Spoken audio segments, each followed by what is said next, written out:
Chapter 1. Chapter 1. We have a child? Kyoto. Fangda Group. In the top floor office. Chu Yuan stood by the window overlooking the scenery downstairs. Behind him, he heard the voice of assistant Liang Chao coming in. Mr. Chu, this is the plan for the 2 previous projects. Also, Mr. Zhang from Fiteng Company has prepared a pool party tonight and has called to invite you. Do you think you should go or not? Chu Yuan flipped through the 2 documents and yawned while signing with a pen. Go, why not?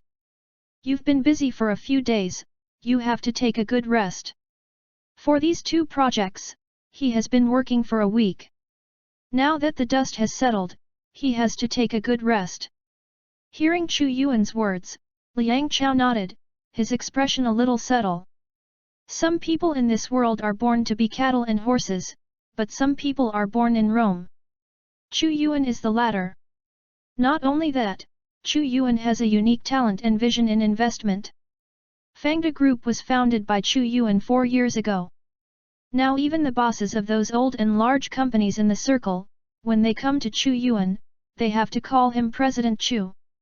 Okay, I'll arrange it for you right away. Liang Chao was about to leave after taking the documents when the phone next to him rang again. This was Chu Yuan's personal phone, and those who knew this number were basically his acquaintances. But the number that appeared on the screen at this time was an unfamiliar number. Liang Chao was very considerate of his boss's private affairs, so he withdrew his gaze and left silently. At this moment, Chu Yuan also frowned and answered the call. Hello, I want to talk to Chu Yuan. A woman's voice came from the other end of the line. I am Chu Yuan. What can I do for you? Knocking on the table, Chu Yuan spoke in a deep voice. The woman on the other end of the phone was silent for a few seconds after hearing this, and then she answered. I don't know if you will believe what I am going to say next, but please listen to me. You should still remember what happened in the Magic City Golden Summit Hotel 4 years ago, right? After that day, I became pregnant with a little girl named Anan, who is 3 years old this year. But I have encountered some troubles recently. Can you take care of Anan for a while? Don't worry, it's only during this period of time. I will take Anan back as soon as I solve the problem. When Chu Yuan heard the words Golden Dome Hotel, the expression on his face changed. 4 years ago, he went to Shanghai for a bidding project officially endorsed by the government. At that time, there were several companies interested in this project. However, among all the companies, Fangda's proposal and sincerity were the best. So someone played a trick and drugged Chu Yuan at the party, arranging a trap. When Chu Yuan reacted, he had already been drugged, but he entered another room by mistake. It was a ridiculous night. He was awakened by Liang Chao's call early the next morning. He was in a hurry to deal with the villain who played the trick, and the woman was in the bathroom, so Chu Yuan left his phone number. Of course, the bastard who played the trick was killed by Chu Yuan, but the woman that day never appeared. Until now, Chu Yuan himself has almost forgotten about this matter. Suddenly appeared after these years, and said that he had his own child? Chu Yuan frowned and thought about the credibility of this matter. I'm in Kyoto now, where are you? Chu Yuan asked after a few seconds. No matter it was true or false, he had to go and see, after all, he was the one who did it. After hearing this, the other side quickly replied, I'm in Kyoto too, so let's meet at 3 o'clock this afternoon in room 302 of Hongming Tea House. After giving the address and time, the other side hung up the phone. Chu Yuan held the phone with a gloomy expression on his face. After a while, he turned around and left the office. Seeing Chu Yuan coming out, Liang Chao hurried forward, Mr. Chu, Mr. Zhang has already. I have other things to do today, so I won't go there. Before Liang Chao finished speaking, Chu Yuan interrupted.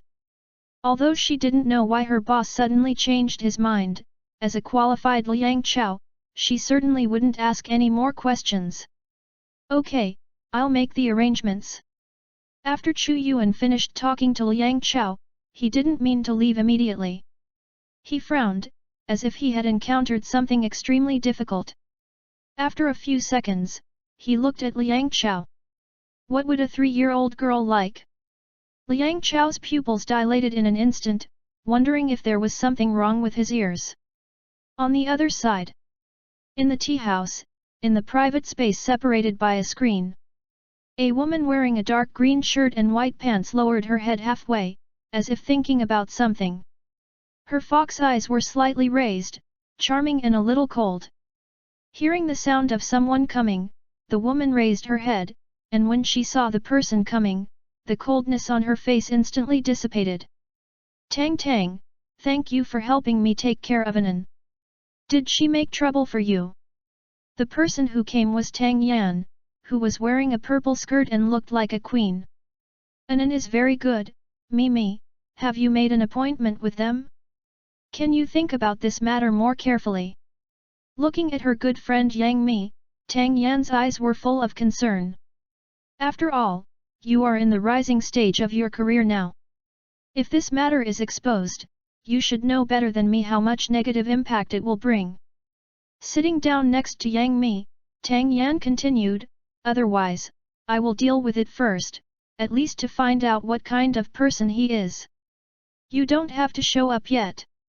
After listening to this, Yang Mi pinched her forehead tiredly, raised her head and showed Tang Yan a grateful smile. Thank you, Tang Tang.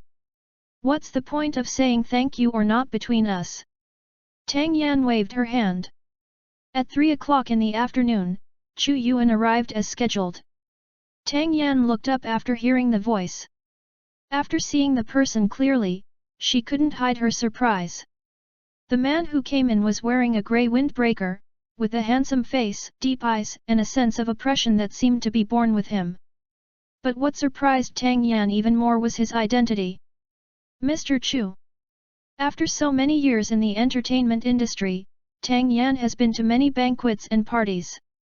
In addition, Chu Yuan is really famous, it would be strange if she didn't know him. Tang Yan never thought that Yang Mi would have a child with Chu Yuan. After hearing Tang Yan's voice, Chu Yuan's expression darkened slightly. Where is she? I didn't expect that she would be seen through after just one encounter. Facing Chu Yuan's eyes, Tang Yan felt a huge pressure. She has something to do for the time being, so she asked me to come here. I mean Mimi. Hearing this, Chu Yuan interrupted her directly, this is a matter between us, and has nothing to do with outsiders. After a pause, his tone became a little colder. If she is not free today, we can talk when she is free. Chu Yuan turned around and seemed to be leaving. Wait a moment. Chapter 2. The sound of a horse crow rang out in the quiet and dark forest. A few birds fluttered a few times and flew out of the forest. A few black shadows flashed by on the full moon, and the leaves fluttered a few times. MUZAN took advantage of the dark sky to return to his residence. As soon as he entered the door, he saw the blood stains on his mouth in the mirror on the side, so he took out a handkerchief to wipe it clean. 5 days ago, he accidentally died suddenly and traveled through time. Because his soul had too much kinetic energy when it came to this world, it broke MUZAN's soul and MUZAN fainted. He successfully took over the body, and by the way, he also absorbed the soul of the boss and got his memory. Although the process is very strange, it is not important. What is important is that staying up late will really lead to sudden death. Before crossing over, the scum boss turned a doctor who was unwilling to die into a ghost, and he also temporarily lived in his house. Noticing that MUZAN had returned, the doctor, Yanagisawa Jixing, hurriedly bowed and respectfully called him sir. He waited for MUZAN to return to the room before continuing his work. Yanagisawa Jixing was chosen by the original MUZAN to become a ghost because of his medical skills. But his character is obviously many times better than the original scum boss. Although he has become a ghost, he does not often eat people, and only attacks those who are extremely evil, and he will save people like a human. This made the original scum boss very unhappy. If he had not taken a fancy to his medical skills, he would have killed him long ago, but the current MUZAN is much more pleasing to the eye. Back in the room, MUZAN continued to take out a book from the bookshelf and sat cross-legged on the ground to read. He himself had never thought that after he traveled through time, he could calm down and read books, and they were still the medical theory books that he originally thought were very boring. It might be because of the influence of the original MUZAN's memory, or it might be because this era was too boring. It was still 1467, the Warring States period of the island country, and there was nothing fun. He wanted to wait until the mobile phone appeared little by little. If he didn't read something, he would be bored to death.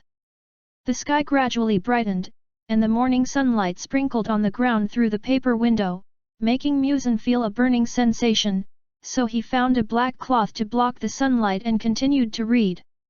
It was also thanks to him that he was a ghost that he could see the text clearly in the dark.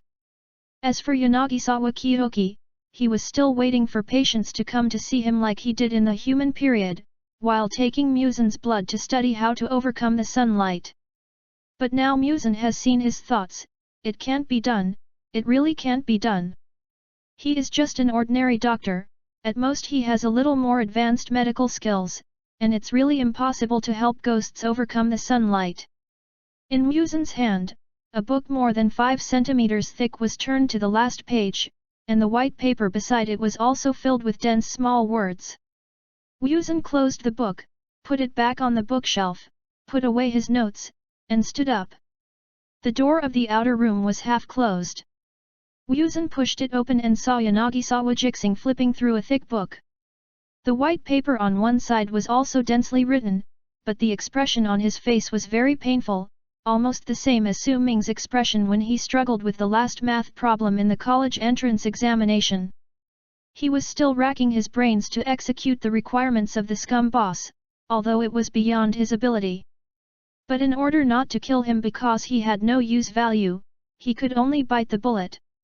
Noticing that his cruel and ruthless boss was coming over, his body couldn't help but stiffen a little. He couldn't help swallowing his saliva, and hurriedly stood up, lowering his head and not daring to speak. MUZAN had long been accustomed to the behavior of his demon subordinates, and picked up the thick book on the table. Don't waste your energy if you can't do it. Hearing this, Yanagisawa Jixing was frightened and his already pale face became even paler, sweat overflowed from his forehead, and his voice trembled, "Sir! Sir! I can do it!" MUZAN closed the book and looked at him speechlessly, fearing that he would kill him. "I won't kill you, just slowly improve your medical skills." After saying that, he took his big book and turned around and left. The main purpose is this book, telling Yanagisawa Jixing that he doesn't need to work hard is just a byproduct. Dong dong. There was a slight sound from the wooden door outside, and MUZAN turned around and pulled a small stool over with interest to sit on the side.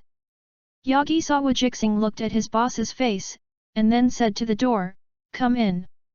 3 people wearing the uniforms of the Demon Slayer Corps walked in quickly with knives hanging on their waists, and 2 people held the person in the middle on the left and right. Seeing their clothes, Yanagisawa Jixing's face froze and he subconsciously wanted to run away. But MUZAN's voice came to his mind, "Be steady, we are here to save people from you." To be honest, MUZAN was also stunned for a moment when he saw it, but he felt relieved when he thought that they came in only after knocking on the door and getting permission, and they didn't look very strong, so they shouldn't be able to tell that they were ghosts. In addition, the blood on one side of the waist of the person being held in the middle was soaked with blood, and the clothes of the other 2 also had many rips on their clothes and wounds on their arms. It's interesting that the Demon Slayer Corps actually came to be treated by the demons. MUZAN Kibutsuji has 5 brains and 7 hearts. The 5 heads bring not only a strong memory and IQ, but also he can monitor his ghosts at any time. But after he crossed over, he was too lazy to monitor them. Seeing them like this, he checked the situation of his ghosts. Didn't the ghosts nearby encounter the Demon Slayer Corps? Yanagisawa Jixing got MUZAN's reminder and let them put the patient on the bed beside him to check his injuries. At the same time, his face was embarrassed. He didn't dare to save him. Although doctors are kind-hearted, it is better to live than to die. How dare he save the demon slayer core in front of the demon king? Save him!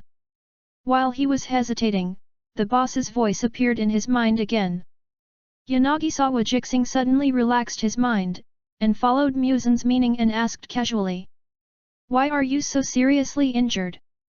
In the Warring States period, the existence of cannibalistic ghosts was actually like gods and ghosts, and it can be said that it was widely known. The youngest member of the Demon Slayer Corps leaned his Nichiren sword against the bed, sat aside, and said angrily, We met bandits.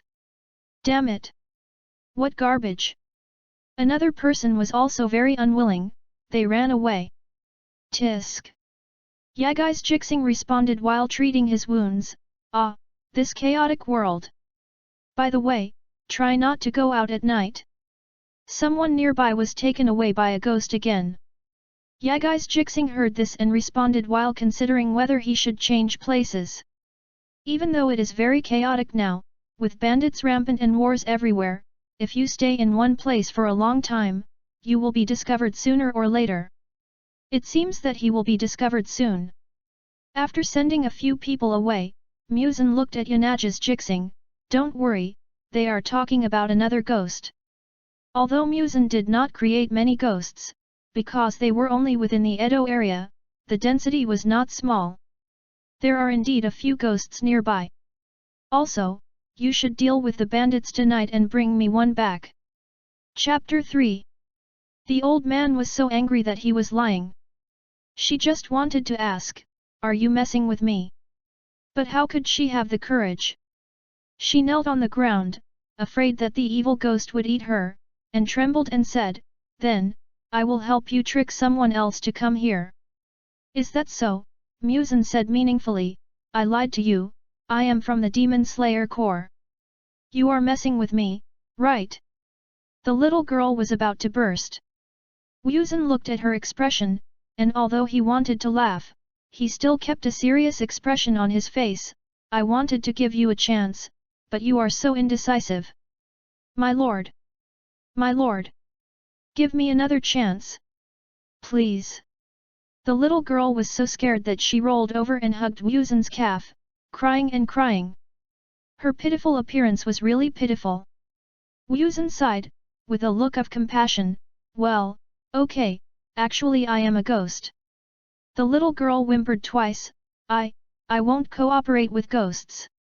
Hey, MUZAN smiled and touched her head with satisfaction, looking at Jixing who was trying to hold back his laughter in the corner, You don't like to eat women, right? Jixing said that if you say I don't like it, I don't like it. Yet. Hearing this, the little girl looked up at MUZAN in disbelief, and this time she really cried from the bottom of her heart, Sir, are you a human or a ghost? MUZAN touched her furry and soft head and smiled, Ghost. Little girl, let me die, thank you. Okay, MUZAN said to her, I won't tease you anymore. The little girl's expression lit up, Sir, you are not a ghost. No, I am a ghost. Let me die. She looked ashen, Is it really okay to tease me like this before she dies? Okay, I won't eat you, but you can help me. The little girl subconsciously raised her head and smiled again, Sir, what can I do for you? Your people, call at least 2 people here every day. The little girl's face froze again, Sir, isn't this a bad idea? It's okay to cheat outsiders, but people in the town know that the God Lord lives here. If you insist on cheating, it may be okay once or twice, but if you do it too many times, you will definitely be discovered. This is not easy to do. I don't care. If I can't bring anyone, I can only eat you to fill my stomach. You can choose whether to eat you or others. The little girl left in tears. In order to live, not to be shabby. Jixing worked hard for a long time and finally cleaned up the 2 rooms and sorted out a clean space. He spread out the books for MUZAN in the yard and pressed them with stones. Seeing that it was getting light, Jixing was about to return to the room, but was called by MUZAN. MUZAN sat on the tatami, playing with the Nichiren sword that he had gotten from nowhere, Jiyuki, let's go to the Demon Slayer Core assessment. Yanaga's Jiyuki. What did you say, Lord Demon King? Why has Lord Demon King been getting more and more abnormal recently? He is not as gloomy as before, with an expression that says you are all trash, I will become the ultimate creature sooner or later and kill you all. He has more expressions, but you are the Demon King. It's okay for me to treat the wounds of the Demon Slayer Core, but why the hell do you want to go to the Demon Slayer Core by yourself? And Fujixe Mountain is full of wisteria flowers, you can't even get in. MUZAN threw the Nichiren sword aside in disappointment. Yeah, wisteria flowers are just a bug, come on, just bring the books in when they are ready. After that, MUZAN lay down and fell asleep. Jiyuki's face looked a little unnatural, and his complaints were heard. The next night, MUZAN saw two young men sneaking in quietly, as if they were looking for something. But after walking a few steps, he bumped into Jixing. He turned around and tried to run away, but was picked up by one hand each. The two screamed in fear. After taking advantage of the moonlight to see that it was a person who picked him up, he suddenly regained his momentum. Put me down. Are you also coveting the treasure of the Lord God? Seeing that he was indifferent, he changed his mind. Brother, don't go too far, can we split it 50-50? But Jixing didn't care about what the two said at all, and walked into MUZAN's room with him. Seeing this, the two were a little surprised and doubtful. Jixing threw the two to the ground. My lord, it seems that the girl did not break her promise. MUZAN put down the book in his hand, she definitely wouldn't dare. While talking, the two were wondering, MUZAN's fingers suddenly extended long nails, and in the two people's horrified eyes, he cut off their heads. All mine, if you want to eat, go outside and catch them yourself. Ji Xing. Under the moonlight, on the pale street, the little girl was busy spreading rumors. Do you want the treasure of the Lord God? Then go find it. He's hiding there. He also spent money to have people build momentum. It can be said that he is a talent. Finally, after finishing the work and preparing to take a break, he turned a corner and walked into the alley, and saw that the guy of one of the two ghosts grabbed a person and stuffed him into his mouth. The scene was extremely bloody and terrifying. The guy who was seen that day was no different from a normal person, now had scarlet pupils, two sharp teeth exposed, and flesh and blood stuffed in his mouth. The remaining corpse on the ground was broken. Ugh! The girl couldn't help but hold the wall and retched. Fortunately, she didn't eat at night. Ji Xing glanced over expressionlessly. Under the little girl's gaze, his mouth lifted up, his smile slowly became exaggerated, and his sharp teeth were stained with blood. Seeing this, the little girl staggered back a step. Ah! A scream resounded through the night sky, and she screamed in fear and ran away frantically. Ji Xing chuckled twice. The next day, the little girl successfully tricked two more people in, and at night, she saw the terrifying ghost preying on humans again. But she also realized that because she was now working for them, the guy would not attack her, which made her feel a little relieved. A week later, the people in Chen Town finally realized that a new evil ghost had appeared in the town. Fewer and fewer people appeared at night, and the little girl took advantage of the situation. Only by going to the residence of the gods can you avoid the predation of the evil ghost. With the efforts of her and Ji Xing, the number of people in the town has decreased over the past 10 days, and the panic has become more and more serious. Therefore, more and more people are falling into the tiger's mouth every day. An old tree in the yard grew more and more luxuriant, and the ground was full of fertilizer. On this day, a father held his young daughter and fled into the house in the center of the town. Although he knew that the gods were cannibals, at least he had worshipped the gods. Surely he would not be killed? If he stayed outside, he would be eaten by evil spirits sooner or later. MUZAN heard the noise outside, put down his book and opened the door. He saw the father and daughter at the door, who were at a loss. The young child made him a little difficult to deal with for a while. Are you here to escape? The man looked at him, although he was a little strange, but guessed that he was also here to escape. Just as he was about to say something, he heard him ask. Have you worshipped the gods here? The man nodded hurriedly, yes. And I have sacrificed 18 people. Where is this child? MUZAN looked at the little girl he was holding, who looked only 5 or 6 years old. The man looked confident, this child helped a lot when worshipping the gods. Come in. Chapter 4. The man followed MUZAN into the dark room and sat awkwardly aside. MUZAN looked at his daughter. She didn't make any noise and sat obediently beside her father. MUZAN looked at the man again, go to the room inside first. The man couldn't help but look at his daughter, and MUZAN comforted her, don't worry, it will only take a few minutes, she will catch up with you. The man nodded and walked into the room inside, looking back every step. MUZAN looked at the little kid who seemed a little overwhelmed, did you really help your father to deceive others and get eaten? Unexpectedly, the child was angry when he heard this, don't slander God. MUZAN. Brainwashing is pretty thorough. Have you ever sacrificed to your God? To be honest, MUZAN just couldn't bear it and wanted to give this kid a chance. Of course. Seeing her proud look, MUZAN sighed, don't you think those who were eaten are innocent? Although it's not appropriate for him to say this. She said angrily, not being eaten. It's entering heaven. MUZAN. Then why don't you enter heaven yourself? Little girl. Can I say I don't want to? MUZAN sighed and stood up. The opportunity has been given. Anyway, he is not a saint and is too lazy to straighten out people with twisted thoughts. To be honest, children are not necessarily innocent and kind. You can think about whether you were innocent and kind when you were a child and you will know. MUZAN looked at the little girl, let's go. More than 10 days have passed, and MUZAN feels that he is being fed continuously every day.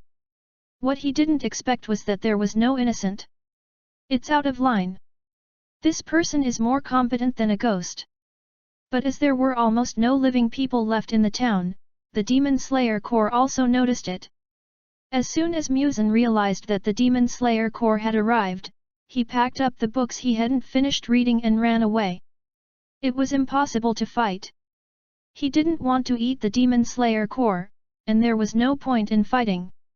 Before running away, he specially brought the little girl who had helped him for so many days. The little girl just learned that the Demon Slayer Corps had come and was ready to welcome a better tomorrow. MUZAN picked her up in his hand and ran away. She looked ashen. Wouldn't she be unable to get rid of this evil ghost for the rest of her life? What a sin! Why did they lie to these two guys at that time? The two ghosts finally arrived at a dense forest. They didn't know when they would reach the next place that could avoid the light, so they planned to spend a night in the forest first. The little girl was thrown to the ground roughly, and she huddled against the tree and dared not speak. She was afraid that she would be eaten as food, but she felt that even if she was not eaten, she would starve to death following the two evil ghosts. MUZAN took out a book and leaned against the tree. Jixing was also reading a book while monitoring the little girl. According to the adults, it was indeed food. But what Jixing didn't understand was why the Ghost King would give in to the Demon Slayer team that could not threaten him at all. But, he didn't dare to ask. Because the forest was lush and leafy, there was almost no light coming in, and the day passed quickly. MUZAN looked at the little girl with a look that was considering whether to eat or not. The little girl shrank back in fear, "My lord. I have no merits but I have worked hard. Let me go." MUZAN picked her up and ignored her pleas for mercy.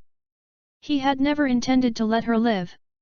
But before he could do anything, an arrow suddenly shot out from the dense forest. Jixing's strength had already increased a lot at this time. He rushed over and grabbed the arrow and looked around cautiously. Then, several more arrows shot from all directions. Jixing couldn't stop so many arrows at once, and MUZAN didn't want to be shot and have his clothes torn. He threw the rations in his hand aside and caught all the arrows in an instant. But then, almost at the moment he let go of the little girl, a sun-wheel sword slashed across. The target was his neck. MUZAN was so fast that he took a step back and turned sideways to avoid the swung blade. At the same time, he finally saw the slashing with its own special effects. Although there was no breathing method yet, the opponent seemed to be a strong enough swordsman. The blade reflected light and the slashing left after images, like special effects. MUZAN. Taking advantage of the situation, he grabbed the blade of the Nichiren sword, and the sharp blade did not even cut his skin. MUZAN grabbed it with force, and the guy who attacked him almost lost his balance. His body tilted slightly, and he quickly let go of the Nichiren sword to avoid falling. But in the few seconds he was delayed, the little girl had been rescued. The member of the Demon Slayer Corps who had the Nichiren sword taken away hurriedly retreated. Knowing that he was not strong enough to fight against the evil ghost, he called on his teammates to take the rescued little girl and run away. The little girl who was carried away finally breathed a sigh of relief. Finally got rid of those two evil ghosts. But before he had time to be happy, a figure instantly caught up with the fleeing Demon Slayer Corps and grabbed her away. Jixing grabbed the rations of his boss in his hand. In order to prevent any more accidents, he did not even look at her pleading eyes, and pinched her neck without hesitation, and crushed her to death with one force. The members of the Demon Slayer Corps were immediately furious. They killed people so wantonly in front of them. Damn evil ghosts! The members of the Demon Slayer Corps all swung their swords and slashed at them. Their anger covered their sadness and they attacked with roars. But they were just ordinary people at most. Jixing's current strength could at least reach the lower string level. He could kick one of them directly. But because of MUZAN's request, he didn't kick hard, but just made them temporarily unable to fight. Looking at the members of the Demon Slayer Corps who were screaming and trying to kill him but were powerless, MUZAN stood aside and looked at Jixing. Let's go. Jixing nodded and followed MUZAN. As soon as he left the side of the Demon Slayer Corps, Jixing saw that one of MUZAN's hands turned into a hideous monster, with a huge mouth full of sharp teeth, eating the corpse in his hand in one bite, and the chewing sound was a bit creepy. His hand returned to its original state and looked at Jixing. Jixing was frightened. Sir, sir. What the hell is sir? Hurry up. According to MUZAN's memory of the original work, Tamayo should be the first of the main ghosts to be turned into a ghost by him. I don't know if I can meet Tamayo. After all, she is a capable person with strong medical skills and the best assistant in the original work, so it is better to try to win her over. People like Sugakoko Yoriichi will probably have to wait for 100 years, and they can slowly improve their strength. I don't ask to surpass the ceiling, I just hope to outlast him. I don't know when I can wait for Naruto to appear. It's really inconvenient without the Infinite City. Chapter 5. The next 3 months, MUZAN hardly created any ghosts, but just laid off employees along the way, and set off fireworks for those he didn't like. Jixing followed MUZAN and silently took note of the subordinates MUZAN had cut off. There were already more than 100 of them. He was getting more and more scared now. With his boss's strange hobby of laying off employees, he would be laid off sooner or later. MUZAN, who was considerate of his employees, would pat his shoulder every time he read his thoughts. Don't worry, I like you and won't lay you off. Jixing said he really couldn't rest assured. There were only more than 200 ghosts in total, and you had cut off more than half of them. Besides, what do you mean by I like you? I'm afraid that one day you will dislike me. MUZAN was too lazy to elaborate. The two came to a place that had just experienced a war. Although they were on the victorious side, it was still a scene of people living in poverty, and only the old, weak, and disabled could be seen. When MUZAN first entered the city, he saw a scene like a slum, with skinny and naked people everywhere on the road, but the outrageous thing was that in the distance he could see a towering building, luxurious and extravagant, and the candlelight actually lit up a huge building. The streets were muddy and smelly, and there were flies and insects everywhere. When the beggars and refugees on the street saw the two, they seemed to have seen the savior, and they begged with all their strength. MUZAN frowned. To be honest, he had seen such scenes many times in the past few months. He would give some money out of kindness, but once he gave money, these people would gather around him, as if helping one person meant helping everyone. He suddenly looked at Jixing. Let's start a revolution. Jixing. What did you say? Well, MUZAN was too lazy to bother. He didn't have a big vision. Forget it, it's boring. MUZAN looked at the refugees on the road and noticed a little boy holding his sister. Although he looked thin and weak, his eyes were clear, and MUZAN suddenly felt that he could do something. Jixing, take those two children with you. Jixing. What does the adult want to do? He now understood that although the Ghost King MUZAN eats people, he doesn't eat people randomly, and he will help people, but this is not important. What is important is that there are always things in his mind that others can't understand. He did not try to guess the Ghost King's thoughts. He walked over there without saying a word, and followed the two children after mentioning them. As for their struggles and pleas for mercy, they were useless. They found a hotel, and Jixing followed behind MUZAN. The owner of the hotel saw that the two of them were blatantly grabbing the two children and did not say anything. After opening two rooms, Jixing looked at MUZAN's face, threw the two children to the ground, and closed the door. The two children were a little scared. They were in pain all over their bodies, but they dared not make a sound. They huddled together and looked at the two rich-looking people in fear. These two people did not look like they would be kind enough to save people, and their actions were so rough. Could they be slave traders? MUZAN walked lightly and approached the two people in fearful eyes. He squatted down and looked at the two children, and touched their heads. Do you want to have the power to eat and wear warm clothes in this chaotic world? The two children curled up and trembled slightly, not daring to look up. They were a little surprised when they heard it. The boy raised his head carefully. Big, sir, you. The eyes of the two people clearly revealed a light of expectation. MUZAN smiled. I can give you power, but you have to pay something. Do you have the determination? The little boy swallowed his saliva and looked at his skinny sister who was curled up in his arms. Yes. The smile on MUZAN's face revealed satisfaction, and it seemed to confirm, no matter what the price. The little boy nodded firmly. Okay. MUZAN smiled and touched his head, and suddenly his nails became longer and stabbed into his head. The little boy hadn't reacted yet, his pupils were filled with fear, and his sister in his arms suddenly became furious, opening her mouth to bite MUZAN's arm. But she was also stabbed in the head by MUZAN's nail. The two children were shrouded in intense pain, thinking that they were going to die, and cast pleading eyes to Jixing standing behind MUZAN, begging him to be kind and save his life. But all they saw was a face without any emotion, watching this scene coldly. In fact, Jixing was envious. MUZAN pulled back his finger, watching the two men writhing on the ground and screaming in pain, and glanced back at Jixing. I'll give you blood later. MUZAN has a high degree of control over his demons, and has a certain understanding of how much blood they can bear.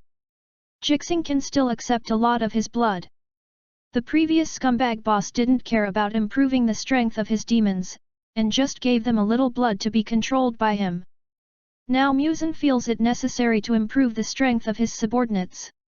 He doesn't want the demons he values to become the achievements of the Demon Slayer Corps. As for the wailing of the two, even if the sound insulation effect is not good, no one will be idle to meddle in it. Soon, the pain of the two of them faded, and they lay on the floor with heavy breathing and a lingering fear. MUZAN also learned the names of the two from their thoughts. The elder brother is Maruoka Masahiro, and the younger sister is Maruoka Kinko. The blood that MUZAN gave them was not much, but it was not too little. The fact that they could bear it showed that the strength of the two was enough, and perhaps they could touch the threshold of the lower string. Although the lower rank ones are not that strong. At this time, the two of them also understood what was going on. They had become evil ghosts who relied on cannibalism for survival, and the identities of the two guys in front of them were self-evident. But why them? MUZAN sat on a stool and drank water that did not produce a foul smell, because I like you too. The two were stunned when they heard this, and their faces were full of surprise and panic. Can he read my thoughts? Yes, so don't think about anything in the future. MUZAN looked down at the two people, and then said, don't lie down, there is a mission for you two to become ghosts. The two stood up and stood in front of him, lowering their heads, as if they had sensed that their lives were already in the control of the other party. What do you need us to do? MUZAN showed a somewhat ambitious smile. Do you want to play a farming flow? Do you want to change the world? Create a beautiful world where everyone is equal, without hunger and oppression. MUZAN's words are very tempting for a child who suffers from hunger and cold. The two people can't help showing a look of longing, but they can't believe that such a world has anything to do with the evil ghosts who eat people. You now have power that ordinary people don't have. Why can't you use your own hands to open up a country, a beautiful country ruled by you, where everyone lives and works in peace and contentment? MUZAN is like a CX leader, painting a big cake for the two people. Chapter 6. The old man was very happy. Overthrow the tyranny of the daimyo. Establish a peaceful country. Overthrow the tyranny of the daimyo. Establish a peaceful country. MUZAN shouted once, and the two children followed, shouting with passion. After some brainwashing, crossed out, guidance, the two established firm goals and determination. MUZAN bought clothes for the two with satisfaction, asked them to wash themselves, and after cleaning themselves, he passed on his relevant knowledge to them through the connection between him and his ghosts. The country described by MUZAN makes people yearn for it. The two young children were fooled by MUZAN, and the knowledge in their brains made them look at MUZAN with a hint of fanaticism. Let's start from here. MUZAN touched the heads of the two and smiled. The two nodded firmly. The next night, there were screams coming from the tall and luxurious building in the center of the town. Strangely, the dignitaries who had been there and survived denied it the next day. The dead died in vain, and the surviving daimyo said nothing. Perhaps because MUZAN over-brainwashed them, the blood demon arts of the two were actually tampered with after they improved their strength by cannibalism. Through tampering with cognition, he made the other party obey him, and the blood demon arts of the two were this.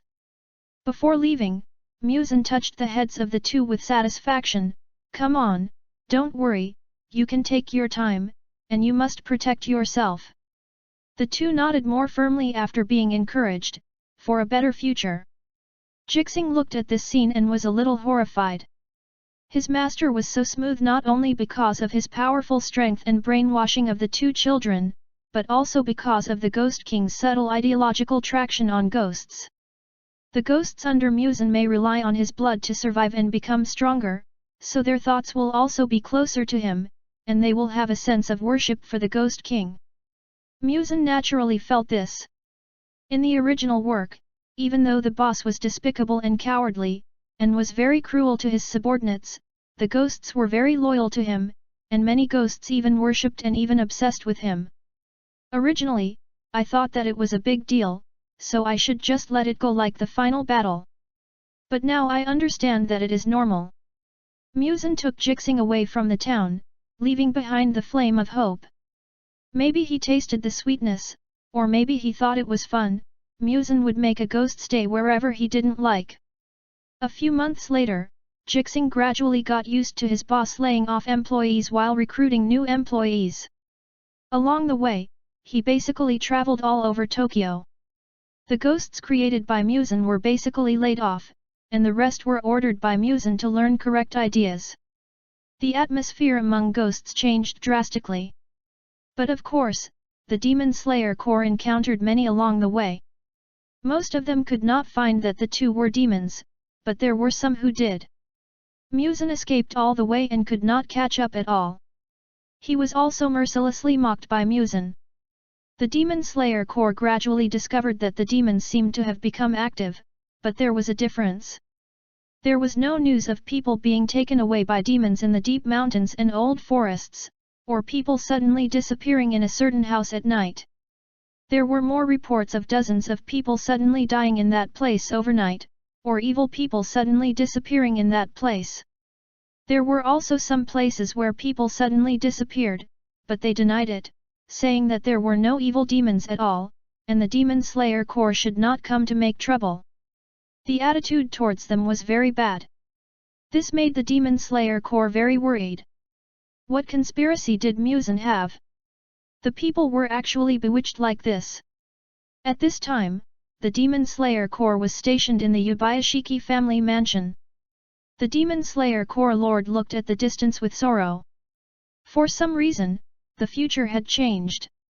He could not predict too much, he could only vaguely see that the future world was getting darker and darker, with only a glimmer of light like an extremely unstable hope flickering.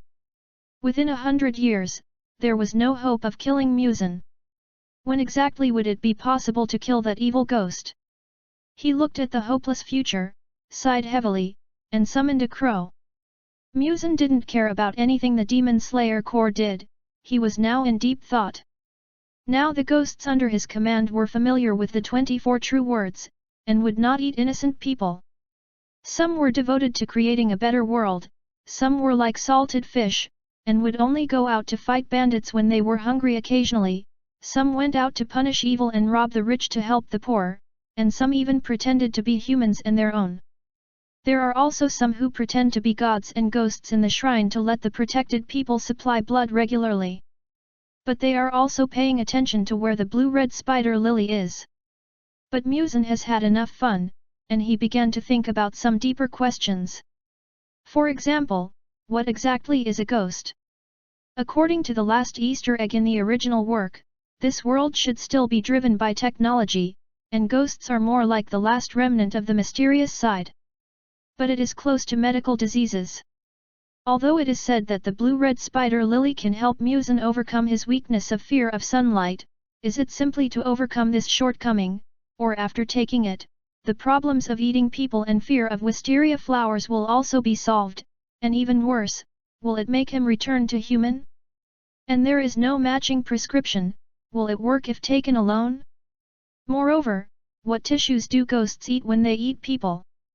Amino acids? Blood? Antibodies? DNA? Or something else? Why can't animals do it? Why can eating people improve strength? What is the fundamental defect that ghosts will not die but will be restrained or even killed by sunlight? What component of sunlight can restrain ghosts? Ultraviolet rays? Infrared rays? Or something else? Why can wisteria poison ghosts? What are the components? What is the specific effect of the poison? For humans, wisteria flowers are not poisonous, but other parts are poisonous. So for ghosts, what part is poisonous? MUZAN found that relying on the pitiful knowledge of his previous life was useless, and the backward technology of this era could not solve his doubts. Moreover, the existence of ghosts is more like a bug in the world than a disease. The only mysterious bug in the technological world, the so-called disease, is like a trigger. According to the speculation of Demon Slayer fans, the reason why Nezuko was able to overcome sunlight and cannibalism and Tanjiro became the strongest ghost king was that they ate blue higanbana. After using blue higanbana, it is likely that the problem of cannibalism and fear of sunlight can be overcome. But according to Nezuko's performance in the play, even if she doesn't need to eat people, she may still have a desire for people. But what is the problem with the curse of Yubayashiki? Is the problem on the mysterious side still a genetic disease? It turns out that MUZAN is also from Yubayashiki. The curse of the Yubayashiki family is more like a genetic disease or a genetic infectious disease caused by the short-lived MUZAN than a curse. Then, what about the markings? Chapter 7. The truth is that the disease is not real. According to the setting of the original work, it is more like a disease that can overdraw oneself, and it is an infectious disease. But it is also like a mysterious side force left by the world against ghosts. MUZAN feels that the world of Demon Slayer is scientific, but not very scientific. Rather than saying that there may be a big conspiracy, it is more like different rules in different worlds. It's like something like Newton's theorem, a rule that can be further studied, but it is already a rule. The ghosts under his command will definitely not attract too much hatred to him, but in order to prevent himself from being punished by Yoriichi, or in the final plot game over, MUZAN still needs to make sufficient preparations. Ghosts rely on eating humans to survive, which has locked the opposition between ghosts and humans. Yabayashiki will always fight against him under the curse. Moreover, will there be the power of the plot? Like those predecessors who traveled through time, do you have to fight against the power of the plot? After thinking about it all day, MUZAN suddenly looked at Jixing. Let's go find Tamayo. Jixing. He was looking at his boss frowning and thinking, scratching his head from time to time, and suddenly heard his boss's words, his face full of confusion. Who is Tamayo? Why are you looking for him? MUZAN stood up and looked at the night sky where a crescent moon had risen. Let's go. No matter what, get Tamayo first. The best assistant in the original work, with strong medical skills, shows that her learning ability is also very strong. Give her time and let her study, maybe she can solve his doubts. Yunyi, Taozu, and the cute Nezuko are all to be paid special attention to. While instructing his ghosts to pay attention to Tamayo and tell him when they find him, he shuttled through the night. Finding Tamayo is not urgent, so you still have to do something else first. Improve your strength. MUZAN brought Jixing to a martial arts hall. All fears come from insufficient firepower, and he dare not relax because of a pressure on his heart. In the original work, the stripes in the transparent world need to be achieved bit by bit, depending on the opportunity, and he needs to break through the limit. With his current strength, it can be said that it is very difficult. Who else can hurt him? But you can learn some skills.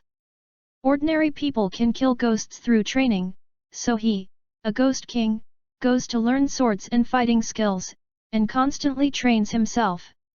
In hundreds of years, what can he improve to? Maybe the owner of the martial arts hall is really good. The two came to the door to study as soon as it got dark. For some reason, the owner subconsciously felt that the two were not good people and refused to teach them. But, under MUZAN's money offensive, the owner finally agreed. The owner of the hall took them inside. Although he couldn't resist the temptation of the huge reward, he was still worried and said again solemnly. Are you sure you can promise me that you won't use what you learned from me to do evil? Looking at his serious look, MUZAN put away his playful smile and promised, Don't worry, I definitely won't. The owner of the hall looked at Jixing again. What about you? Jixing glanced at MUZAN and nodded. The owner of the hall sighed, walked to the shelf by the wall, picked up 2 wooden swords, and placed them solemnly in front of the two. The leaking shadow sword technique focuses on attacking. Ordinary people must practice their minds before learning. The moment you pick up the wooden sword, I will be your master, but I need to know why you want to learn the sword. Hearing this, MUZAN did not hesitate, to protect yourself. MUZAN's words were very real, without any lies. The owner of the hall did not expect MUZAN to answer without hesitation, and he looked like he was speaking from the heart. And this reason is reasonable. In this increasingly chaotic era, where even cannibal ghosts are rampant, it is normal to learn swordsmanship to protect yourself. Although it is not very high-sounding, it is very realistic. He looked at Jixing again. What about you? Jixing's face was not natural. After a few seconds, he scratched his head. Actually, I don't really want to learn, but I just accompany the boss. MUZAN looked at Jixing with a sidelong look. Why are you so honest now? Directly tell him secretly through his connection with ghosts, if you don't want to learn, go to a cool place. The owner's expression seemed to be made very ugly by Jixing's words. You are reluctant to learn my swordsmanship, right? Jixing touched his nose embarrassedly, and quickly slipped away under the unfriendly eyes of MUZAN and the owner. Sorry, he is a little silly. Next, MUZAN followed the rhythm of the owner in the martial arts hall every day. First some ridiculous heart training exercises, as long as there is no sun exposure, MUZAN can complete them calmly. Although the owner of the gym felt strange that MUZAN could not get sun exposure because of his skin disease, he was very satisfied with his steady mentality and gentle personality. He felt more and more that his feeling that day was a pure illusion. Then, MUZAN began to learn formally, from basic training to swordsmanship and skills, everything was so smooth. The owner was amazed at MUZAN's strong physical fitness and surprised at his super talent. Other students in the gym also noticed this new junior brother, a swordsmanship genius. He is also a local tyrant. He is friendly, gentle, not arrogant, and helps guide others from time to time. This made MUZAN very famous in the martial arts school, but it also made MUZAN a little impatient. Some young girls who were just beginning to fall in love always liked to come and see him, but it was nothing, seeing him would not lose a pound of meat, but the brothers who always liked to ask him for advice would always interrupt him easily. So annoying. Some people even coveted his money. Don't overestimate people's bottom line. There are always people who use moral kidnapping to take advantage of small things. What made MUZAN unbearable in the end was that at night, MUZAN had just dealt with the brothers who asked for advice, and was told that the master was waiting for him in the woods behind. When MUZAN went over in confusion, he found that he had been deceived. It was not the master who called him, but the challenger. Jing-san, who also studied in the martial arts school. MUZAN had noticed him, because Jing-san would look at him with his resentful eyes from time to time, but MUZAN didn't care much. He just came to learn swordsmanship. With an infinite lifespan, he was too lazy to care about a weakling who could only live for a few decades. But being tricked like this inevitably made MUZAN, who was already annoyed by being asked for advice, even more unhappy. Jing-san grabbed the knife at his waist with one hand and looked at MUZAN with gritted teeth. I want to challenge you. MUZAN had a wooden sword hanging on his waist, and his expression was a little gloomy. I'm not in the mood. Out of respect for the owner of the museum, MUZAN still didn't want to kill. But Jing-san obviously didn't know that this was a chance for MUZAN to survive. Seeing MUZAN like this, he felt despised and shouted angrily. Why are you pretending? MUZAN frowned, and his gloomy face made Jing-san shudder subconsciously. He hurriedly pulled out the iron knife at his waist, and the knife came out of the sheath with a clang. Looking at the wooden sword on MUZAN's waist, he felt more confident. Chapter 8. The enemy was killed, but the enemy was still alive. It was obvious that Jing-san's purpose was not just to challenge him. He called him to a remote forest with a sharpened iron knife, intending to kill him. MUZAN didn't draw his sword, but suddenly smiled. I want to know why you want to kill me. Hee hee. Jing-san sneered a few times. I don't like you like this. It's all because of you. The master was going to pass the martial arts school to me. Even Sakurako likes you. Why? Just because you are good looking. Why do you pretend every day? If it weren't for you, I would still be the most popular one in the martial arts school. It's all because of you. Since you came, I have nothing. His face became more and more distorted because of jealousy and resentment, and his voice was sharp and gloomy. I want to kill you. Kill you. Is that so? MUZAN nodded. It turned out that the owner was going to pass the martial arts school to him. MUZAN moved closer, not caring about the blade facing him. He looked at Jing-san, whose face was grim and arms were shaking because of resentment, and smiled. Then do you want to know why I am so talented? Jing-san was made to feel uneasy by MUZAN's indifference. He subconsciously took a half step back, realized that he was weak, and stepped forward fiercely. Why? MUZAN grinned, and under the moonlight, two sharp teeth were exposed, and the scarlet pupils were no longer hidden. Because I am a ghost. Gurgle.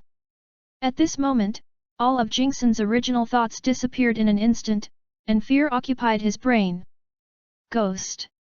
He turned around and ran away, but as soon as he spoke, a huge mouth attacked him and swallowed him in one bite. A few numbing chewing sounds seemed a bit scary in the silent woods. MUZAN was about to change his arm back to its original state, when suddenly a knife with a cold light chopped over. Clang! The blade chopped on MUZAN's arm, which had turned into a monster, but it made a sound of hitting a hard object. The attacker put away his sword and retreated. MUZAN's arm returned to normal and he turned to look at the person who attacked him, the owner of the gym. He smiled embarrassedly, "I didn't want you to see it." The owner looked solemn and resentful, "My swordsmanship is not for evil spirits to learn." As he said this, he swung his sword and chopped at him, even though he knew that the ghost was powerful and that he might be eaten by the evil spirit. MUZAN took a step back, then jumped on his tiptoes, jumped onto a high branch, and looked down at the owner. "Don't worry, I won't break my promise to you." As an ordinary human, the owner was naturally unable to chase MUZAN, and could only roar on the ground. "You told me that you were doing it to protect yourself." MUZAN curled his lips, 100 years later, someone will be able to kill me, but you probably won't see it. By the way, tonight is MUZAN's duel with Jing-san, and both of them were killed by the ghost.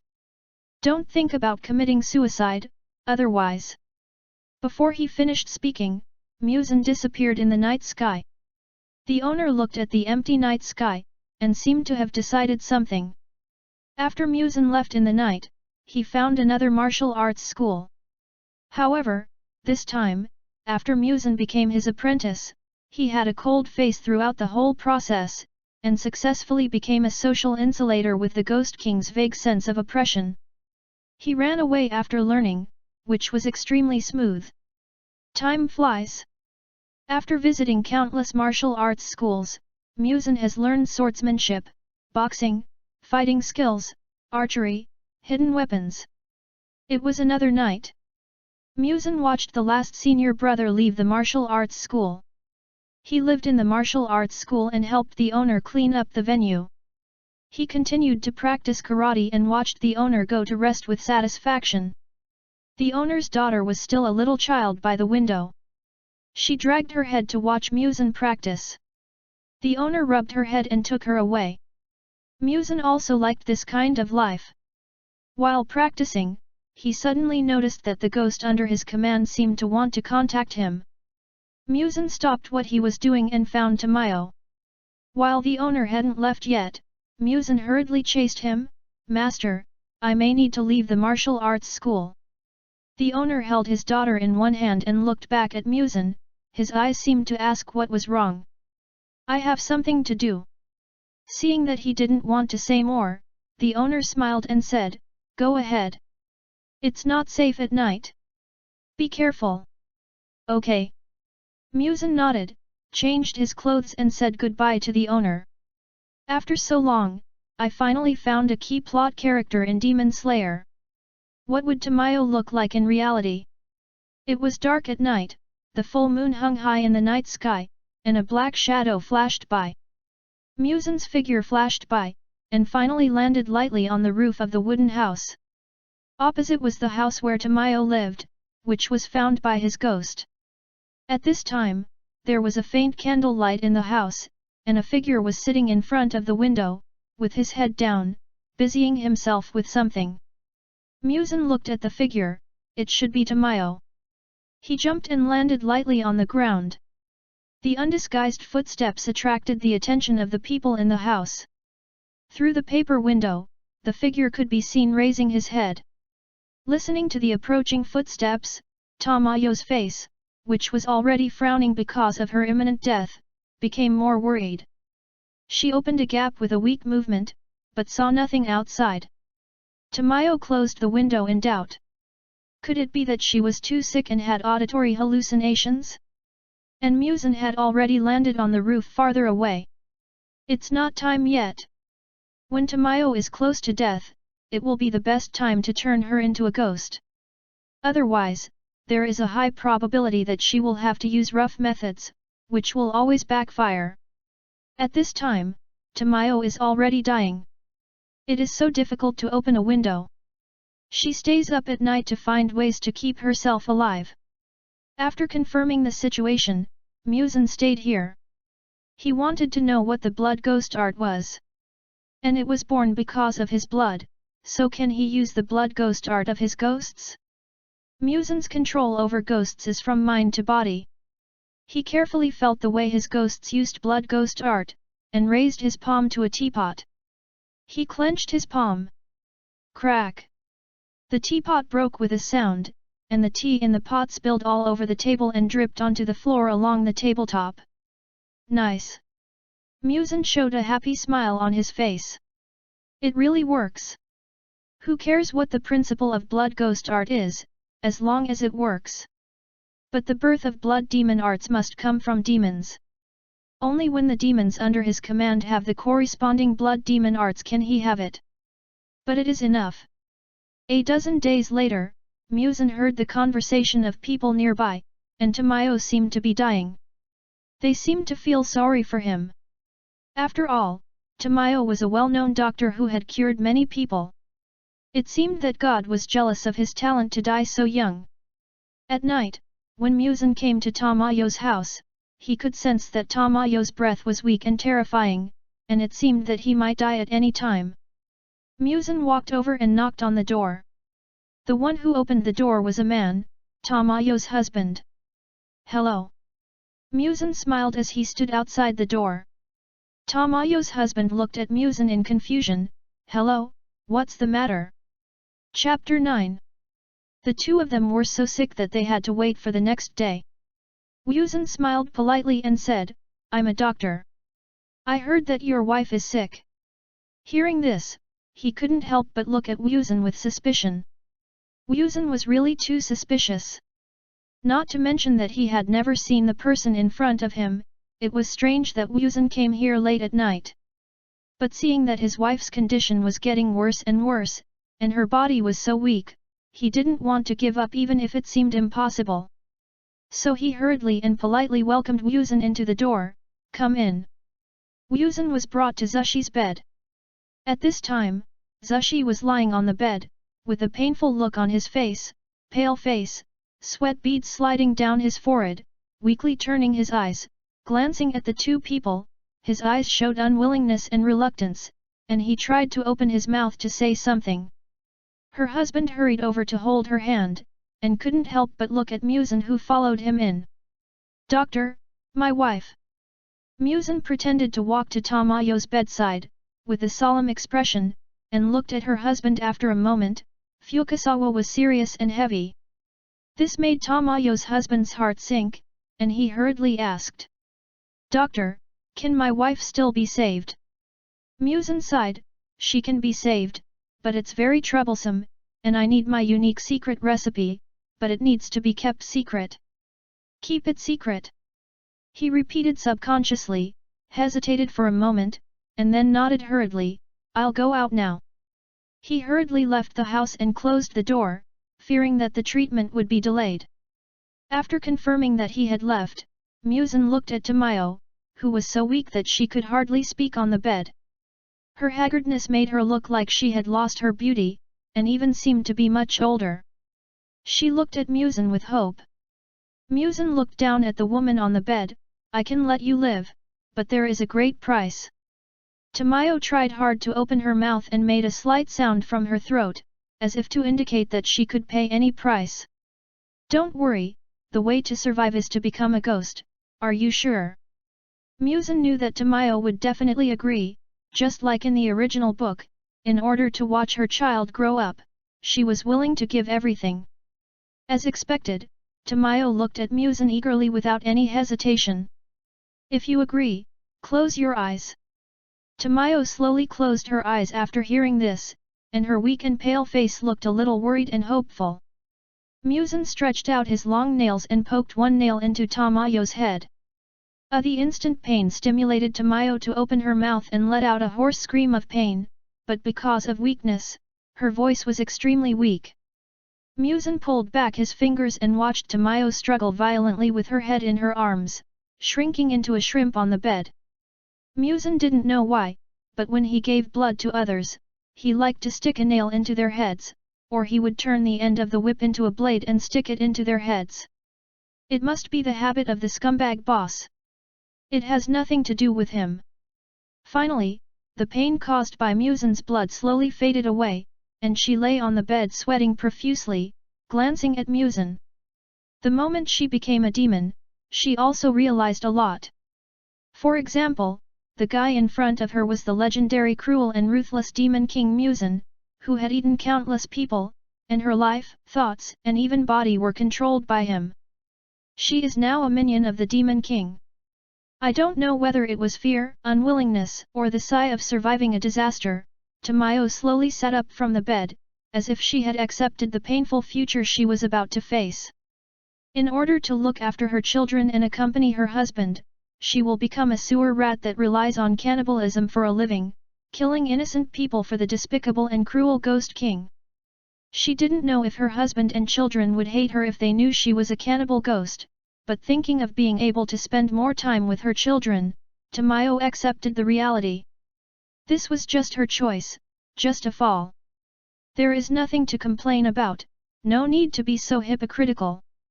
MUZAN saw Tamayo's face was sometimes sad and sometimes resolute, and he was speechless. I haven't asked you to do anything yet. As a person in the Neon Warring States period who valued respect and inferiority, Tamayo climbed down from the bed after accepting her identity, knelt in front of MUZAN, bowed her head and said respectfully, "My lord." MUZAN discovered one thing, that the people who were turned into ghosts by him quickly replaced their identities. Okay, get up. But Tamayo still knelt on the ground, and just as she mustered up the courage to say something, she heard the Ghost King MUZAN impatiently say, "You should accompany the children, love."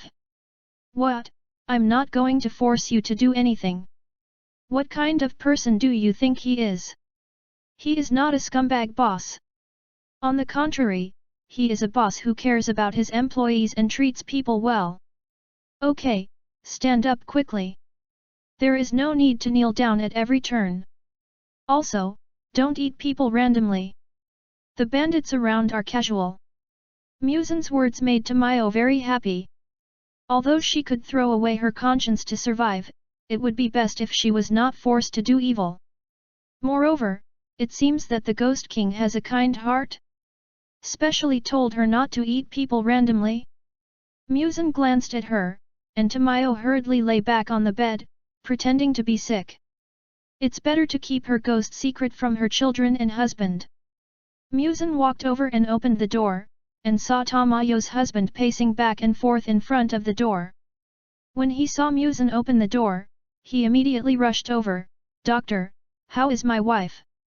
The root cause of the disease has been removed, but she is still very weak. She just needs to take more care of herself." MUZAN adjusted his sleeves and was about to leave after passing him. Tamayo's husband hurriedly called out to MUZAN, "Your reward." "No need." MUZAN did not even turn his head, looking like a master with great medical skills who was not interested in fame and fortune and had a kind heart. Tamayo's husband looked at MUZAN's back with admiration in his eyes. When MUZAN's back faded, he rushed into the house with a concerned face, "Tamayo, how are you?" After MUZAN called his personal assistant, Jixing, over, he started his journey to find fun again. He wandered around at night, and stayed in hotels or hostels during the day to copy his blood demon arts one by one, or read books silently. Medical books, novels, literature, gods and Buddhas, and even math books, no matter what type, they would be carefully read several times when they came into his hands. There was really nothing fun, and he was so idle that he could even read math books. After all, in this era, books are also very precious. Some are good enough to read, and you still want to pick? Although he wanted to find the blue-red spider lily, he couldn't rush it. In the transparent world, MUZAN felt that he seemed to have touched something, but it seemed that he still didn't know anything. As time went by, this era became more and more chaotic, and there were more wars. It can be said that the ghosts under his command lived up to his teachings, relying on their blood demon arts and powerful strength, led their people to mix in this chaotic world. Chapter 10. In this era, ghosts need food, not to mention the people who died in the war. Even the various vicious people are numerous in this chaotic world. As the wars became more frequent, what MUZAN did not expect was that the ghosts under his command who knew some medical skills took the opportunity to sneak in and become doctors. Not only could they secretly dispose of the corpses, but they could also get good treatment. After all, doctors who can save people in war are also very precious. And Tamayo, with his superb medical skills, has also become famous. The reputation of Dr. Tamayo is spread in many places, and the one who can compete with Tamayo is Yanagisawa Kiyoki. Although Kiyoki's medical skills may not be as good as Tamayo's, his blood ghost art is a treatment. But unfortunately, Tamayo would only leave after helping everyone she could when she arrived at a place, and she almost never charged for treatment. She was truly a kind person. Although Kishing usually didn't charge for saving people, it seemed like he was looking at his mood to save people, and Kishing seemed to like collecting books. Strangely, everyone knew Kishing and Tamayo, but almost no one knew MUZAN's name. On the contrary, many people thought that MUZAN was just a guy who was dragging Kishing down, and some people thought that MUZAN might be Kishing's bodyguard. After all, a powerless doctor always had to have someone to rely on if he wanted to survive in such a chaotic world. After many years, MUZAN was so bored that he seemed to have read almost all the books he could find, and could only read them repeatedly. Even his medical skills had reached a certain level, but because Kishing was by his side, he was too lazy to save people himself. He felt that there seemed to be nothing fun in the whole neon. Over the past few years, he had experienced all the night places and beautiful scenery. Without the appreciation of food, MUZAN also lost a great pleasure. He just read books, slept, practiced the swordsmanship he learned all day. MUZAN lay in the carriage, being shaken, and glanced at Jixing who closed his eyes and rested. Jixing, you should give up medicine and practice logic. Jixing opened his eyes, confused. MUZAN looked at the wooden board above his head. You go and learn to make ships and compasses. Let's go to sea. We won't play Demon Slayer anymore. Let's play One Piece. Jixing. Why can't I understand what you are saying? Jixing's confused look made MUZAN feel bored. No one could understand the jokes, and there was no point in entertaining himself.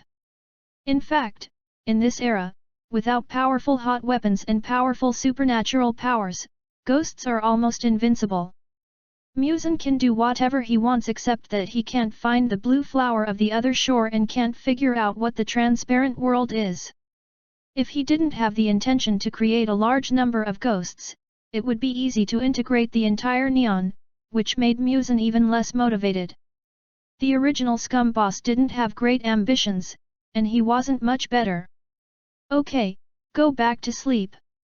Jixing heard this, he hesitated and closed his eyes again. Just after closing his eyes, the carriage suddenly stopped and there was a sound outside. Encountered robbers again. But it's daytime now, so it's not convenient for MUZAN and Jixing to go out. A daimyo sent someone to pick up Jixing and asked him to treat his illness. MUZAN was also free, so he asked Jixing to agree, and the two got on the carriage and started the tiring journey. Very open, there were sounds of close combat outside, as well as roars and screams. MUZAN was a little worried.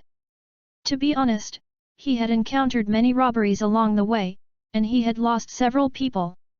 This time, the situation seemed not good. It was still noon, and he really didn't want to go out. But it seemed that these guards couldn't stand it anymore.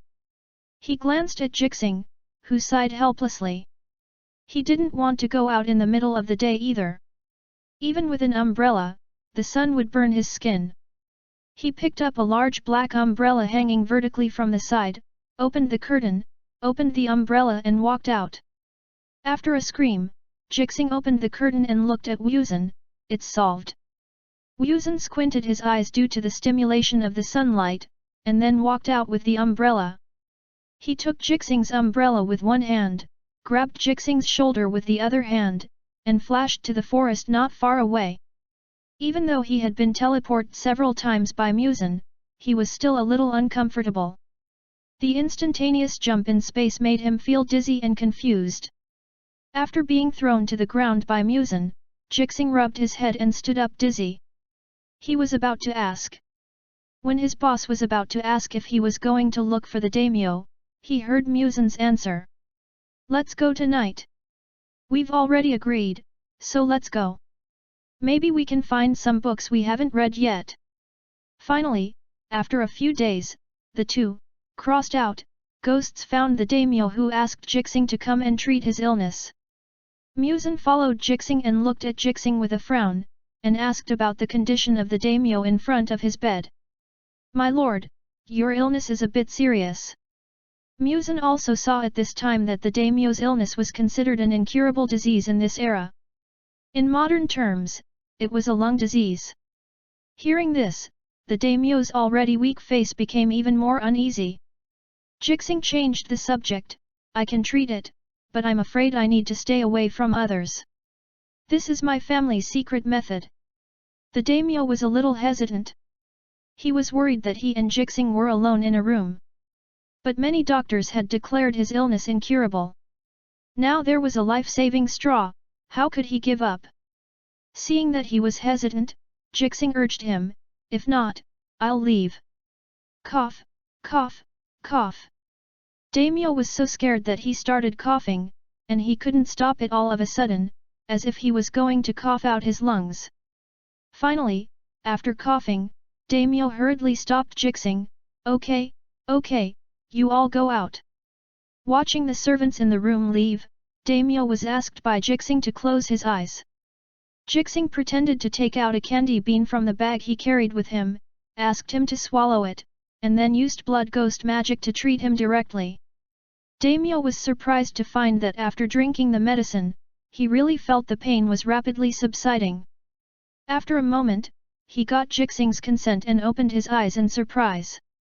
At this time, except for the feeling of weakness, there was almost no discomfort.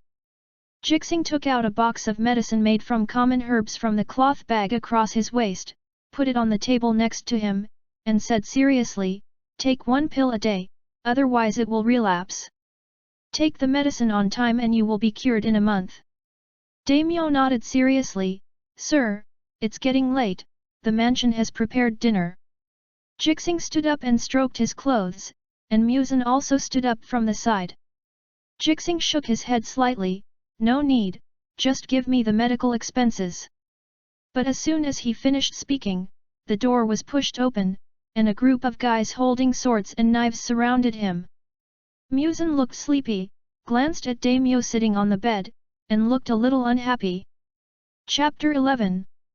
The people who rushed in were not only the samurai under the daimyo, but also the members of the Demon Slayer Corps. Muzan knew that he and Kihoki must have attracted the attention of the Demon Slayer Corps, and he felt that the members of the Demon Slayer Corps might have guessed his identity. Kihoki looked at Muzan. He knew that his boss did not like to kill innocent people. Muzan did not like to kill people like the Demon Slayer Corps, who had a tragic fate and strong and beautiful personalities. He would let them go if he could. Although the Demon Slayer Corps was against them, at this time, there was no breathing method. Even if it was said that the Nichiren sword could kill demons by beheading, the demons under Muzan were not very good, and the Demon Slayer Corps had almost no threat. Muzan is actually waiting. If his demons don't kill people as casually as in the original work, will the Demon Slayer Corps still have a steady stream of new forces? In the end, only the Yubayashiki family is still holding on.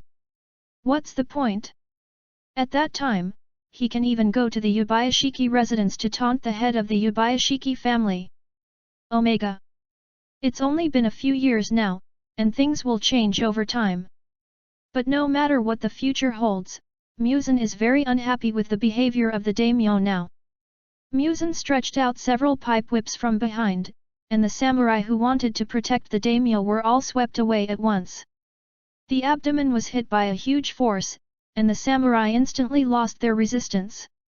Others saw MUZAN's hideous scarlet pipe whip flying in the air, and they were so scared that their legs went weak. Some samurai had already started to retreat and wanted to escape. MUZAN didn't know what was going on, and why the Demon Slayer Corps would cooperate with the daimyo. The whip stabbed into the heart of the daimyo smoothly like a knife cutting tofu. With the mentality of never wasting anything, MUZAN turned into a giant beast with one hand and swallowed the daimyo who was full of fear and regret in one bite. He chewed and swallowed it in front of the Demon Slayer Corps. The members of the Demon Slayer Corps tried to stop him, but were stopped by Jixing. MUZAN's arm returned to its original state, and the flying whip easily whipped away all the surrounding Demon Slayer Corps and samurai. He randomly picked a Demon Slayer Corps that was close to him, and the whip lifted him up in front of MUZAN by the collar. Ignoring the other party's fierce eyes and ineffective struggle, MUZAN patted his face and smiled, "I didn't intend to eat anyone. You killed the daimyo. Tell Yubayashiki a message, don't be too arrogant, just because I'm too lazy to kill you doesn't mean I won't." The member of the Demon Slayer Corps who was lifted in the air by the whip gritted his teeth, "Stop talking nonsense. I will definitely kill you." MUZAN threw him aside indifferently and glanced at Jixing, who nodded slightly. Casually threw away the samurai he was holding in his hand. MUZAN's whip lifted Jixing, and the two disappeared, leaving only the members of the Demon Slayer Corps and samurai who were unwilling but unable to chase. The head of the Yubayashiki family reached out to catch the falling crow in the courtyard, gently stroked it a few times, and his face was a little heavy. The future is getting more and more chaotic. The darkness covering the world has become illusory. The short-sighted, selfish, and cowardly MUZAN he was familiar with seemed to have changed. The evil spirits began to disguise themselves as doctors, ordinary people, and even daimyo to profit from the war. The evil spirits seemed to have become two types. One type slaughtered humans and ate them wantonly, and the other type hid among humans and controlled the war. But the Demon King MUZAN took an evil spirit with excellent medical skills to save people? What did MUZAN want to do? Moreover, why did he show mercy to the Demon Slayer Corps? Although some evil spirits still killed people wantonly and were not polite to the Demon Slayer Corps, the evil spirits and demon kings hidden among humans began to avoid the Demon Slayer Corps from some time. The future he saw was an endless battle between the Demon Slayer Corps and the evil spirits, but for some reason, he felt that this battle became more and more meaningless. Why? Killing demons cannot be meaningless. Yubayashiki sighed deeply. He would not waver in his determination and will to kill the evil spirits at all costs. The evil spirits who kill people wantonly and have lost their humanity should not exist in the world.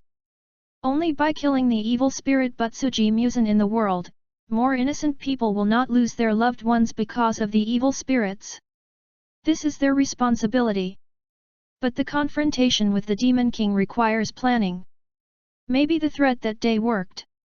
Even if MUZAN and Kiyoki's identities were exposed, no demon slayer came to disturb him.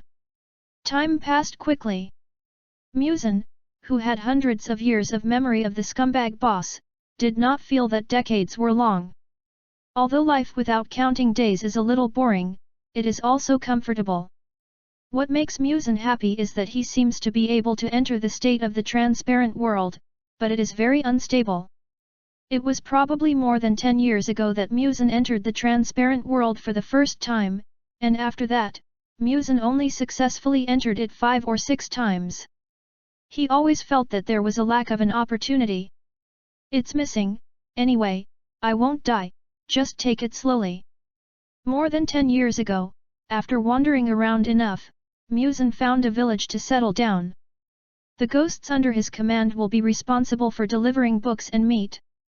MUZAN, who settled down, relied on the knowledge accumulated in his mind for decades and successfully became a doctor under the pseudonym MUZAN Suming. Although the people in the village were very curious about why this doctor never came out during the day, they all respected him. The last ray of sunlight withdrew from the earth, and the full moon hung in the sky.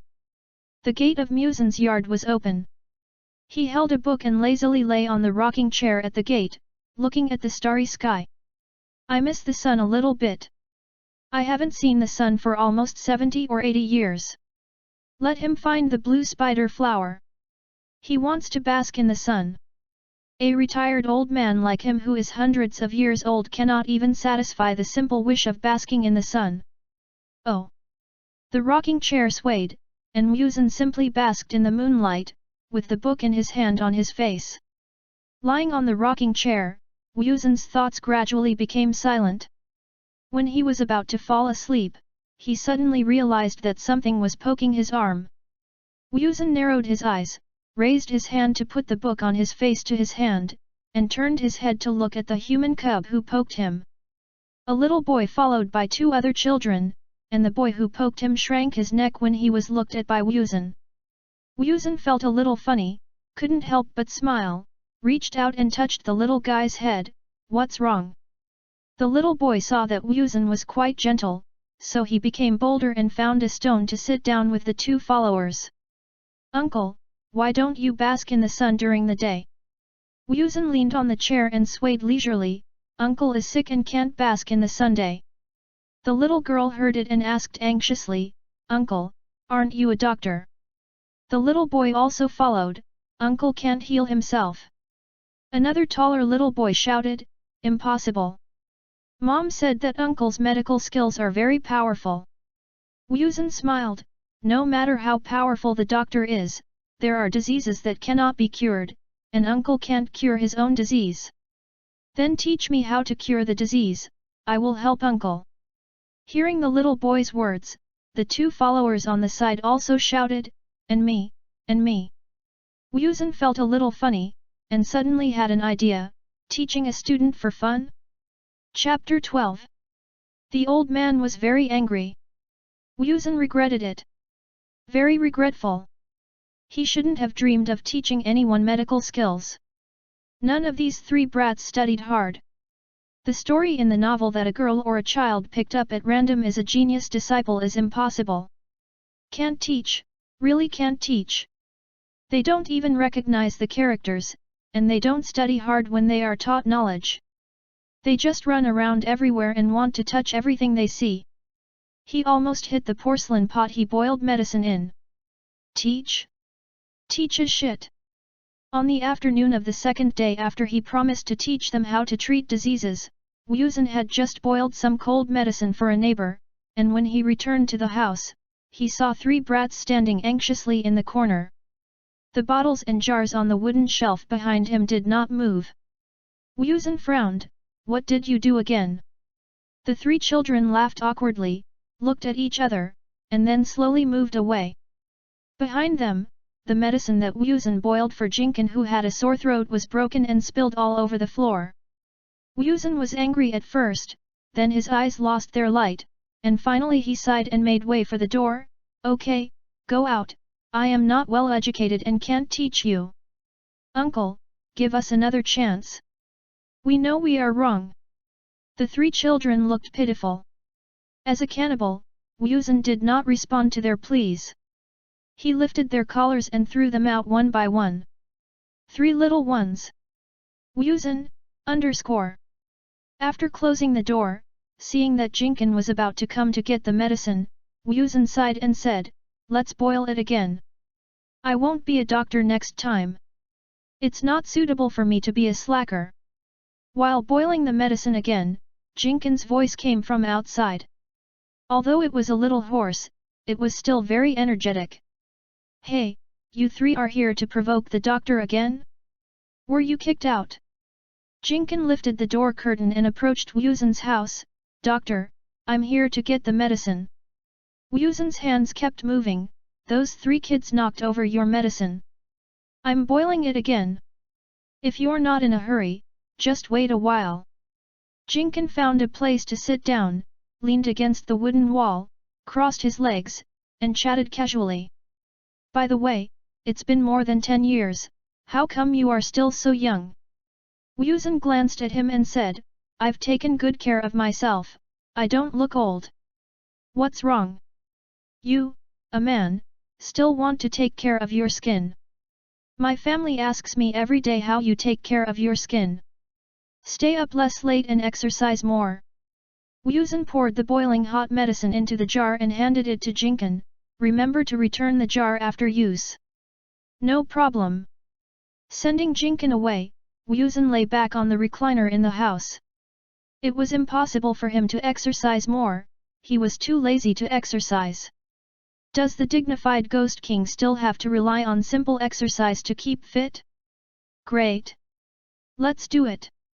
As night fell, MUZAN lay down on the rocking chair outside the door with a book in his hand, enjoying the evening breeze. It's a good thing he's not a human. There are no air conditioners or electric fans in this era.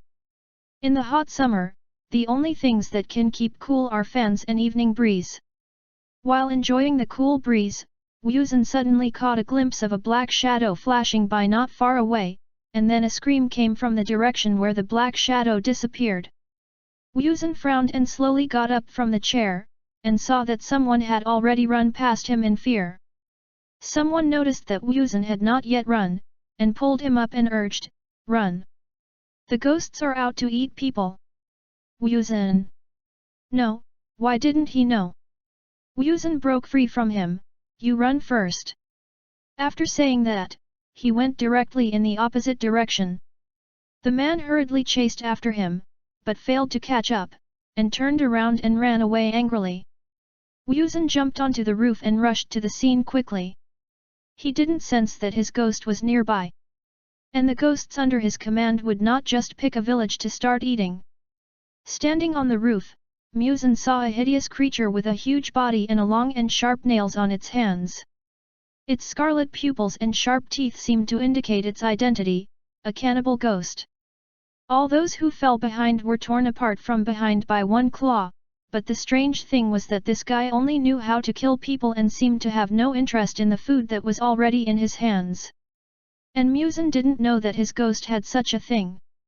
This thing was extremely ugly, and its facial features were blurred. It was not a ghost under his command at all. And in the memory of the scum boss, he had never created such a ghost. MUZAN took a step down, kicked away the creature that looked like a ghost but was not a ghost, and turned to look at the villagers who were almost killed. What are you looking at? Run! The villagers swallowed silently and rolled with him. Get up and run away quickly. This immortal doctor is really a hermit master. MUZAN looked at the creature that he kicked away.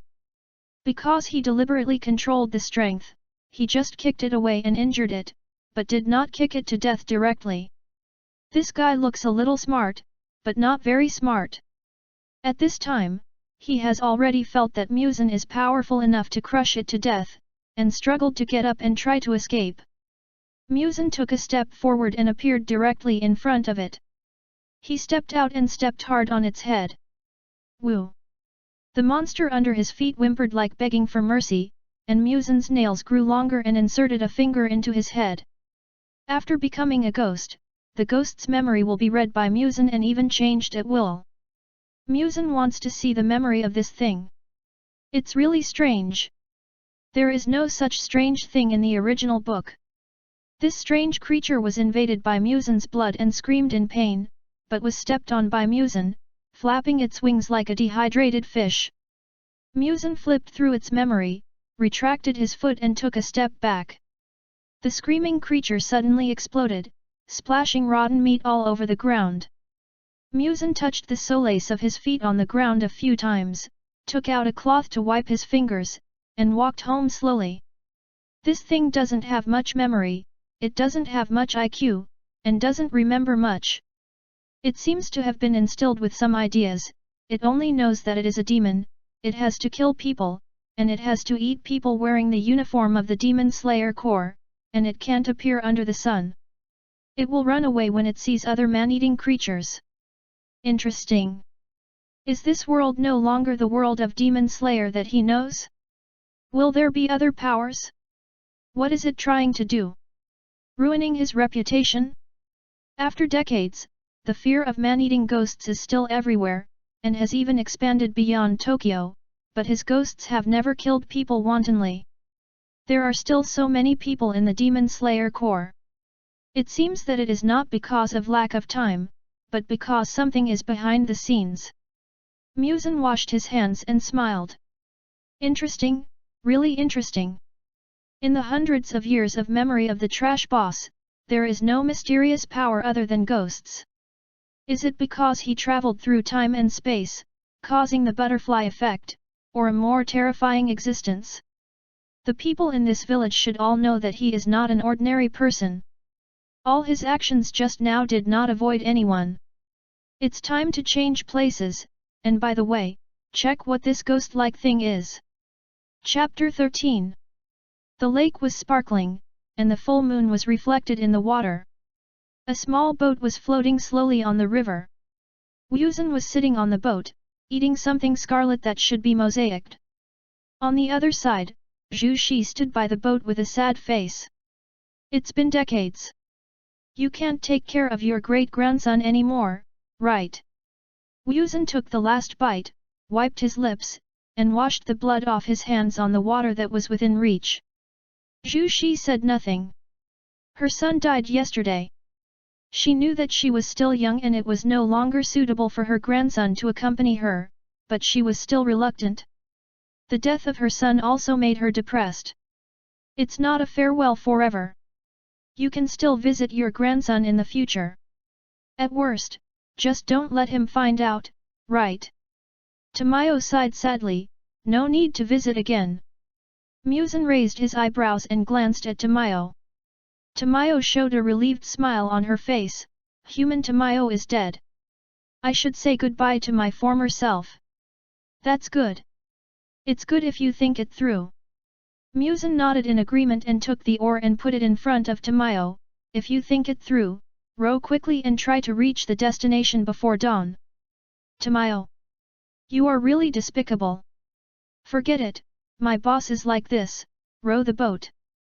From the day her son died, her identity as a person has disappeared, leaving only one identity, a ghost under MUZAN. Whether it is to repay MUZAN for giving her the opportunity to live and see her son grow up until death, or her own persistence in life, she will always live in this identity. Anyway, although this boss is despicable in some aspects, he is not really that despicable. On the night when MUZAN met the first half-ghost, the strange creature that looked like a ghost but not a ghost, he notified all the ghosts to pay attention to this kind of half-ghost and kill it when they see it. But unfortunately, the half-ghosts seemed to be deliberately avoiding them. In the past few years, the number of half-ghosts killed was very small, and the stupid Demon Slayer Corps only thought that they were all ghosts under MUZAN's command. They were all indignant and their determination to kill MUZAN became more and more firm. MUZAN, the scapegoat, MUZAN. With the dog-tail grass in his mouth, MUZAN looked at Tamayo who was still rowing with disdain. You can't do it, it's almost dawn. Tamayo put down the oars, looked up at MUZAN, and didn't seem to worry about being killed by the sun. My lord, we can't reach the other side before dawn. MUZAN saw Tamayo's calm look and felt that it was meaningless. He stood up and lifted her collar. The two disappeared at the same time, leaving only a wooden boat swaying on the water and slowly drifting along the river. MUZAN felt a little disappointed that Tamayo guessed that he could hide in the darkness before dawn. He also wanted to tease her and see how flustered Tamayo was. However, it can only be said that she is worthy of being Tamayo, that is, smart. You should stay with me in the future, read more books, and it would be best if you could study how to overcome the sunlight. Tamayo stood on the ground, unable to avoid the sequelae of teleportation. Her head was dizzy, her body was swaying on the ground, and she heard MUZAN's words. She could only nod reluctantly, barely avoiding falling to the ground, and it took a while for her to recover. MUZAN brought Tamayo to the territory of Shizuji Asanuma, who was a man who was almost killed by bandits and was saved by MUZAN. Unexpectedly, this guy was a big name. Because of his personality and outlook, MUZAN thought he was okay, so he stayed.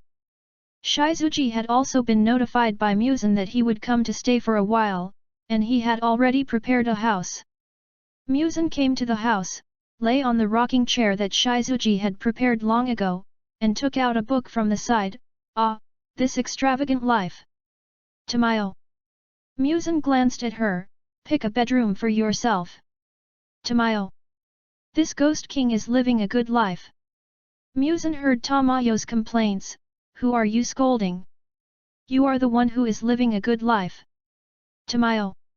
When Shizuka learned that MUZAN had arrived, he hurried over and pushed the door open to see the ghost king lying on a rocking chair like an old man. To be honest, he was confused when the ghost king asked him to make a strange chair. He couldn't even sit steadily on it and couldn't figure out what it was for. Until now, when he saw the ghost king, he inexplicably felt like he was seeing a retired old man. So this is how a rocking chair is used. He'll come after he conquers the world. When Shizue saw that MUZAN had moved the book in his hand down a little, he knelt down and bowed his head respectfully, saying, Sir. MUZAN glanced at him and said, Stand up, don't kneel down all the time, do what you need to do, and remember to let your men pay more attention to the blue-red spider lily, which may only appear during the day. Shizue stood up hurriedly after hearing this. Sir, the Demon Slayer Corps is here. Come if you want, they can do whatever they want if they don't cause trouble. Shizue stood there hesitantly, and MUZAN smiled and sighed, putting down the book in his hand. Just say it if you want blood. Shizue's face lit up when he heard this, but the next moment, a whip suddenly jumped out from the waist of the Demon King and pierced his chest. Shizue was instantly enveloped by severe pain, screaming and rolling on the ground. The Demon King has no martial ethics. Just when MUZAN was about to retract the whip, he suddenly found that it seemed that the whip on the rocking chair was more stable than holding the book with his hands. Anyway, there was no need to avoid anyone. So, after Shizue successfully survived, he saw this scene. MUZAN stretched out several whips from his waist, and the end of the whip was like a bracket, holding the book in his hand. Even if the chair was shaking, the whip still held the book steadily. What are you looking at? Get out of the way. MUZAN glanced at Shizue.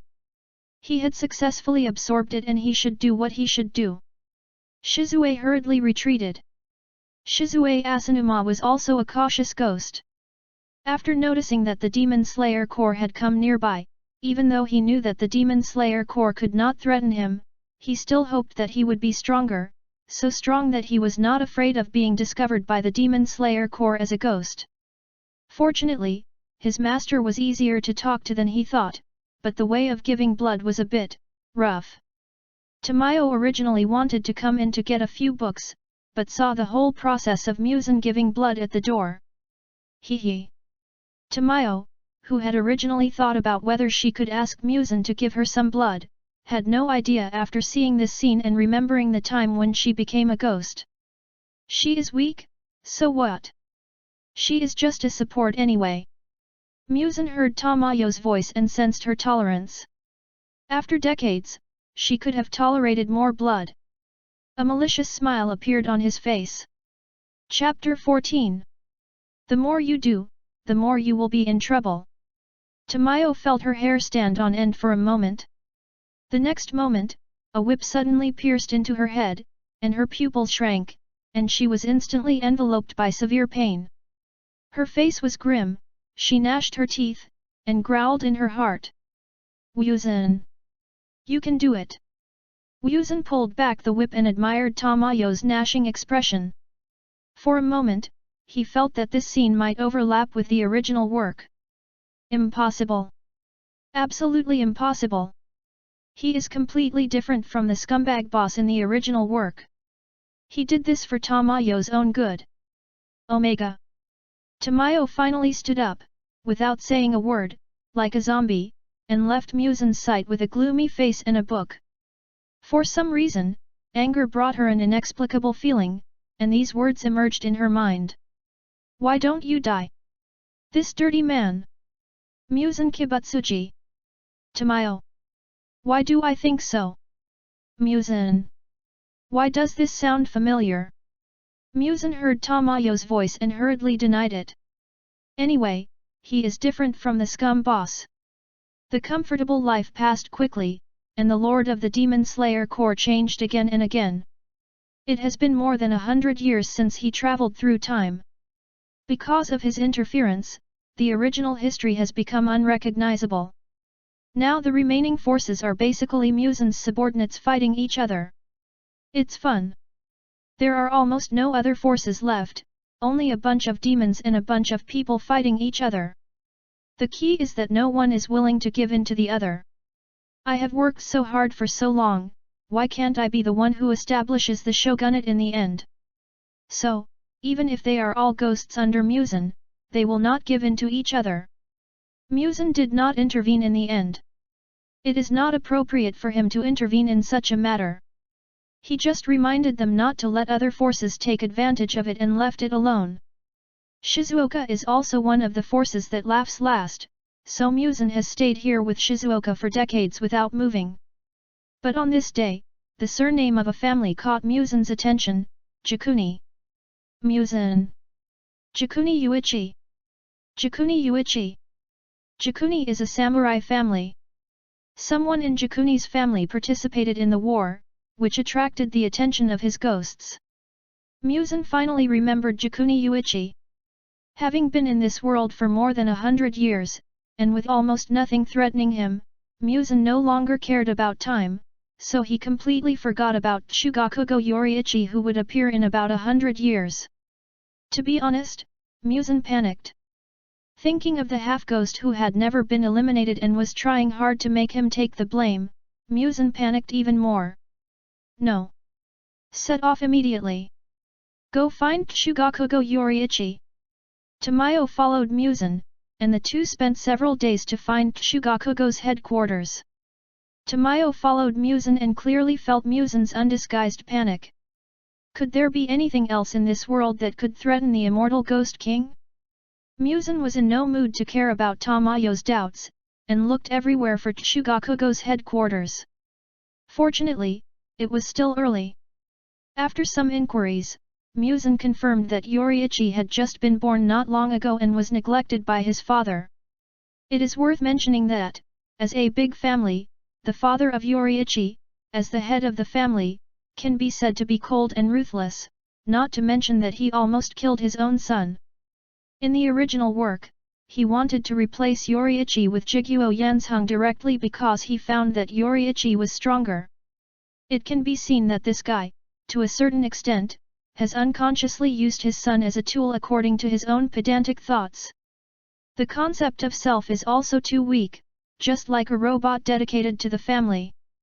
MUZAN found a relatively high tree near Jiguo's residence, stood on the tree and hid between the branches and leaves, observing Yoriichi's situation. At this time, Yoriichi hid in the house and peeked at Yanzhong who was practicing swordsmanship. When he noticed his mother coming over, he hurriedly ran out to support his mother like a snuggle. Akeno, Yoriichi's mother, touched Yoriichi's head, smiled gently, and stood under the eaves with him to watch Yanzhong practicing swordsmanship. Sweat was dripping from Iwakatsu's forehead, and he would glance over from time to time, looking at Yoriichi who was following him like a tail, with some displeasure. MUZAN felt that Iwakatsu might be a little abnormal because of his father. Tamayo stood beside MUZAN, looking at her boss in confusion. Are these two children what you are afraid of? MUZAN nodded, yes, but not the current them. Tamayo. You mean you saw the future? MUZAN was too lazy to explain and left with Tamayo. At this time, Yoriichi was only 4 or 5 years old. MUZAN didn't believe it. How could Yoriichi, a little kid, hurt him? Impossible. In the next few days, MUZAN split a clone to pay attention to Yoriichi's situation, and began to read leisurely. Now for MUZAN, in this boring world, reading is almost as attractive as reading novels. But he still made more time to exercise himself. According to the speculation in the original work, the location of the blue spider lily equals Tanjiro's house equals where Yoriichi and his wife live in Tsugamai-kun. Tsugyukuni Yoriichi grows up equals finds the blue higanbana equals MUZAN can overcome his shortcomings equals invincible. For an old guy who has lived for hundreds of years, time always flies fast. Nearly 3 years passed in a flash, and Yoriaki's mother became weaker and weaker. Akeno was lying alone on the tatami, and she felt as if she felt her life dissipating bit by bit. Faintly, she seemed to see a figure, a strange figure. This figure gave her an ominous feeling. Was the god going to take her soul away? Was she going to die? Do you want to live? MUZAN stood in front of Akeno, looking down at her. After all, she was Yoriaki's mother, so he could save her if he could. Akeno tried to open her eyes and looked at the person in front of her. Are you God? MUZAN, I am a ghost, and I can turn you into a ghost that will not die. Perhaps it was the calmness of a dying person, or perhaps it was because he felt MUZAN's kindness, but Akeno didn't show any emotion after hearing that MUZAN was a ghost. Instead, he shook his head. No, but can I ask you for a favor? Adhering to the idea that the dead are the greatest, MUZAN nodded. What is it? Let's talk about whether to agree or not. Let's see what I want him to do first. Take care of my 2 children. Yoshiichi is not liked by his father, but the child is very kind and should not be treated like that. Iwakatsuo is under too much pressure, he is too competitive. Azuna's voice became weaker and weaker, and her eyes looking at MUZAN became more and more turbid. Finally, under MUZAN's gaze, she gradually lost her voice. Perhaps because the person in front of her heard her request, Akeno left very peacefully. Faintly, MUZAN seemed to hear a faint thank you. He sighed. In fact, when he saw Akeno, he guessed that Akeno actually had no resistance to death except that she was a little worried about her children, and basically it was unlikely that she would want to become a ghost. Sure enough, it was as he expected. Chapter 15. The death of Akeno made Iwakatsuo and Yoriichi sad for a long time, and finally made the successor state lord in sorrow, looking at his wife's suicide note, fall into regret. He should have given Yoriichi a better environment. At the same time, Iwakatsuo learned that the weak brother who was supposed to be protected by him was a genius, and his father would definitely swap their positions, and he would live in that broken house and then be sent to the temple. This made Iwakatsuo even more uneasy and jealous in his sadness. But Iwakatsuo couldn't understand it when he learned that his brother was ridiculously leaving and cherished that broken flute. In the evening, seeing Yoriichi being sent away from the small door, MUZAN flashed and followed. Originally, Uniki, who was going to the temple, did not go as planned, but went far away. Uniki, who was only 7 years old, took a little dry food and a knife, and walked aimlessly in an unknown direction, step by step, with MUZAN following far behind. On the other side, Jiguo Yanzheng also saw his mother's diary. Yuichi is a person favored by God, and Uniki's action of sticking to his mother's left side was not as coquettish as he imagined, but to support his mother, which seemed to tell him, you are not as good as Uniki. Jiguo Yanzheng's hands were bulging with veins, grabbing his mother's diary, and his nails pierced deeply into it. He grabbed the knife and walked outside to the place where he practiced swordsmanship. At this time, his face was hideous, his pupils were red, and veins in his hands were bulging. He grabbed the handle of the knife and slashed at the dummy like crazy, roaring like a beast. Why? Why? I have worked so hard for so long. Why is it that guy in the end? I don't know how many times he chopped, the surface of the dummy was covered with knife marks, but because he was still young, the scars were only on the surface, but his brother could easily chop the dummy open. When the exhausted Jiguo Yanzheng thought of this, the jealousy and resentment in his heart kept pouring out, and his face was distorted to the extreme. Bang!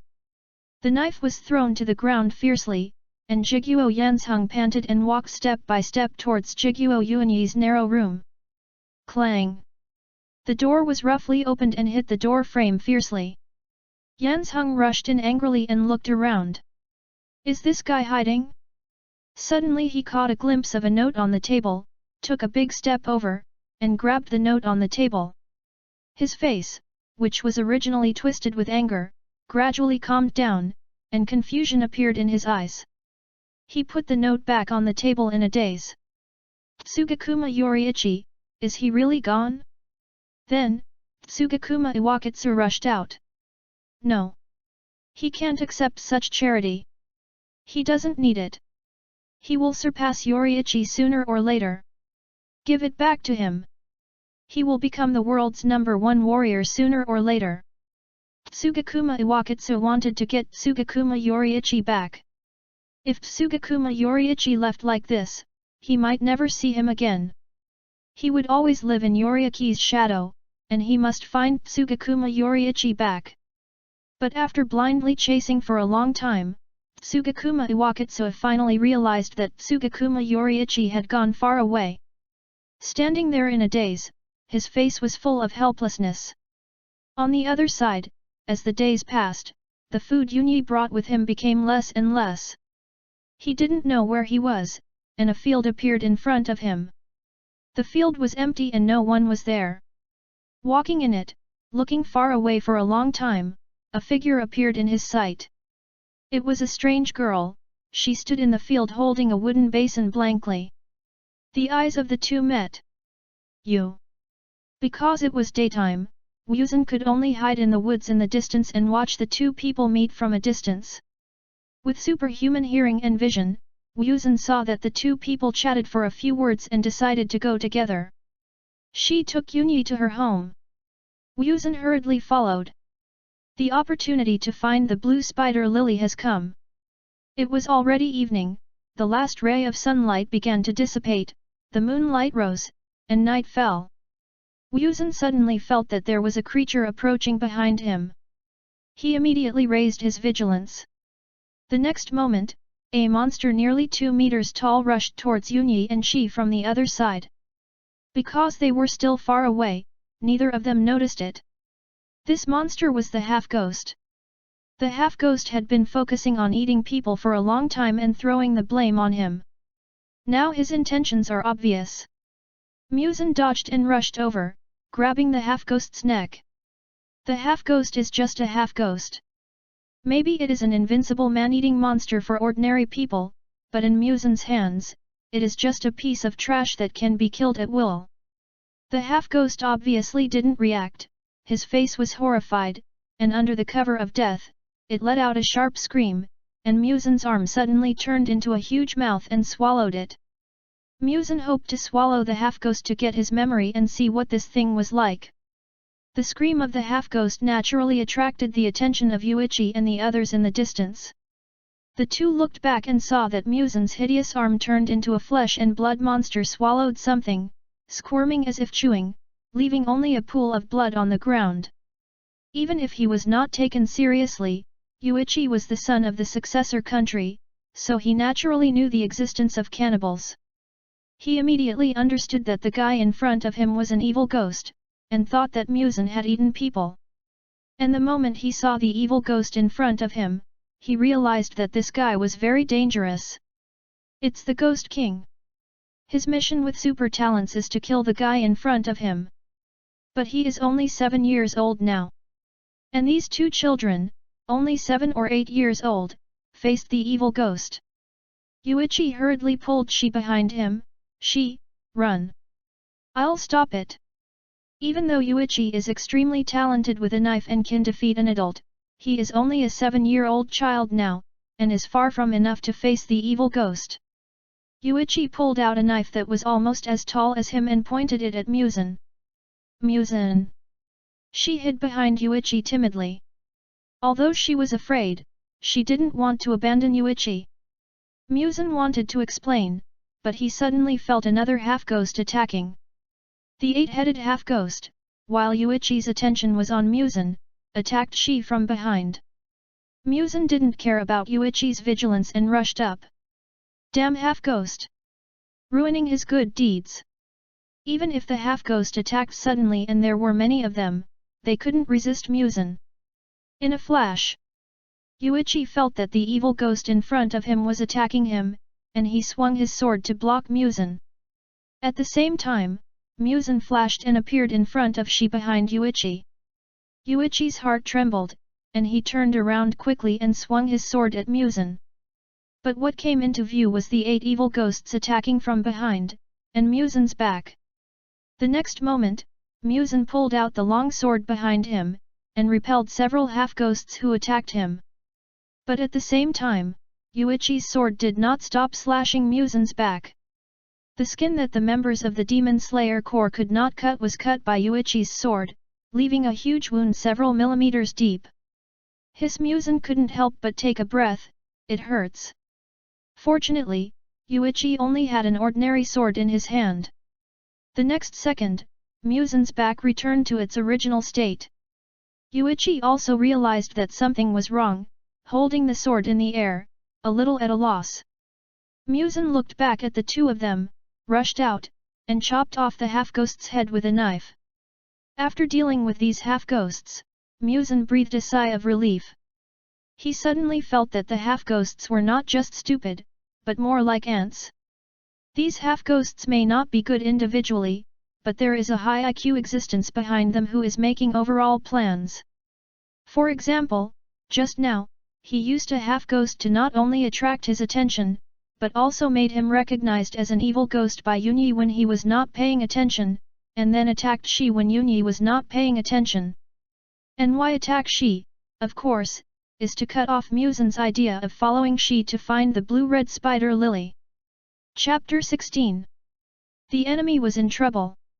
This group of half-ghosts had been hiding from him, and it was almost impossible to find them. Now they dared to appear in front of him, which was enough to show how desperate they were to prevent him from overcoming his weaknesses. Sooner or later, they would all be killed. Without the threat of half-ghosts, Yuichi looked at MUZAN, who was obviously a cannibal, and hesitated with his knife. MUZAN hesitated for a moment, and finally decided to use violence. Anyway, the little Yuichi now was no match for him. Suddenly grabbing the knife in Yuichi's hand that could not cause any substantial damage to him, Yuichi reacted immediately, holding the handle with all his strength, twisting the blade, trying to force MUZAN to let go, but unexpectedly, MUZAN was so strong that he took the knife away. Run! The weaponless Jiguo Yunyi shouted and tried to run away with she, but MUZAN threw away his knife and lifted up the clothes of the two people who were holding their backs with one hand each. Run away, come on, little brat, show me the way. MUZAN grabbed the two children and smiled with pride on his face. Yuichi and she struggled desperately to escape, but they were like fish out of water. MUZAN threw she to the ground and looked at little Yuichi. Stop struggling. Yuichi saw that she was released, and he didn't care about himself, and yelled at she. Run! MUZAN glanced at him. He let she go, so he naturally expected that she would not run away. He looked at she and smiled maliciously. You don't want Yuichi to lose his life, right? She looked like she was about to cry, but she held back, climbed up with dirt on her little face, and looked at MUZAN hatefully. Because she was worried about Yunyi, she naturally didn't dare to run. MUZAN, want to laugh, what should I do? He suddenly felt that he had gone too far by bullying a child. Don't worry about me, run! Bang! MUZAN slapped Yunyi on the butt. Stop talking. Otherwise, I'll treat you as a feast for 3 times. He took out a piece of cloth and a rope from somewhere, stuffed them into Yunyi's mouth, and tied his hands. Yunyi glared at him. Then he looked at she. Where is your home? Lead the way. She held back her tears, sobbed twice, turned around and led the way. Yunyi, Although MUZAN could leave directly, she would take Yunyi to her home. After all, they couldn't go anywhere else except she's home. But since he could bully Yunyi while he was still young, why not? According to Yunyi's talent, he would surpass him in a few years. If MUZAN didn't bully him now, he would have no chance in the future. Along the way, besides Yunyi's grumbling, there were only she's sobbing and footsteps. 3 people, crossed out, 1 cheating player and 1 ghost, soon arrived at she's doorstep. This is a simple little thatched house, located in an open space not far from the field.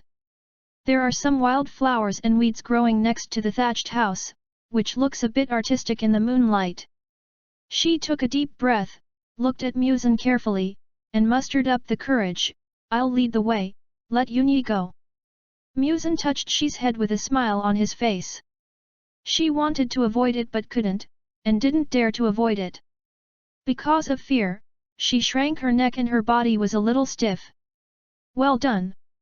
She heard this and wanted to ask MUZAN to let go of Yunyi, but she saw the evil smile on MUZAN's face. "But, did I say I would let you go if you lead the way?" Hearing this, Yunyi struggled violently. She held back her tears, terrified and angry, shrinking back. MUZAN threw Yunyi into the thatched hut, picked up Shi with one hand, and tied her up with a rope from somewhere, throwing her together with Yunyi. She could no longer hold back the tears in her eyes, and cried out, cursing MUZAN, shameless. Yuichi's legs were not tied, but he couldn't get up without his hands, so he crawled over and blocked in front of Shi, staring at the hateful evil ghost. MUZAN glanced at Shi who was crying loudly and threatened fiercely, "Don't cry." She stopped crying all of a sudden, but her tears were still flowing down and her nose was twitching and sobbing. Seeing that she really stopped crying, MUZAN looked down at the fierce Yuichi. He squatted down and patted Yuichi's little face with a smile. "Hey, are you angry? Your wife was scared to tears by me." But to MUZAN's disappointment, Yuichi's expression gradually calmed down, and in an instant it was as if he had seen through it. He strangely took off the gag. He put the rag in Yunyi's mouth to see what he could say. "Eat me, let Shi go." "Ah this!" MUZAN looked at Shi who was still sobbing, and Shi shouted, "No! Don't eat Yunyi! Then I eat you!" She shrank her neck, but suddenly her eyes became fierce. "Okay." At this moment, MUZAN didn't understand. Even if these two people were official original couples, they wouldn't be willing to sacrifice their lives for each other when they met at such a young age, right? Are they all so kind? He naturally didn't intend to do anything to the two of them, he just wanted to tease them with evil taste. But after being fed a mouthful of dog food by the two little brats, he suddenly felt boring, stood up, picked up the two and threw them on the tatami. "If you two are obedient, I won't eat you." Yuan subconsciously moved his body to block Shi. "What do you want to do? Do you believe I want to raise you?" Obviously, the two didn't believe it, but there was always a feeling that what he said was true. But the two also realized that they would not be hurt now. Yunyi took a deep breath and looked at MUZAN seriously. "You are the Ghost King, right?" "Yes." MUZAN did not hide anything and admitted it openly. "Then why did you stop those ghosts from attacking us just now?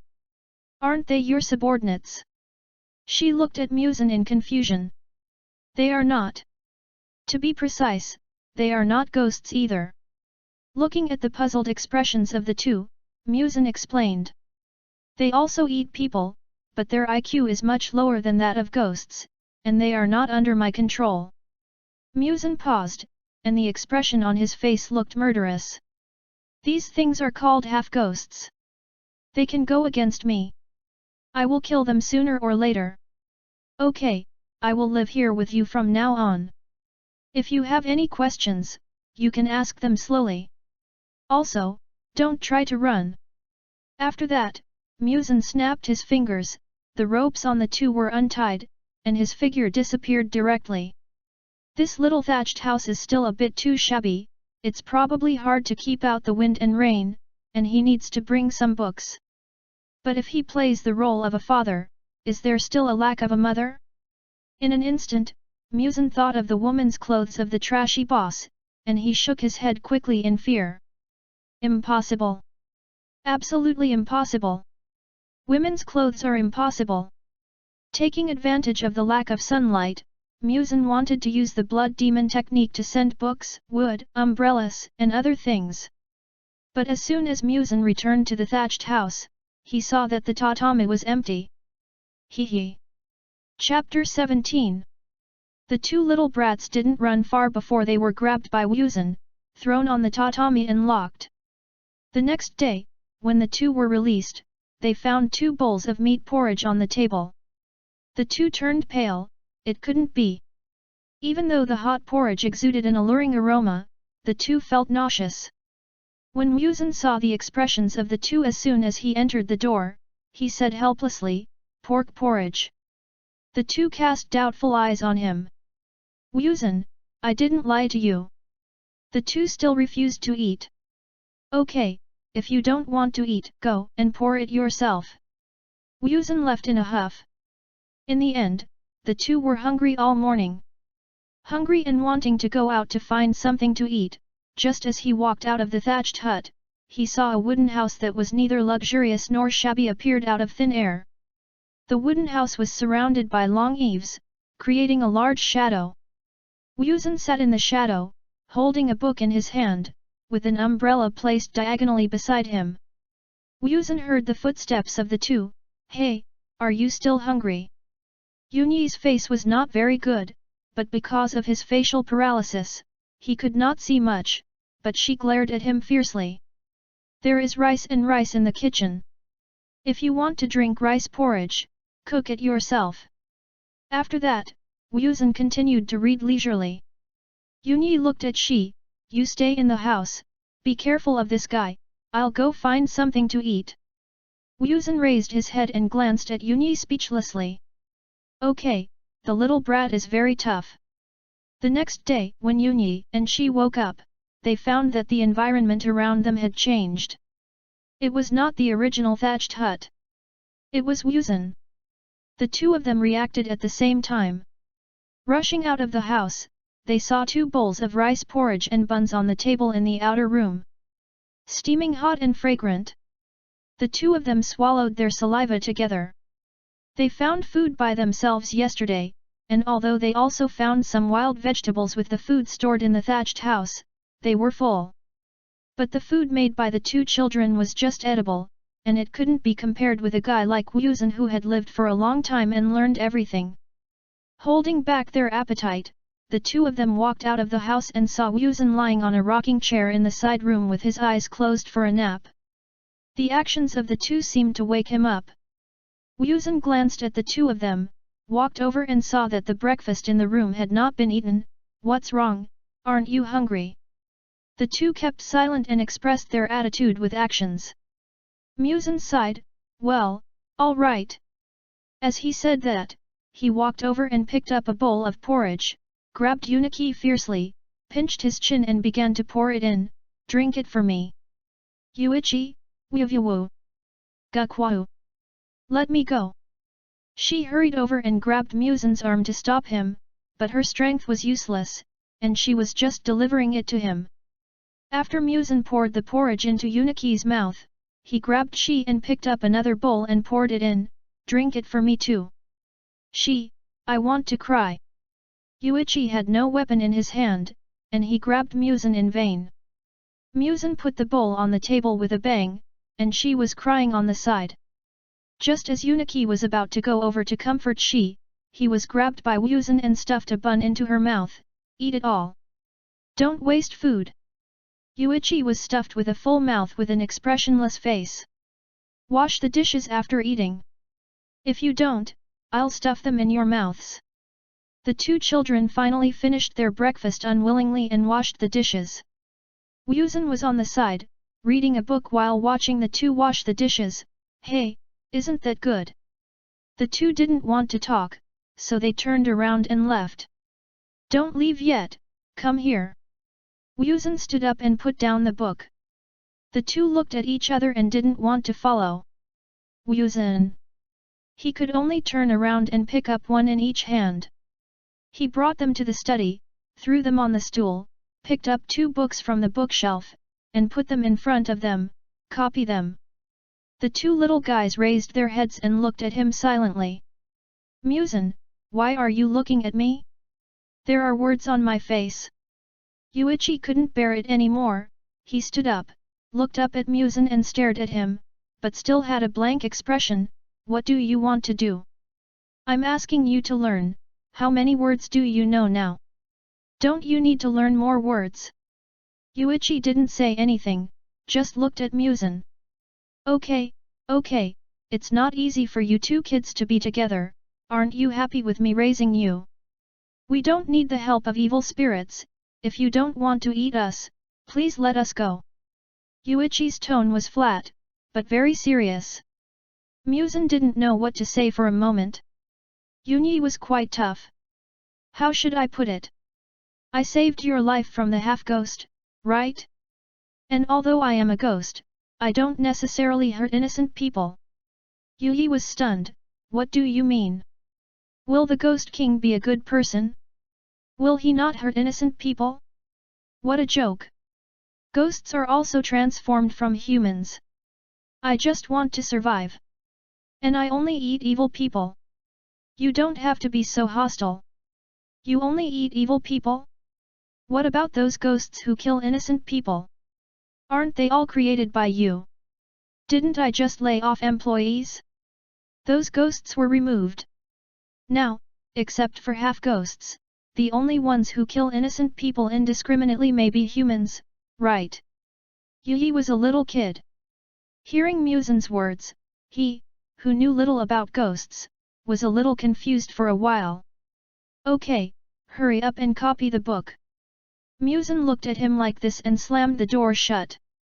He wanted to see if Uniki would almost kill him like in the original novel if he raised him. And it was indeed a bit miserable for Uniki and she to depend on each other for survival. Having read the original novel, he also wanted to help them. Give them a complete childhood or something. If it is complete, copying books is naturally indispensable. The next day, after breakfast, Uniki and she were going to continue copying books together, but were stopped by MUZAN. Do you want to learn sword? Yunyi looked puzzled. I brought you your sword that day, and she, do you want to learn? MUZAN took out 2 knives from the cabinet behind and handed them to the two. Yunyi took the knife and looked at MUZAN, thank you. Hey, call me daddy. Yi. I have adopted you now, right? I am your father, right? What's wrong with calling me daddy? Yi pulled she outside with an expressionless face and looked at MUZAN provocatively in the sun. MUZAN. Okay. Wait until I find the blue-red spider lily. Maybe Yunyi really cheated. As a pervert who can create his own breathing method, Yunyi's swordsmanship does not need to be learned or guided.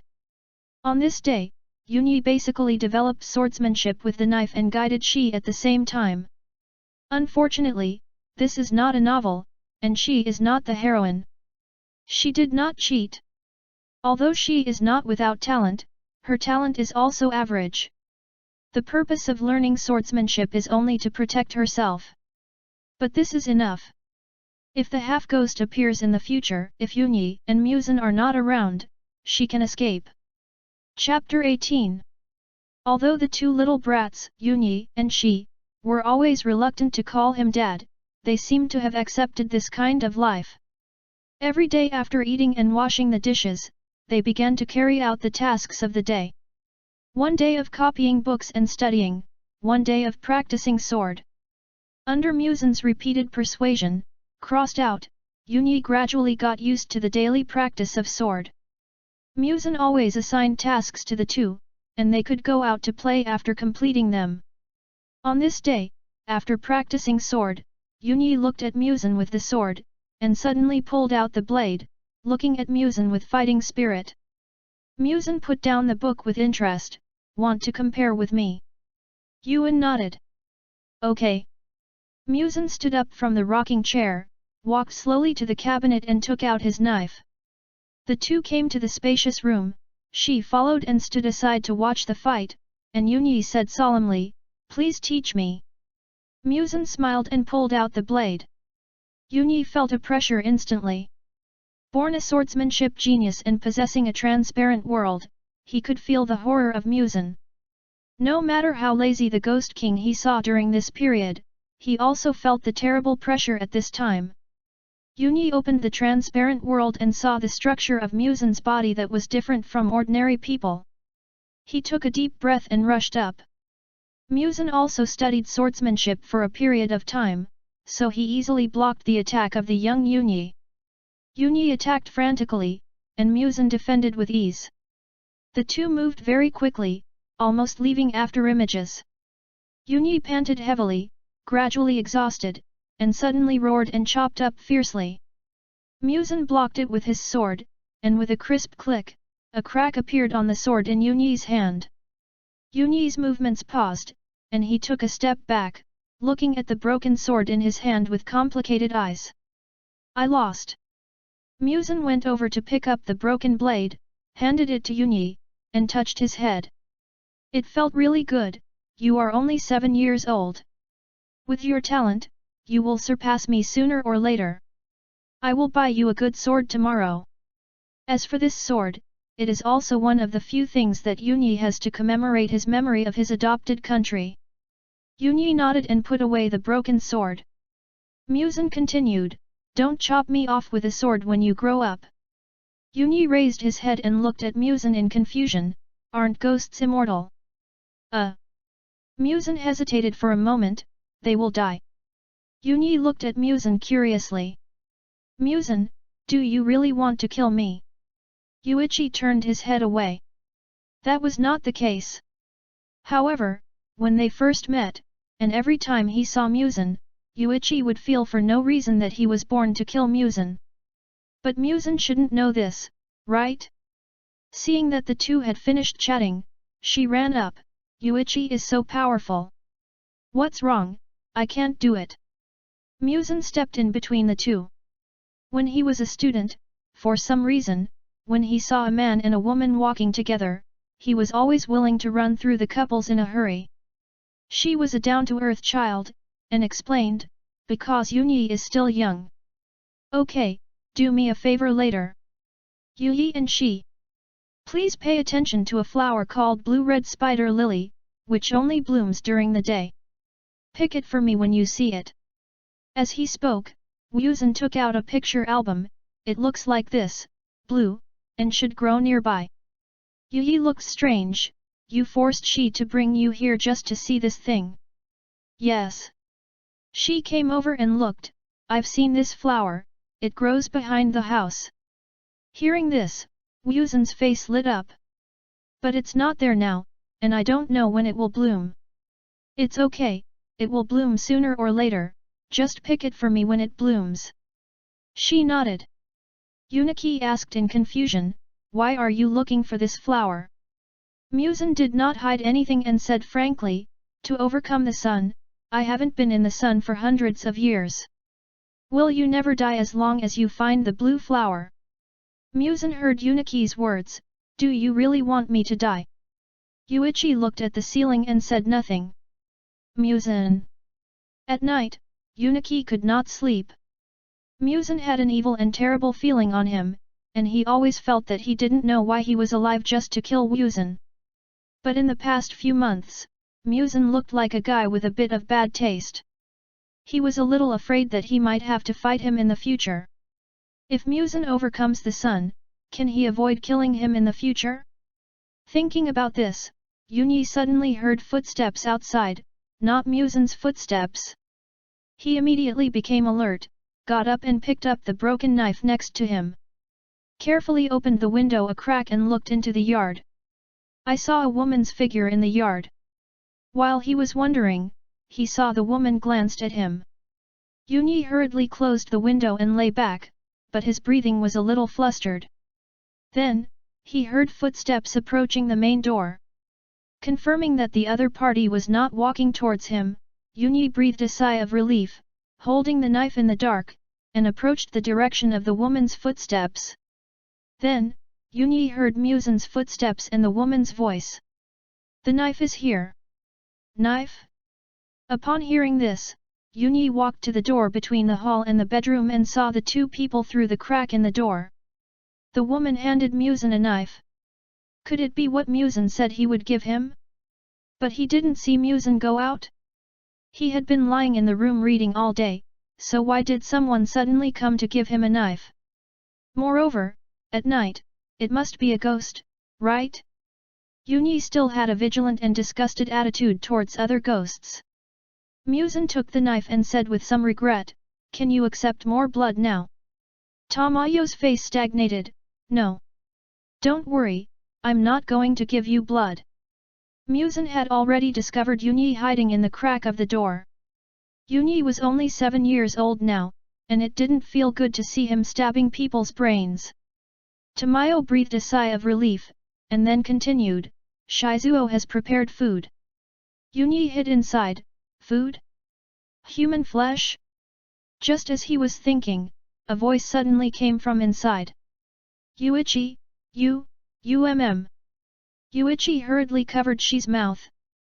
Shi understood all of a sudden and nodded. Yuichi was about to let go of Shi, but there was a rustling sound behind him, and the door was opened. MUZAN and Tamayo looked down at the two of them. Yuichi was silent for a while. Being stared at by the two, Shi's face turned red, and Yuichi lowered his head silently. "Can't you be more professional when you peek?" MUZAN unceremoniously broke the show. "MUZAN, did you notice me from the beginning?" "Yes." "Yuichi." Tamayo looked at MUZAN in surprise and lowered her voice, "Do these two children know?" MUZAN nodded, "I know."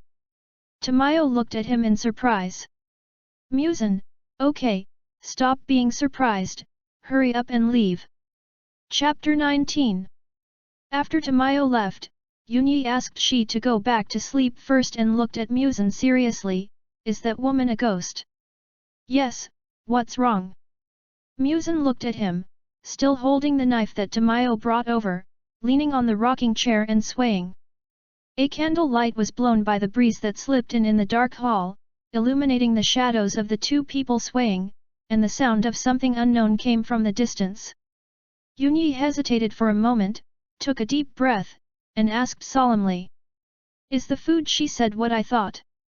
"Yes, I can't eat anything else, but you can rest assured, they are all those bandits and mountain robbers." After a moment, Yunyi nodded. He grasped the key point in MUZAN's words, "Ghosts can't eat other things." "What do you think?" "I can only taste the rotten smell when I eat other things, and I can't digest them. Otherwise, do you think I don't want to eat other things?" He can't even eat melon seeds when he wants to watch the fun. The 7-year-old Yunyi looked a little unhappy, "Okay, I know." MUZAN looked at him like this, touched his head, and said, "But the blue-red spider lily may allow me to eat other things." Yunyi's eyes lit up, "Really? Really? Okay, go to bed quickly, there are books to copy tomorrow." Yunyi nodded and ran back to sleep. MUZAN swayed on the chair, and suddenly, his figure disappeared, leaving only a rocking chair swaying slightly. The next day, Yuichi got a new sword and a new book to copy. Yuichi, To be honest, he doesn't like copying books. Every day he copied books, he was very painful, and he would only feel happy on the day of practicing sword. MUZAN looked at his bitter face and said, "You can't just know how to use a sword, you have to be cultured." Yuichi still had a bitter face. MUZAN left with a smile, "Anyway, it wasn't him who copied the book. Childhood is incomplete without copying books. If there were no 9-year compulsory education and college entrance examination here, he would have to send Yuichi to various training classes to have fun. Yuichi, listen to me, thank you."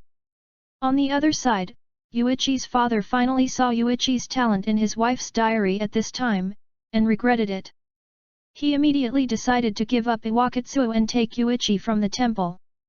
But he was told that Yuichi didn't go to the temple at all. From then on, he looked at Jiguo Yanzheng as if he was looking at a defective product, as if letting Jiguo Yanzheng inherit his position was a last resort. He looked at Yanzheng with a look of disgust. "Why didn't you tell me when you found out that Yunyi was stronger than you? You're a waste." He kicked Yanzheng in the chest, and Jiguo Yanzheng staggered and fell to the ground. He kicked him hard again. "Get out!" Jiguo Yanzheng climbed up from the ground with his head down, feeling humiliation and jealousy filling his chest. Under his father's stricter requirements and his own unwillingness, Yanzheng practiced swordsmanship and studied frantically. He wanted to surpass Yunyi. Sooner or later, he would become the strongest samurai. MUZAN's figure fell in the distance, watching this scene. No wonder Jiguo Yanzheng became such a character, his father really contributed to it. It has to be said that the tragedy of the two brothers may be due to the scumbag boss in the original work, but their father is also one of the keys. After MUZAN took a look at Iwaki's situation, he ran back to Shizuo. He was going to eat. It is worth mentioning that the remaining forces are getting fewer and fewer. Shizuo and Masahiro are both among the last few forces left. At this time, Shizuo was excitedly reporting to MUZAN his great achievements and the current situation, showing his determination and ability to unify all forces. MUZAN was too lazy to listen, but seeing his employees so excited and full of energy, it was not easy to discourage them, so he could only encourage them symbolically. Shizuo suddenly became more motivated as if he had taken hormones. MUZAN ate silently. After he left, Shizuo immediately started the next arrangement. MUZAN had already taken advantage of the sky to see Yuichi and Shi who had already fallen asleep. Sleep your ass off. Get up and have fun. Yuichi and Shi. Underscore. Are you okay? MUZAN, holding one child in each hand, pulled them both out of bed. Come on, change your clothes, I'll take you to the night market. How did the two of them? They were still children, and when they heard there was something to play, they changed their clothes and followed MUZAN. This place was remote, far from the nearest city, but they could not bear MUZAN's blood demon arts, so they grabbed the two and came to the vicinity of the destination. In order not to scare people, they naturally appeared in an uninhabited place. But being teleport made Yunyi and Shi dizzy, and it took a long time to relax. This Yunyi is not good. Hearing MUZAN's sarcastic words, he glanced at MUZAN. This guy. Is it really okay for you, the Ghost King, to be so unruly every day? This is one of the territories of his ghosts. Because they have just one, and the location is safe and the economy is still developing well, so today's night market is very lively. There are lights and decorations everywhere, tall buildings are brightly lit, and small stalls and shops on both sides of the road are shouting, and there are too many small gadgets and delicacies to take in. The bustling crowds of pedestrians and the lively conversations and laughter, and from time to time children ran by, playing with toys in their hands. Yunyi, who had lived in a small shabby house for a long time and had never been anywhere, and Shi, who lived in a remote village, had never seen such a scene before, and both of them became excited. Yunyi and Shi, who were still 7-year-old children, were dazzled at once. MUZAN touched their heads. Just tell me what you want. She noticed the key. Master MUZAN, do you have money? Of course. Otherwise, why would I bring you here? To make you jealous. MUZAN patted her head and said. Also, call me Dad. Yunyi glanced at MUZAN and pulled Shi. Let's go. MUZAN. Damn little brat. Sooner or later, I'll let you call me Dad. In fact, the reason why she refused to call MUZAN Dad was because of Yunyi. MUZAN followed behind the two. After all, they were just two children. It was also very lively and fun, and there were a lot of delicious food, but the two children were gentle and delicate after all, and they were embarrassed to buy too many things. If it weren't for MUZAN's repeated emphasis on buying whatever they wanted, the two would even just look at everything and never buy anything. After all, they were two poor children who lacked love.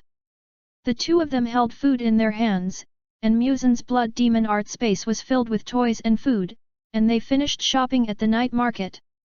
Seeing the smiles on the two little ones' faces, MUZAN touched their heads. How was it? Did you have fun? Yuichi and Shi both nodded slightly. Hey, then call me Dad. Let's go. Yuichi pulled Shi and quickened his pace. MUZAN. Chapter 20. After a long day of work, the two of them were still busy. After having breakfast, Yunyi went for a day's exercise as usual. MUZAN suddenly remembered something and lay on a rocking chair under the shadow of the eaves, watching Yunyi swinging a bamboo sword and chopping the wooden man he found. Yi, how did the transparent world open? Transparent world? Yunyi was stunned. How did MUZAN know? He never said it. But thinking that MUZAN knew a lot, he was relieved. Can't you enter the transparent world? MUZAN, _. What Versailles speech? Seeing his expression, Yunyi had the answer. The transparent world is the ultimate mastery of the body, which can isolate the outside world from the fighting spirit, which is something similar to killing intent, and enter the state of selflessness, which can enhance perception to the extreme. MUZAN nodded, and learned from Yunyi what the specific transparent world was. Only then did MUZAN understand the transparent world. It takes extreme pain to open the transparent world, and desperate situations are often more likely to stimulate the transparent world. Of course, except for cheating players, they are born with stripes and transparent worlds. And this is more like the ultimate of a skill. Only with a strong physique can you have a transparent world. Damn cheating players! MUZAN didn't expect that he might encounter desperate situations and then open the transparent world. He could only start practicing according to his own understanding. Time passed quickly. MUZAN accompanied the two children to grow up while trying to enter the transparent world. This day, Yunyi asked MUZAN to practice with him again. MUZAN also watched Uniki's progress and was confident of his strength. He waited leisurely for Uniki to attack. Uniki drew his sword solemnly, took a deep breath, and rushed over, slashing through the air with the blade. At this moment, MUZAN was stunned. Looking at the special effects that were truly displayed in front of his eyes, MUZAN's pupils shrank. Breathing of the sun. You have a breathing method at this time. MUZAN hurriedly raised his sword to defend himself, and the hot breath rushed to his face, and the sun-like brilliance made MUZAN feel a little uncomfortable. Every time Uniki chopped, it was fast and fierce. Because of the impact of the breathing method, MUZAN subconsciously showed his strength. At this moment, Uniki felt a terrible sense of oppression, and the breath of the person in front of him suddenly became unfamiliar. The tyrannical power and the vitality that wanted to devour everything, the young Yunyi was even oppressed to the point that his breathing stopped for a moment. At this moment, Yunyi's brain seemed to be penetrated by something, his eyes widened, and his movements became extremely smooth. MUZAN realized that he had overreacted, and hurriedly stepped back to retract the knife, but then he saw Yunyi's red blade cut out a round sun like the scorching sun, and slashed at him with a knife. MUZAN's pupils contracted, and an unprecedented sense of danger came over him. In an instant, he sensed the trajectory of the knife and saw a different world. He hurriedly dodged and barely avoided Yunyi's sun breathing, staring blankly at Yunyi's blade with special effects. WOC. Yunyi. You want to kill me? This is the 13th style of sun breathing. How come it's available now? In the original book, this thing almost killed him. Click.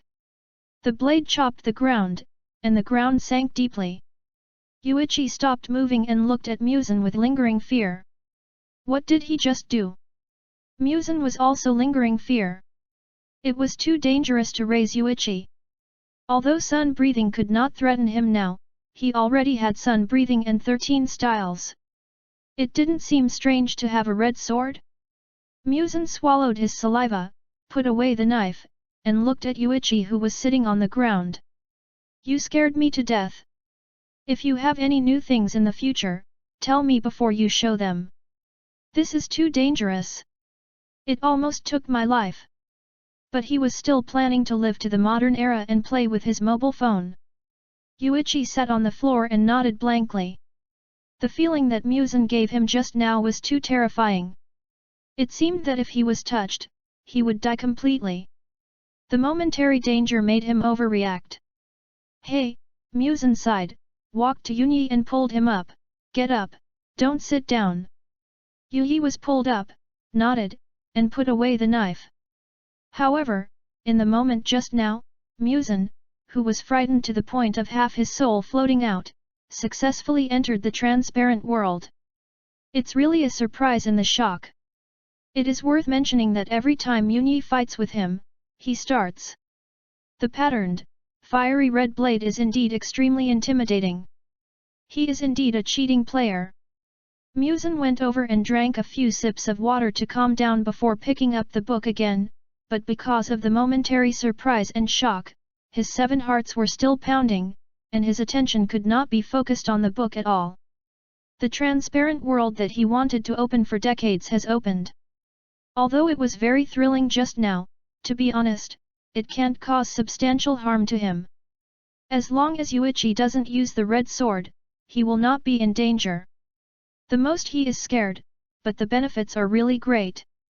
Although the transparent world will not strengthen the body, it is a manifestation of a person, ghost, mastering his body to the extreme, the absolute application of skills and superb perception. As one of the several methods of improving the combat effectiveness of the ghost hunters in Demon Slayer, the transparent world is obvious in its ability to improve combat effectiveness. Through the transparent world, you can see the enemy's weaknesses and make the enemy unable to predict your next step. But for MUZAN, it is useless for the time being. After all, the only threat to him, Uniki, is now his little brat. But speaking of it, Uniki actually mastered the breathing method without him knowing it, and was stimulated by him to create the 13th style in an instant. This kid is quite good at hiding. It can only be said that he deserves to be the ceiling. 5 years later. The moonlight is gentle, the cool breeze blows with a rustling sound, and the leaves sway slightly with the shadows reflected on the window. MUZAN lay in the rocking chair and slept leisurely. For a long-lived existence like him, sleeping should be the best way to kill time. But soon, MUZAN was awakened by the sound of Uniki pushing the door in. Taking off the book covering his face, MUZAN opened his eyes and looked at Uniki, who was holding a long knife in his hand. At this time, the long knife in Uniki's hand was stained with half-dried blood, his face was a little complicated, and there were several cuts on his clothes torn by sharp claws. The young Uniki was breathing a little fast, his face was red, and the hand holding the knife was faintly trembling. MUZAN's face turned serious. What happened? I met a half-ghost.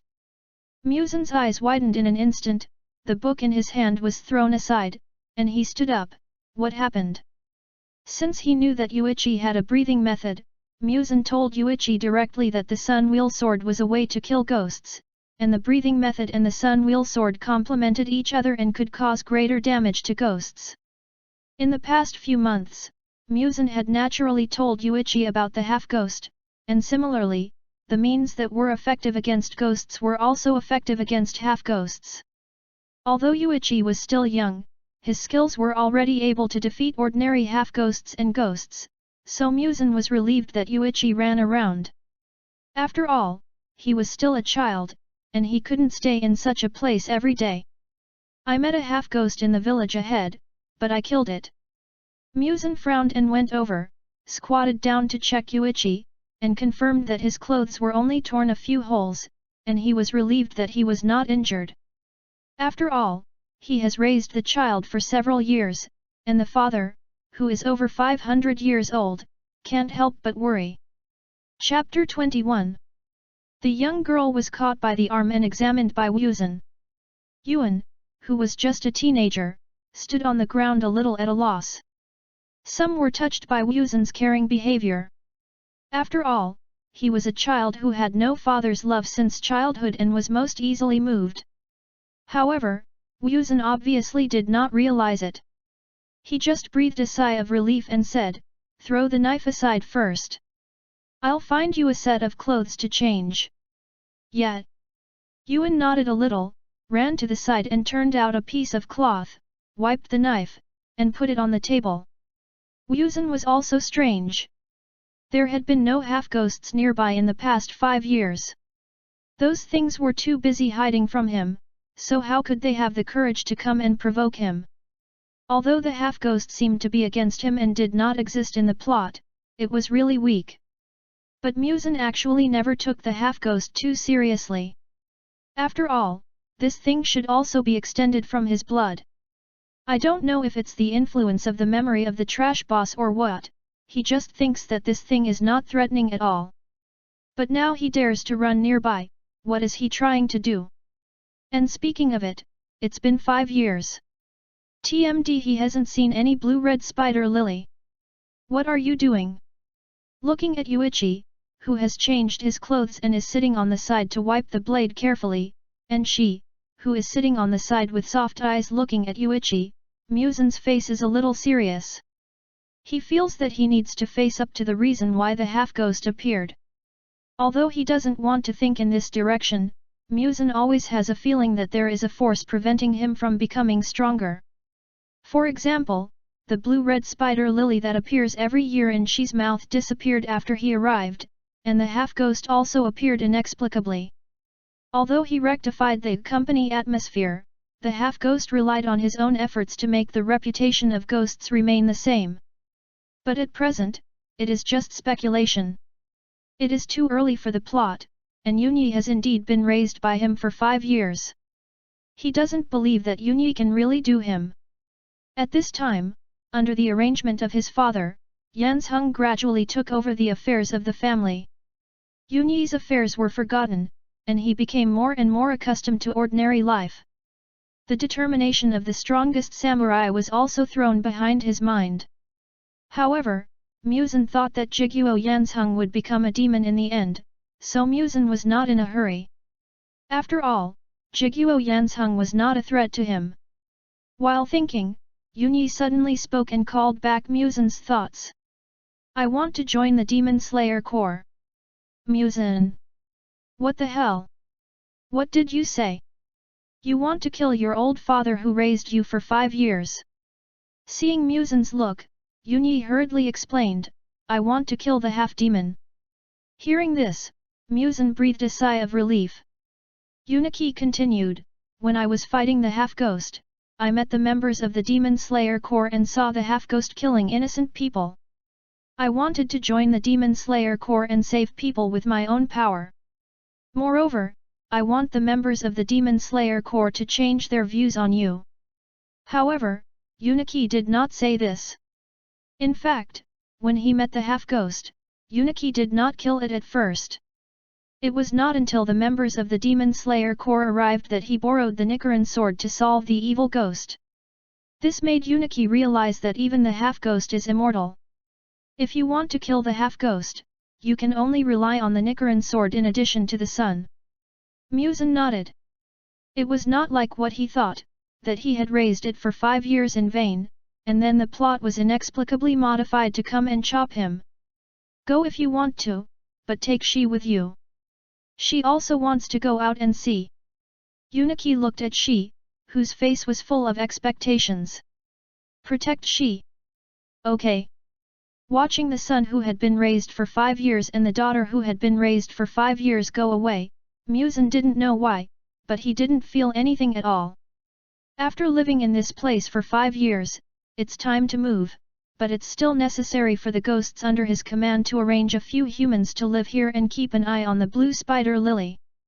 MUZAN flashed away and appeared behind Tamayo. At this time, Tamayo was sitting in a slightly simple house, sitting on a wooden bench reading a book. She was startled when she heard the footsteps behind her and turned her head to look. She was relieved to see that it was MUZAN. MUZAN looked around and took a look at her living environment. Tamayo lived in a village with a large population during this period, helping people with medical treatment. Try it and see if you can make me immune to wisteria flowers. You have been too idle during this period. Tamayo. You can't bear to see me idle? MUZAN really can't bear to see Tamayo idle. Such a best assistant in the original book, now in his hands, how can he not let him study what is the matter with cannibalism and fear of sunlight, and how to overcome it? Although Tamayo complained in her heart, she knew that her boss was worried about her weaknesses, and she also needed to study the problems mentioned by MUZAN. Moreover, there was no way, as a ghost, the Ghost King's request could not be ignored. Okay. MUZAN didn't care about her inner complaints, just work. After explaining, he left. For MUZAN, time passed quickly. Another 5 years passed in a flash. At this time, the chaotic warring states period finally came to an end, and the final result was the victory of Maruoka Masahiro's forces. To be honest, it was a bit beyond MUZAN's expectations. After all, Maruoka Masahiro and others were just MUZAN's casual actions, but Asanuma Shizuji MUZAN was more optimistic. But the result is that Masahiro wins in the end. But of course, Masahiro Maruoka also won in a certain way. He chose to merge with a human force in the end and finally defeated the other forces. Shizuo was very unwilling to accept this. He never expected that Masahiro Maruoka would choose to sacrifice some of his power and join forces with human forces to get him out. Therefore, the shogunate that was finally established, although Masahiro Maruoka and Kinko Maruoka, who had never exposed themselves as demons, held more than half of the power, the main component of the ruling class was still human. At this time, the calm Masahiro Maruoka and the slightly unwilling Shizuo Asanuma and other losers stood in front of MUZAN. MUZAN lay in the rocking chair where he had been lying for more than 10 years, looking at the dozen people standing in front of him. Although Masahiro's face was calm at this time, he also noticed his inner joy and desire for praise. Well done! MUZAN smiled at Masahiro Maruoka and Kinko. Asanuma Shizuji lowered his head and said nothing. Another ghost shouted unwillingly. My lord! But they have joined forces with humans. The current shogunate is still controlled by humans. Our efforts are in vain. MUZAN looked at him and couldn't help but smile. I didn't ask you to control the shogunate and occupy the power center. Just end the war. But don't we want to rule humans? This. MUZAN looked a little unnatural. When did I say that? Chapter 22. The ghost who was speaking was stunned. Thinking carefully, MUZAN didn't seem to have said anything about ruling. At the beginning, it seemed that he just asked himself not to kill innocent people indiscriminately. He didn't give any orders other than that. As for the wars in the past few decades, it seemed that he wanted to do it himself. At most, he encouraged himself to end the war. So this is all his own imagination? Most of the ghosts in front of him looked like, am I wrong? Have you figured it out? Seeing that they had figured it out, MUZAN suddenly stretched out a whip from his waist and stabbed it into the heads of Maruoka Masahiro and Maruoka Kinko. The remaining dozen ghosts were frightened and subconsciously dodged. After seeing what happened, they looked at MUZAN awkwardly. The two ghosts who were given blood looked painful, and let out a low roar from their throats. MUZAN felt that he could not give blood just because the upper limit was raised.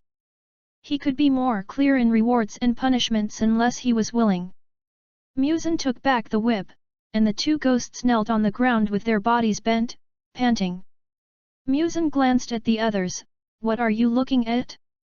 Go do what you should do if you have nothing to do. Hearing this, more than a dozen ghosts who reacted responded and left, and Maruoka Masahiro and the other two slowly stood up and retreated. MUZAN left in a flash.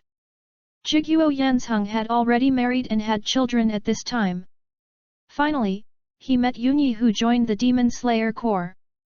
He left his wife and children, resolutely picked up his dream of becoming the strongest samurai and joined the Demon Slayer Corps. Yunyi, this fool, still thinks that his dear brother only cares for him as a younger brother, and thinks that the two brothers are friendly and respectful to each other, and have a good relationship. He treasures the bamboo flute given by his brother as a treasure. Little did he know that Jigoku Iwakatsu was almost going insane at this time. MUZAN had to go over and remind Yoriichi while he was on a mission. Jigoku Yoriichi was on a mission with his beloved brother at this time. Because the Demon Slayer Corps still regarded demons and half-demons as one, Yoriichi had no ability to distinguish between demons and half-demons, so he could only go on missions. Moreover, in his opinion, even if the demons under MUZAN killed innocent people, they should be killed. At this time, the two people's mission was to find a murderous demon in a small town. According to the mission description, the husband of a local Peepa girl was tortured to death by a demon, and the Peepa girl escaped the demon's clutches that day and came out to play in rags. It is said that the music played by the Peepa girl that day was particularly beautiful because she lost her husband. Although it does not seem reasonable, the Demon Slayer Corps adheres to the idea of never letting go of any evil demon, so they asked Jigoku and his two brothers to investigate the situation. If there is a demon, it must be killed. At this time, Yoriichi, at the suggestion of Iwakatsu, the two investigated the situation separately. Yunyi had just asked a passerby and didn't get any useful information. Seeing that the sky was getting darker and darker, Yunyi felt that he should meet up with Yanzheng first to exchange the information he found. But in a trance, he suddenly caught a glimpse of a figure in a small alley. Yunyi stopped and looked at the alley that was so dark that there was no light and confusion. The figure seemed to overlap with someone in his memory. Yunyi stood outside the alley, under the setting sun, looking at the familiar figure looking at him, and couldn't help but said in a lost voice, "MUZAN." MUZAN smiled, "I came to see you." Yunyi hurriedly walked into the alley. He knew that MUZAN couldn't see the sun, so it was hard for him to come to see him in the daytime. "You must have something to do with me." Although they haven't seen each other for 5 years, Yunyi also knew that MUZAN really wouldn't be so idle to come to see him. MUZAN curled his lips, "Is it not enough for an old father to come and see his son?" Yuichi was busy with the mission and had no intention to greet MUZAN. As for what MUZAN said, he did not take it seriously and asked, "Can you tell if there are ghosts nearby?" "What's wrong?" "I received a mission." Yuichi described the mission, and MUZAN frowned. "No, I can sense that there are no ghosts nearby, and the ghosts under my command will not kill innocent people indiscriminately." MUZAN emphasized that neither he nor the ghosts would kill innocent people indiscriminately. Yuichi looked strange. "I investigated, and the husband of the killed Peepa woman is not innocent. He gambled and committed domestic violence, and it is not an exaggeration to say that he deserved to die." Yuichi explained. To be honest, he also felt that such a man could only be called a scumbag if he was alive. MUZAN felt a bit familiar when he heard this, but there are actually many such things, it's just that they feel similar, and he assured. "I can be sure that it was not done by a ghost, otherwise I would know, and I didn't sense the existence of a half-ghost nearby." Yuichi was also a little puzzled when he heard this. Is it an accident between ordinary people? It should be. Okay, let's not talk about this, I came here to remind you.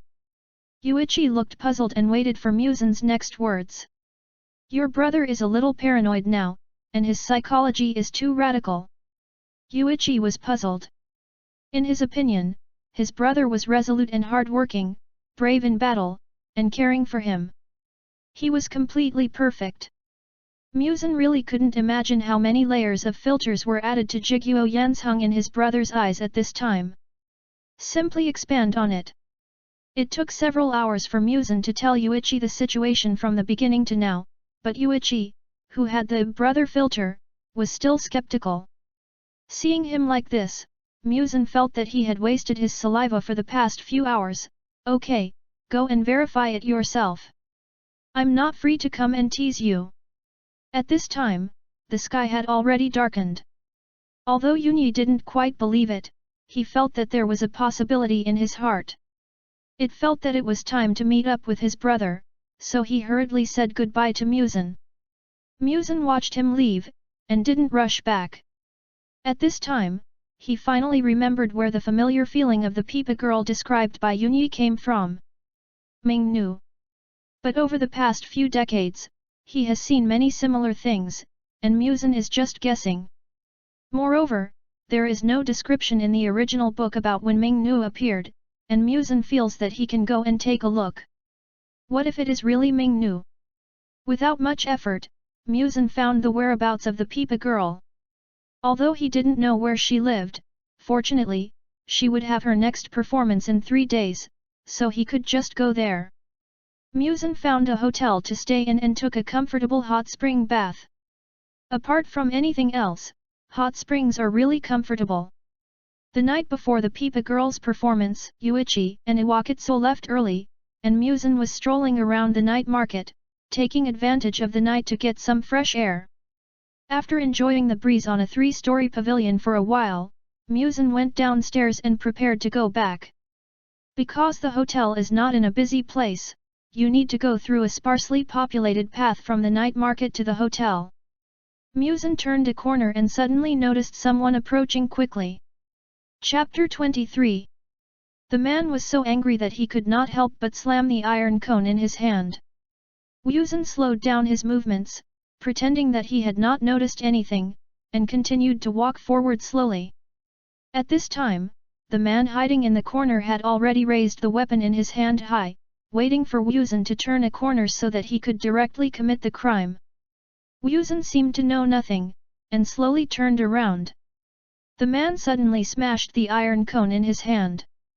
The next second, the iron cone was caught by MUZAN, and he also saw the person who attacked him, a woman with shabby clothes and long hair. She realized that the crime had failed, and was even more terrified by MUZAN's outrageous reaction speed and strength, and hurriedly wanted to take back the weapon. But MUZAN's hand was tightly grasped, and she couldn't get it away at all, so she immediately let go and tried to run away. Unexpectedly, the next second, MUZAN grabbed her wrist and pulled her over. She didn't stand firmly and fell to the ground. MUZAN still held her hand tightly and looked down at her. In her eyes, the eyes of this ridiculously strong man at this time were a little scary, and his expression seemed very unhappy. But she didn't know that MUZAN was actually a little happy and excited at this time, and the current scene seemed to be not much different from the description in the comics. Could it really be Mingnu? MUZAN looked at the woman on the ground with fear on her face, and without saying a word, his nails instantly grew longer and stabbed her fiercely. Mingnu's pupils shrank, and a sharp pain came from her forehead, followed by a burning pain that spread to her whole body, and the whole person seemed to be about to explode at any time. MUZAN pulled back his hand, shook off the blood on his fingers, and looked at the woman curled up on the ground and screamed. Finally, after a while, her voice calmed down. Except for the heavy breathing and rapid heartbeat, her face returned to calm. The moment she turned into a ghost, she knew that the person in front of her was the notorious Ghost King, and she became his subordinate. Mingnu did not have any emotional changes, and she accepted the change of identity at once. She had been tortured by her husband for a long time, had a hard life, and struggled to survive. She was actually numb mentally. As long as she was alive, she had no other thoughts. She slowly got up and knelt on the ground with a respectful look. MUZAN was finally able to confirm at this time that the woman in front of him was Mingnu, the secretary of the scumbag boss in the original book. But after reading Mingnu's memory, MUZAN couldn't help but feel a little sympathetic to her, and was also very glad that he found her before she killed more people simply for performance. In order to prevent Mingnu from becoming addicted to killing, he had to enlighten her. After all, he still admired Mingnu very much. It can be said that she was an excellent assistant, and he didn't want to give up just like that. But now Mingnu's almost numb mentality is twisted enough. Mingnu's scream just now also attracted the attention of the people around. MUZAN went over and grabbed Mingnu's shoulders and took her away. Mingnu's blood demon art is naturally the same as in the original book, Infinite City. But to be honest, now he thought about it, it seems that there is no need for Infinite City. At most, there is an extra place to live. MUZAN took Mingnu to the house where he lived, threw her aside, and lay back on his beloved rocking chair, then looked at her and said, "Don't kneel, go pick a room."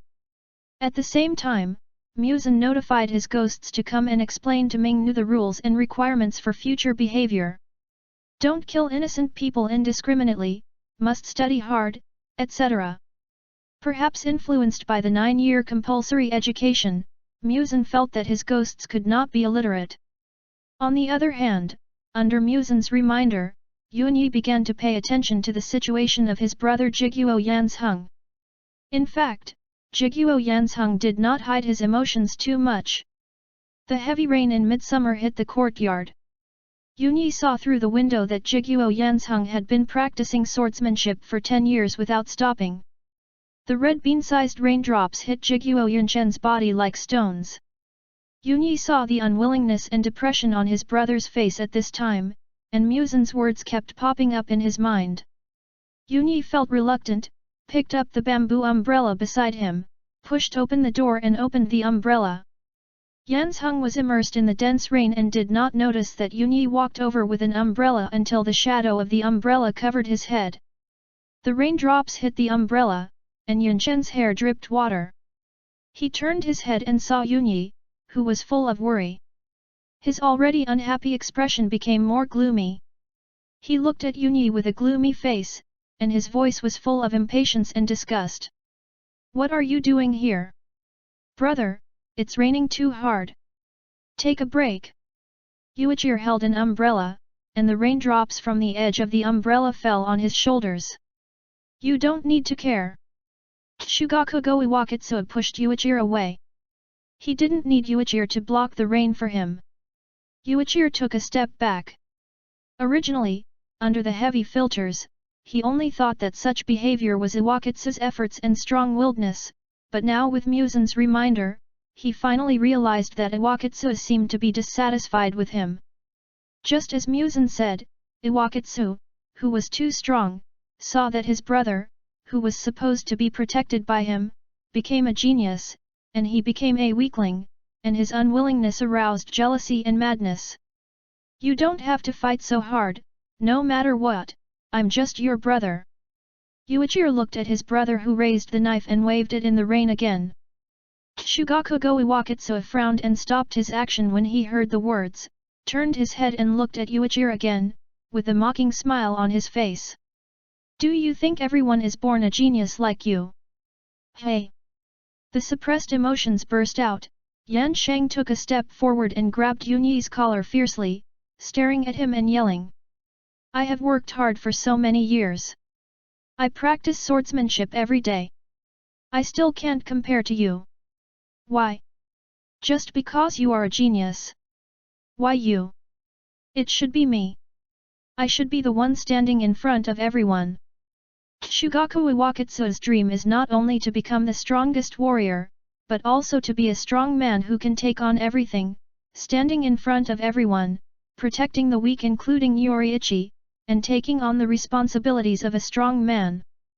But in a blink of an eye, Yoriichi, who was supposed to be a weak man, turned out to be strong beyond his reach, careful, gentle, and strong.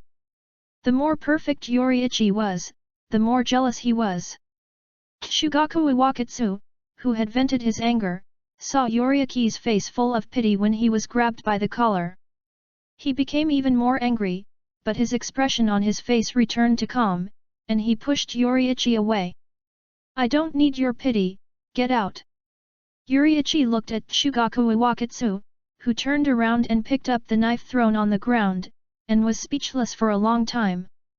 Finally, with a sad look, he bowed slightly, "I'm sorry."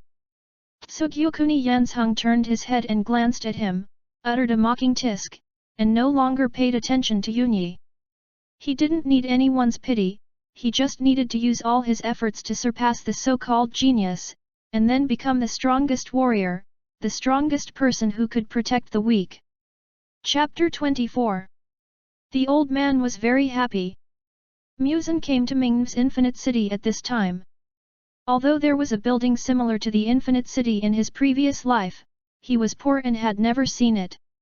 He was always curious about what the Infinite City looked like. Ming was like in the comics, kneeling on the high platform in the center, holding a pipa in her hand. Because MUZAN's aesthetics were still normal, Ming did not become one-eyed at this time, but still covered her eyes with long black hair and lowered her head slightly. Ming playing the pipa can change the layout of the Infinite City and teleport people in the Infinite City, but if you don't want to use blood ghost art and simply play the pipa, it is naturally possible. After killing her husband, Mingnu's only hope was to pursue a more beautiful pipa playing, otherwise she would not have risked killing people just for a better performance. After becoming a ghost, she had another vague idea that almost all ghosts had, to make the Ghost King MUZAN Kibutsuji more satisfied with her. But Mingnu didn't know what mission MUZAN had for her, and now MUZAN was in the Infinite Castle, she was also afraid that playing the pipa would disturb MUZAN. MUZAN naturally knew her thoughts and touched her head with soft black hair. "Play a pipa for me." Mingnu was startled, then nodded and gently stroked the pipa strings. Zhang! There was a light sound, and then she began to pluck the pipa strings, bringing out a pleasant sound. But MUZAN didn't know much about the pipa, he just thought it was nice, so he sat on the wooden floor. A pipa song didn't take too long, and before he knew it, the sound stopped. MUZAN nodded and stood up. "It sounds good, keep it up." The pipa girl nodded slightly. Although her face was still expressionless, MUZAN still noticed her satisfaction and joy. MUZAN wandered around the infinite city for a while. The wooden buildings were particularly grand and magnificent, and each room was fully furnished. This made MUZAN very confused. How could this blood demon art create things out of thin air? And it directly built a house with all the internal organs. I can't figure it out, so I don't want to think about it anymore. Generally speaking, if you want to leave the infinite city, you can only let Mingnu use the blood demon art to send you out, but MUZAN can leave directly with the blood demon art. He left the infinite city in a flash and returned to the house that Asanuma Shizuka prepared for him, and lay back on his rocking chair. As soon as he lay back down, he noticed that Shizuji Asanuma was approaching. When he walked to the door, MUZAN said, "Come in." Hearing this, Shizuji Asanuma pushed the door open and said, "My lord, I want. Go whatever you want to do, no need to tell me." MUZAN was lying on the rocking chair and interrupted Shizuji Asanuma without even looking at him. Without him saying anything, MUZAN already knew what he wanted to do from his psychological activities. Shizuji Asanuma was still unwilling and wanted to find Masahiro Maruoka to continue participating in politics. With MUZAN's permission, Shizuji Asanuma left MUZAN's room and hurried to find Masahiro Maruoka. MUZAN saw that although Shizuji Asanuma was quite capable, he was a bit rigid. Compared with him, Masahiro Maruoka was more flexible. For example, Shizuji always looked down on people and felt that he was superior to humans as a ghost. MUZAN even thought he was a bit stubborn. For example, he insisted on being respectful to MUZAN as a superior. It would be nice to learn from Maruoka Masahiro. As for the two brothers, Yuichiro started the brother-conquering mode. After the other pillars learned about the two, they asked Lord Yubayashiki to let them go together on the mission. After learning the reason, Yubayashiki readily agreed. Under the scorching sun, Yuichiro received a mission from a messenger raven, to kill the evil spirits hidden in Riverview Town. With the support of the Lord, this mission required Yuichiro and Iwakatsuya to complete it together. Jiguo Iwakatsuya fiercely snatched the mission note from Yuichiro's hand, glanced at it, and felt annoyed. Why are they going to perform the mission together again? No matter what, he wants to kill the demons. Kill more evil spirits to prove his strength. Iwakatsuya grabbed the knife beside him, without even looking at Yuichiro, and just said, "Let's go," and got up and left the Demon Slayer Corps. Yuichiro hurriedly picked up the knife beside him and followed his brother. The two spent half a day and finally arrived at their destination, Hedging Town. In front of them was a peaceful and prosperous scene. Under the setting sun, farmers were carrying hoes and walking home. The busy shops in the town began to close their stalls one after another. There was no sign of ghosts. As usual, Jens Hung and Yuichi separately investigated the specific situation. According to the mission description, someone saw a demon eating people in the farmland near Hedging Town at night, so he ran away in fear and found a place where he could contact the Demon Slayer Corps and informed them of the situation. Jiguo Yansheng asked Yuichi to find the person who saw the demon. while he went straight to the farmland on the edge of the town. The terrain around Hedging Town is flat, with no obstructions, and the rice has just grown a little at this time, so it can't cover the human figure at all. If a demon appears, he can find it in the first time. Yuichi followed his brother's command, nodded, and before leaving, he said, "Be sure to protect yourself. I'm not that fragile." Yanzheng glared at him and turned to walk towards the field. Yuichi sighed, the road is long and difficult.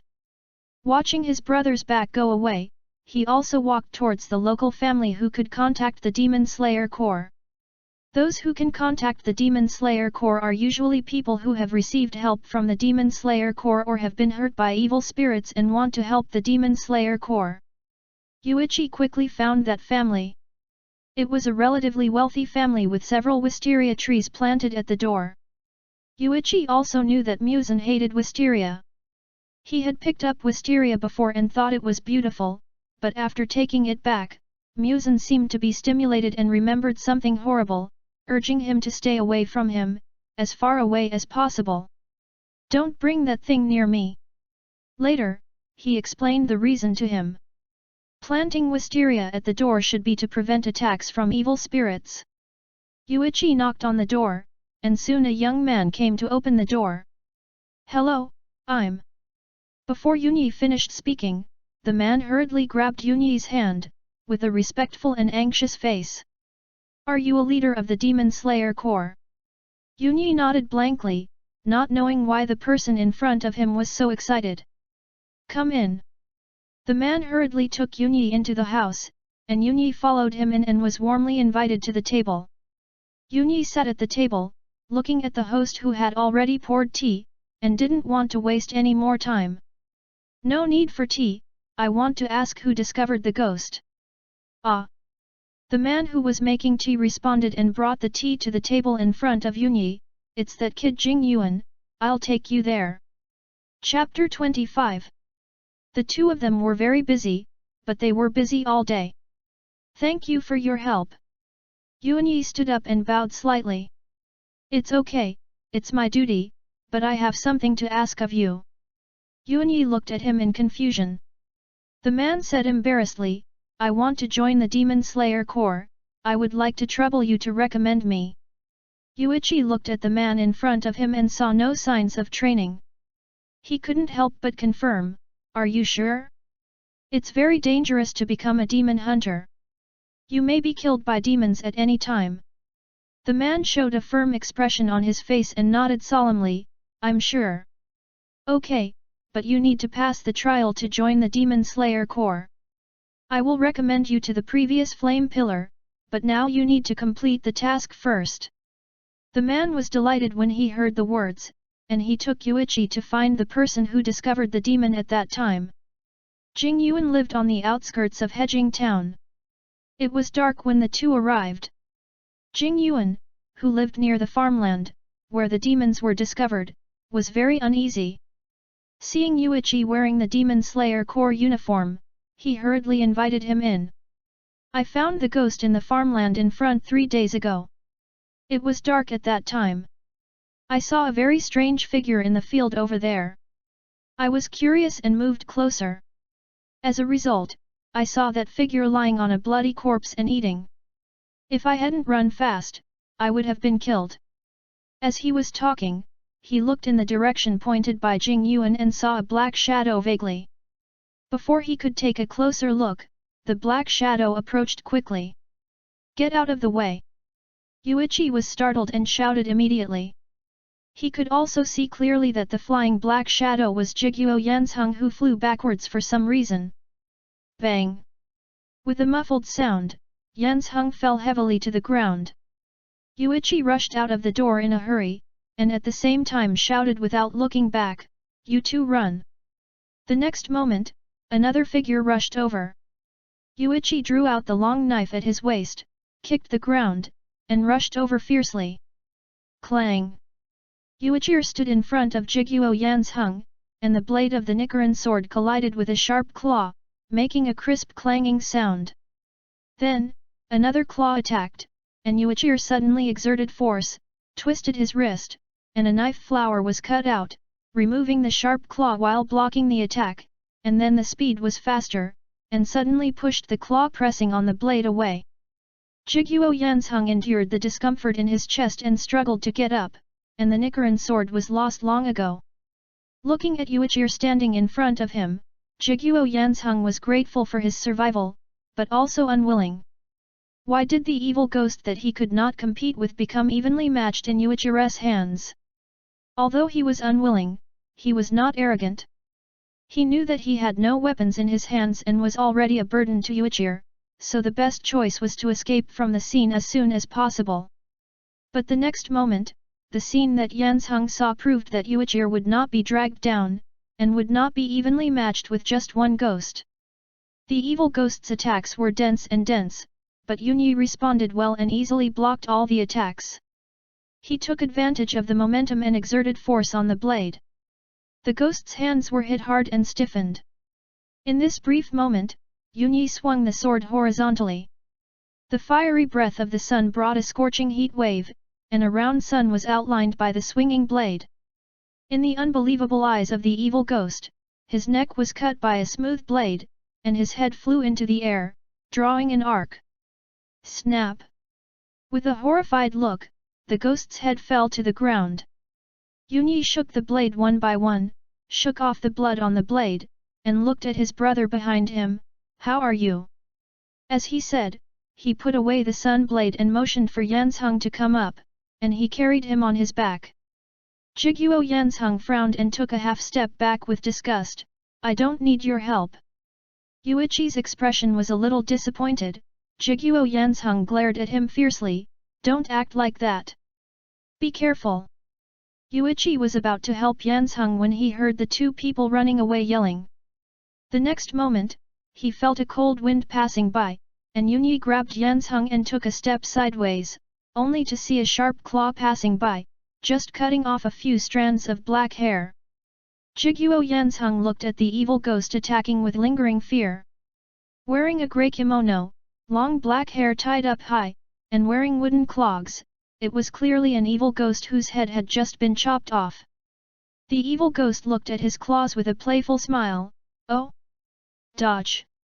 Looking at the evil ghost with a slightly disappointed expression on his face, he looked at the place where a corpse should have been placed, which was now empty. Also, after being saved by Yunyi twice in a row, Jiguo Yanzheng looked extremely reluctant. "Thank you." Yunyi was stunned, then couldn't help but smile. "It's okay."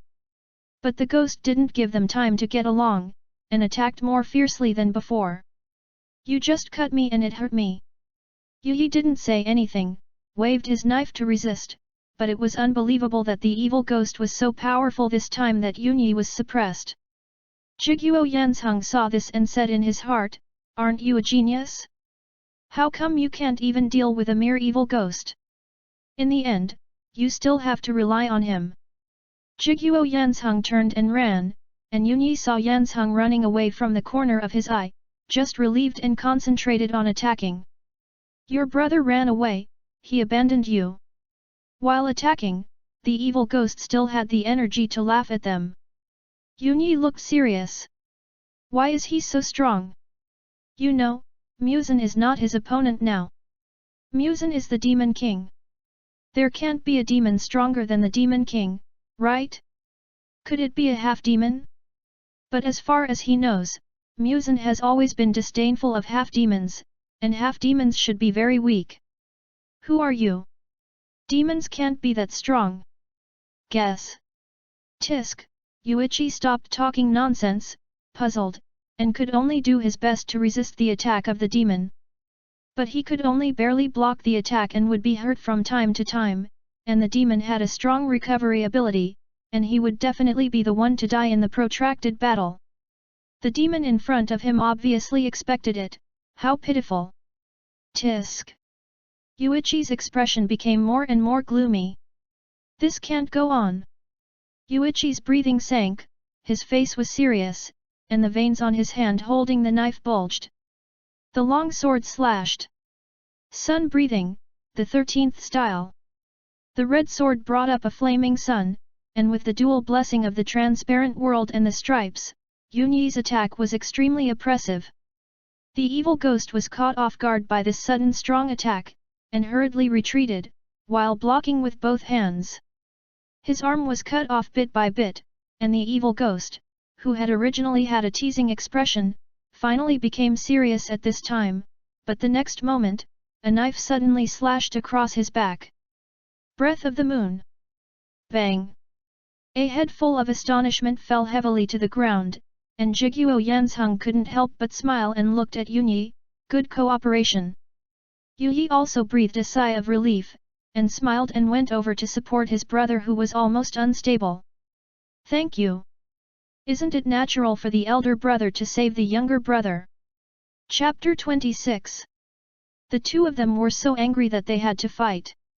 But the next moment, in the horrified eyes of the two, the body that had fallen to the ground stood up again, and the head that had been chopped off and fell to the ground also showed an arrogant expression. The headless body leisurely went over and picked up his head and pressed it on his neck, looking at the two guys in front of him with a smile. Surprised? Unexpected. At this moment, a word that MUZAN said popped up in Yuichi's mind. Fuck. What a fart. MUZAN used to tell him every day, you will be the ceiling of the world's combat power in the future, kill people if you stand in my way, and kill ghosts if you stand in my way. Now Yuichi wants to catch MUZAN and ask him what this ghost is. Jiguo Yanzheng's face was also not looking good. He was already injured and now he couldn't escape or fight. Yuichi took a deep breath and slowly looked at the ghost whose combat power was seriously exceeded. He didn't even look at Yanzheng. Brother, you run quickly, I'll cover you.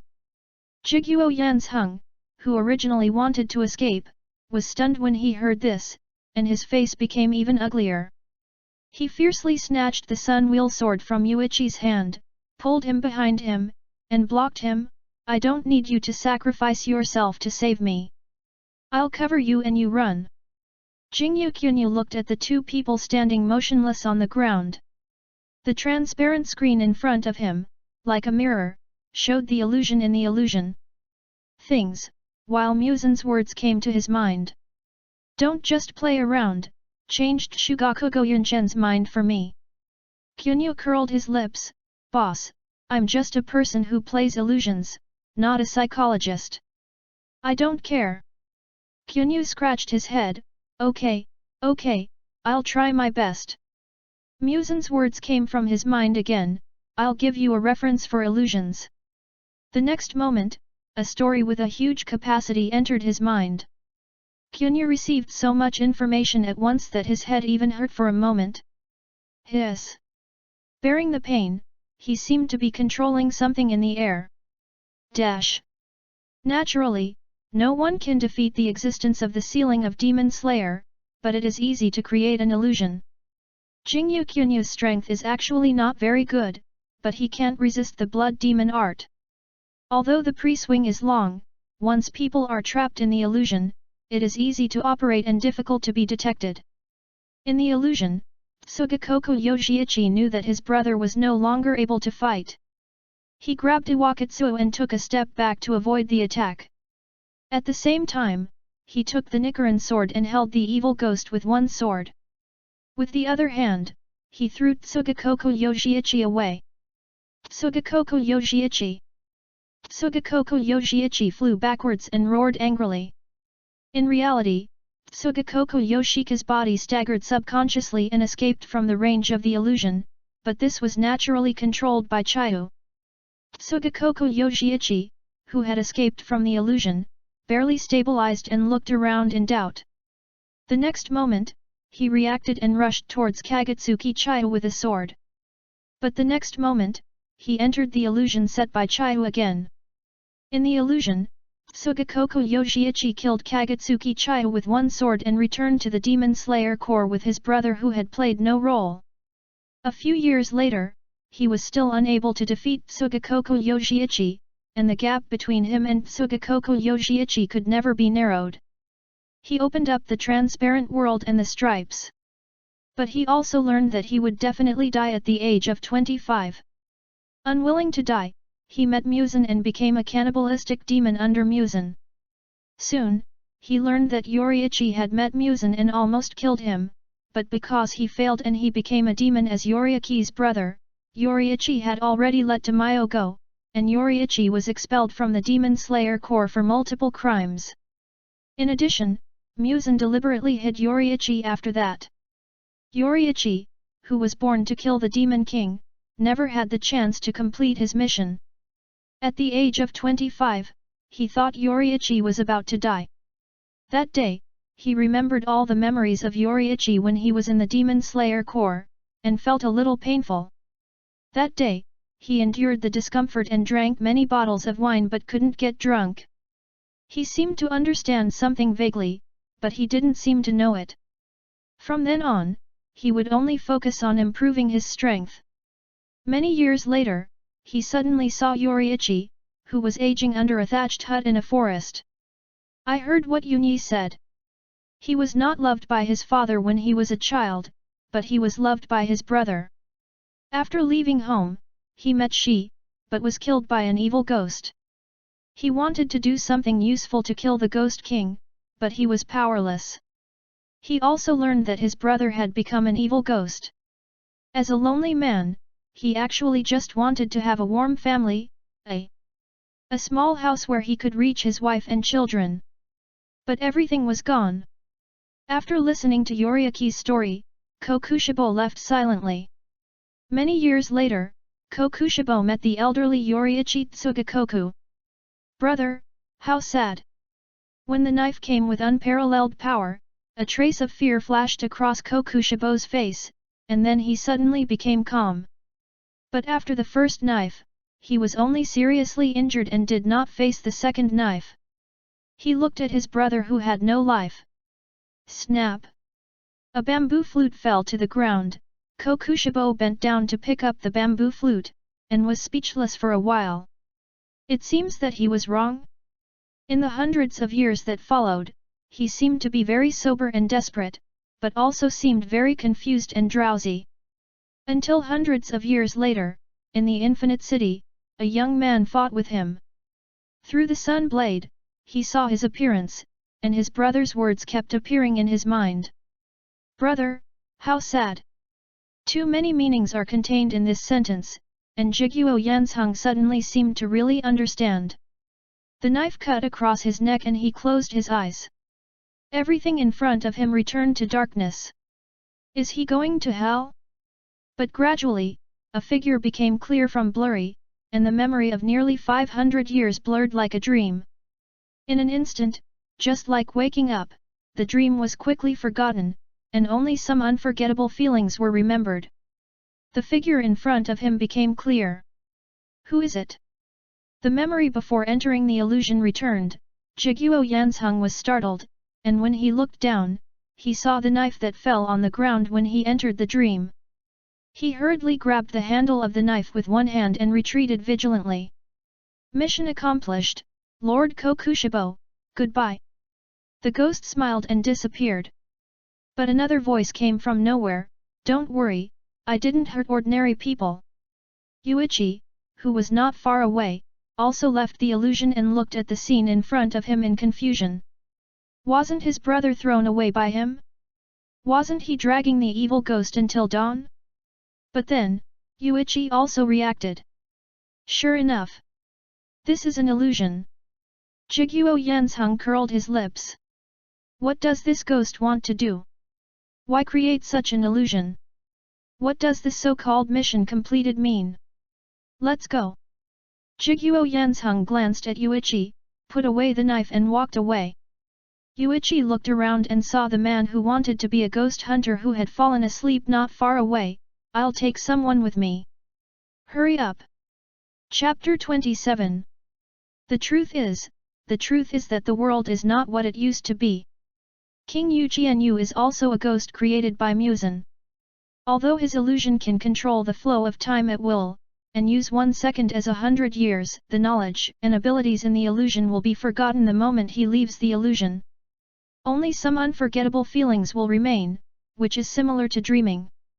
Otherwise, Jing Yu Jianyu's strength would not be so limited. He would directly let himself enter the illusion, create an illusion for hundreds of years, and ascend to the sky in one step. I am the best in the world. MUZAN, out of concern for his safety, still used his ability to catch him. This guy is just a little playful, but what makes MUZAN dissatisfied is that, unlike other ghosts, he seems unwilling to learn to read. Now he is one of the few illiterate ghosts. MUZAN picked up Kunyu in his hand, and Kunyu showed a somewhat frightened smile. Master MUZAN. He used to call him boss directly, but now he became Master MUZAN. MUZAN threw him to the ground and poked a finger into his head. Kunyu howled loudly in pain. MUZAN pulled back his finger and glanced at him speechlessly. But he kept howling, and he was really annoyed. Just howl a few times. Oh! Then he grabbed Kunyu again and threw him to Yanagisawa Jixing, the doctor who turned into a ghost at the beginning, leaving a sentence. Teach him to read. Yanagisawa Jixing, who was enjoying the cool breeze and imitating MUZAN to make a rocking chair, looked at Kunyu who suddenly appeared in front of him, and his face looked a little bad. It's a lot of effort. Kagamizuki Chiyu sat on the ground, looking at the future guardian with an embarrassed smile. Hee. Perhaps Chiyu's illusion worked, and Yoriichi clearly felt the change in Iwakatsu, and the relationship between the brothers improved visibly. With the support of Lord Yubayashiki, as long as there is Yoriichi's mission, there is Iwakatsu, and as long as there is Iwakatsu, there is Yoriichi. This mission makes people feel a little different. Compared with the previous deep-hidden ghosts that were accidentally discovered, the most they did was the death of a few people, but this time according to the mission description, it was an extremely powerful evil ghost that slaughtered almost the entire village. At this time, the evil ghost was rushing towards another village without any concealment. After the people of the Demon Slayer Corps learned about this, they asked Yoriichi and Iwakatsu, who were recognized as the strongest, to rush to the scene of the incident. After the head of the Yubayashiki family sent out the mission, he always felt that at this moment, the future had changed vaguely, and it seemed that the Demon King was about to have an extra flaw. Is this mission related to MUZAN Kibutsuji? His father told him that since 100 years ago, the future has become more and more confusing, and the ability of the head of their Yubayashiki family to predict the future has gradually been affected, and even the future seen twice will be very different. The reason cannot be found. Moreover, the chances of killing the Ghost King will become less and less in the future, but this time, the future actually shows that something unfavorable to the Ghost King will happen? But the future he saw did not make Yubayashiki so happy, because he also saw that a different existence from the Ghost King would appear. What is that? Is there anything else that will appear besides the evil ghost? When the two brothers of the successor country arrived at their destination, they only saw a piece of ruins. The dilapidated and deserted village was filled with an endless smell of blood, and the dried black and red blood on the ground was scattered with shriveled rotten meat debris, like food residue. Even at noon in summer, it seemed desolate and cold. The two of them looked a little heavy when they saw this scene that was like hell on earth. The village was left with traces of a huge evil ghost, not footprints, but marks left by dragging. The two looked at each other and hurriedly followed the marks to find the past. While it was still daylight, the evil ghost could not come out to hunt, and they had to get there before it got dark and attacked again. The scorching sun set in the west, casting the last trace of orange and yellow. When the night sky rose, the two finally found the evil ghost in the cool breeze, following the traces along the way, accompanied by the lingering smell of blood and the broken limbs left along the way. To be precise, there were two. For the evil ghost that caused such a tragic situation, there was no need to waste time. Yunyi and Yansheng drew out their Nichiren swords together. Clang! The long sword was unsheathed. The evil ghost hid in the cave, and in the shadow of the night, his general appearance could be seen. The huge body was like a tumor, with countless mouths full of sharp teeth, and a long tongue in. The air was wriggling, the exposed unknown organs and flesh and blood tissues were pumping, and the lower body was like a snail without a shell, sliding and leaving disgusting mucus. On the giant half-ghost, a human-shaped evil ghost stood on the head-like part. He looked very small, only about 1 meter tall, and was covered with a black cloth, which seemed to be used to block the possible sunlight. The claws of both hands were exposed. These two strange-looking evil ghosts gave people a strong pressure different from ordinary ghosts. Although Yunyi could clearly feel that they were obviously not comparable to MUZAN, he always had a bad premonition. "Brother, I will deal with the big one, right?" The giant ghost gave people a stronger pressure. Yanzheng grabbed the handle of the knife. "No, leave the giant ghost to me." Although Yanzheng did see it a little more open, it was his nature to be competitive. It was impossible to change. However, compared with the reluctance and jealousy before, Yanzheng at this time could make people see that he was fully confident, and he felt more reliable. Seeing this, Jiguo Yunyi nodded, "Okay." After that, the two of them divided the work clearly and rushed towards the two evil spirits that had already attacked. The footsteps of the two also alarmed the two evil spirits that were about to leave the cave. To be able to become the first upper string, Jiguo Yunzhen's strength is naturally high. At this time, both of them are already pillars. Even if it is a huge evil spirit, it will only have to chop a few more times in Yunzhen's hands. Roar! The evil spirit with no IQ felt threatened and roared to intimidate Jiguo Yanzheng, but his body could not stop retreating. "Bend your knees and step on the ground, jump up, and breathe the moon."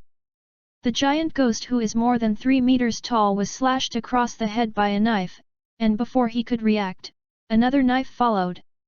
The huge head fell to the ground with a bang. At the same time, although the small ghost is fast, how can it be compared with Jiguo Yunyi? This is a bug-level combat power that can cut thousands of swords in an instant. The small ghost seemed to know it, and went straight to meet it without dodging. Bang!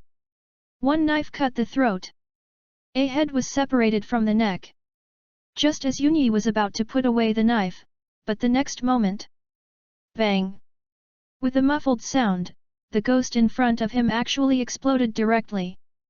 Yunyi staggered, and black blood splashed all over his body. I don't know if it was the aftermath of the explosion or something else. Yunyi only felt that his brain was a little confused for a moment. His eyes went white for a moment, but he recovered quickly. It was like standing up suddenly after squatting for too long. Jiguo Yanzheng did not put away the knife, ran over and asked, "Are you okay?" Yi shook his head, "It's okay." They looked at the wreckage in the cave and thought of the corpses along the way. "Bury it." "Okay." On the other side, MUZAN had a strange feeling that something dangerous was going to happen. But, who can threaten him now? Yunyi has become his son. Who else? Chapter 28. The truth is that the world is in chaos, and the truth is that the world is in chaos. Adhering to the principle of caution, MUZAN asked Shizu to check the surrounding environment for him, and decided that he would live in the Infinite City during this period. No matter whether it will happen or not, it is possible, being timid is the principle. With his own rocking chair and books, MUZAN moved into the Infinite City, listening to the songs of Ming Nu every day, leisurely. At the same time, he was also thinking about when other plot characters would appear. The third brother was also very miserable. Try to find him as soon as possible, so that he would not be sad all his life. There is also the pair of Daki and Jifutaro. I don't remember the others very clearly. Through the eyes of other ghosts, MUZAN also saw the current social situation. Suddenly I remembered something. He had given the Maruoka brothers and sisters some memories, no wonder they were quite flexible. With his advanced memory, Maruoka Masahiro and Maruoka Kinko have realized the importance of technology and directly climbed the technology tree. Strongly support the development of science and technology. MUZAN said, "The ghosts under my command are stronger than me." But Asanuma Shizuji could never understand, so he came to find MUZAN. MUZAN looked at Asanuma Shizuji sitting in front of him seriously, while reporting the recent situation, he couldn't help but complain to MUZAN with private goods. Why do we need to change the emphasis on agriculture and suppression of commerce? Moreover, the current ships are enough for fishing. Long-distance voyages are not only difficult, but also costly, and the benefits are still unclear. MUZAN listened with one ear and let it out with the other. Finally, when Asanuma Shizuji finished complaining, MUZAN sucked the food prepared by his men and poked a finger into Asanuma Shizuji's head. Asanuma Shizuji was startled, and his mind had been forced to receive the information sent by MUZAN. It was some memories about the future that had been given to Maruoka Masahiro and his sister. Pulling his hand back, MUZAN took the last bite. Do you understand? As Asanuma Shizuji understood the memories in his mind, he nodded a little confusedly. I understand. Okay, Ming-nu. After the words fell, a pipa sounded, and Asanuma Shizuji was sent back. That night, the Maruoka brothers and sisters didn't understand why Asanuma Shizuji suddenly changed from strong opposition to strong support. After sending Asanuma Shizuji away, MUZAN said to Ming-nu, bring Izumi Yuta and Izumi Kagetsu here. As an excellent tool person, Ming-nu never wondered what MUZAN wanted to do, but only listened to MUZAN's requirements to carry out the task. The next moment, Zhang. Two figures, a man and a woman, suddenly appeared at the location of the layoff meeting in the original book. Ming-nu sent MUZAN to the high platform with a string sound, looking down at the two. MUZAN, layoffs. The two ghosts seemed to realize it, and they knelt down in a guilty manner, not daring to look up at MUZAN. MUZAN jumped down in one step, landed in front of the two, and taunted. Even if we eat people casually, MUZAN won't notice it, right? Hey! The sound of swallowing saliva was a little obvious, and MUZAN's footsteps seemed to be stepping on their hearts. Sir! Sir, it's not. MUZAN curled his lips. What's not? Come and tell me. If it was just eating people because he was extremely hungry, MUZAN didn't care, and eating people secretly would give him a chance, but this attitude not only didn't take his orders seriously, but also despised him, looking for death, right? In front of him stood the Ghost King named MUZAN, and Chuan Yuta's body trembled slightly, and he felt a strong sense of oppression. When he was saved by MUZAN, he was obviously a Ghost King but looked gentle, which made them think that MUZAN was lucky to become a Ghost King, but he was just a kind fool. As for the rumors about the cruelty and terror of the Ghost King, they were just rumors. But feeling the pressure, they finally realized that there were some things that could not be violated. My lord, that's not what I meant. What does that mean? Come, let me hear it, let me, a kind fool, see what smart people think? Ah! As the last word fell, MUZAN kicked him hard. Bang! A blood flower bloomed, and then MUZAN stepped on his head and exploded directly. Seeing this, Chuan Huayu immediately turned around and ran, but the next moment... Bang! Chuan Huayu, who had not escaped far, exploded directly.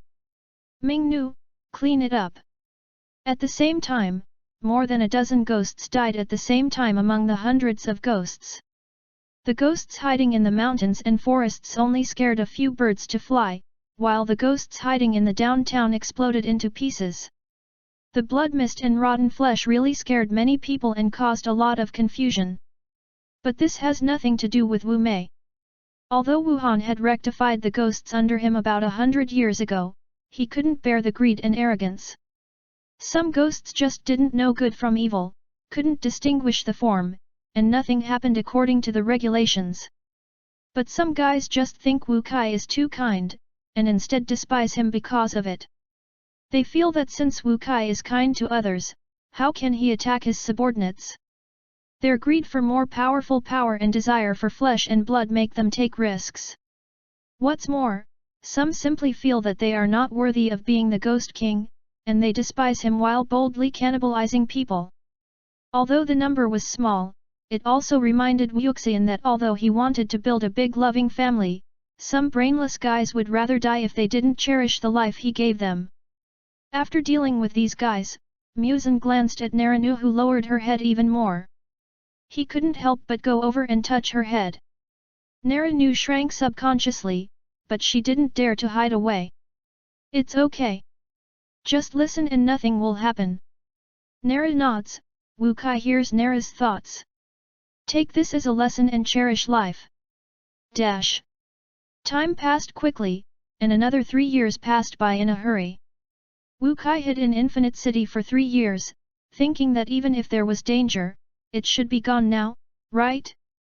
He happily threw the book aside and went out to have fun. As Wuhan's secretary and tool, Narum played silently and put the bookmarks on the books thrown on the floor back on the bookshelf. Although the scene of Master MUZAN's layoffs 3 years ago was a bit scary, in the past 3 years, MUZAN, who had nothing to do, was still very gentle, which made Naruto feel relieved a lot. She was afraid that she would fall into the hands of the same scumbag as her former husband again. Although it is daytime, Wu Mei can take a walk in the shady forest. Walking like a stranger, Wu Quan took a deep breath of fresh air while listening to the sounds of birdsong, wind, dew dripping, and rustling leaves coming from the forest. There is a thick layer of moist leaves that make a sizzling sound when stepped on. The only thing that makes the ghost unhappy is that some bugs without eyes will buzz over to harass him. Dead and dead. Feeling that his mood was affected by being disturbed, Wuhan gritted his teeth and stopped shopping. It's evening, who's still in the forest? I'd better go to the night market in the evening. But before walking out of the forest, Wu Mei suddenly heard footsteps coming not far away and vaguely saw a figure. Somewhat familiar? Chapter 29. The red-edged black hair tied up in a high ponytail, a familiar face with red pupils, a yellow dress with a red haori, earrings with sunflowers swaying slightly, and a long sword at the waist. MUZAN's face lit up. Hey, Yuichi!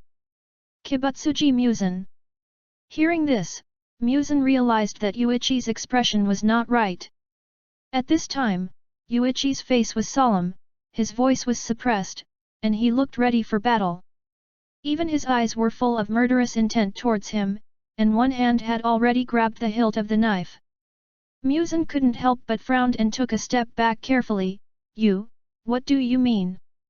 Choking. Uniki suddenly pulled out the sun wheel sword from his waist. Wow! Breath of the sun! The fiery flames burst out from the red blade. Uniki swung the sword and MUZAN retreated in fear. No doubt, this little bastard wanted to kill him. Are you crazy? MUZAN shouted, while tensing his nerves and dodging Uniki's attack. Compared with MUZAN in the original work, he has worked hard to improve his strength over the past 100 years. Even if he is still inferior to Uniki, he can at least dodge Uniki's sword. Jigoku Uniki swung the long sword with full concentration, without saying a word. The dense attacks put a huge pressure on MUZAN. While dodging, the hem of his clothes behind him was scratched by the blade, and the silk threads even fell to the ground with burnt edges. The blade frequently scratched the surface of his skin, and MUZAN felt that the dense burning sensation was difficult to recover. Taking advantage of the gap in Yoriaki's attack, MUZAN hurriedly retreated to distance himself, jumped into the air, landed on a high branch, looked carefully at the ground, and looked up at Yoriichi, who was holding a long sword in his hand. Yoriichi looked up at MUZAN, who was standing on a branch several meters high with the full moon as the background. He didn't know why the Demon King looked very familiar with him, but at the first glance, Yoriichi, who knew the horror of evil demons and took killing demons as his mission, understood that his mission was to kill MUZAN. But Yoriichi could clearly feel from the battle just now that the guy in front of him had not actively attacked, and although he could feel the horror and terrible vitality of MUZAN, he could not feel any malice. And the vague sense of familiarity was even more confusing. He couldn't help but look at MUZAN standing above. Do you know me? MUZAN. No, I raised you for 5 years. 5 years. You don't recognize me in a blink of an eye, right? Repaying kindness with enmity, right? But after a pause, MUZAN immediately thought, has Yoriichi lost his memory? You lost your memory? Yoriichi thought carefully and he didn't think he lost his memory, so he pretended to kill MUZAN again. The so-called familiarity might be that MUZAN had done something to him. MUZAN was stunned. Damn! They started fighting after a disagreement, right? Seeing Yoriichi using the low branches to jump up, MUZAN hurriedly ran away. After all, he had raised him for 5 years, so he still felt a little reluctant to kill him. And it seemed that Yoriichi had lost his memory, so he was restrained from doing it himself, but Yoriichi would not, and his strength was originally stronger than his own. In the original book, he was able to hold on for so long after being chopped off with a single blow, which was already an extraordinary performance. Fighting a fart. MUZAN ran away directly with the blood demon technique, and his figure disappeared on the spot. But now Jiguo Yanzheng is still Jiguo Yanzheng, and Yunyi, who doesn't have to worry about his brother turning into a ghost, relies on the transparent world to start chasing him directly. There are already hundreds of ghosts under his command, and MUZAN's blood demon arts are naturally varied, and the ability to escape is naturally more than enough, but the problem is that none of them can escape very far. Just after escaping from Yunyi's field of vision, MUZAN breathed a sigh of relief.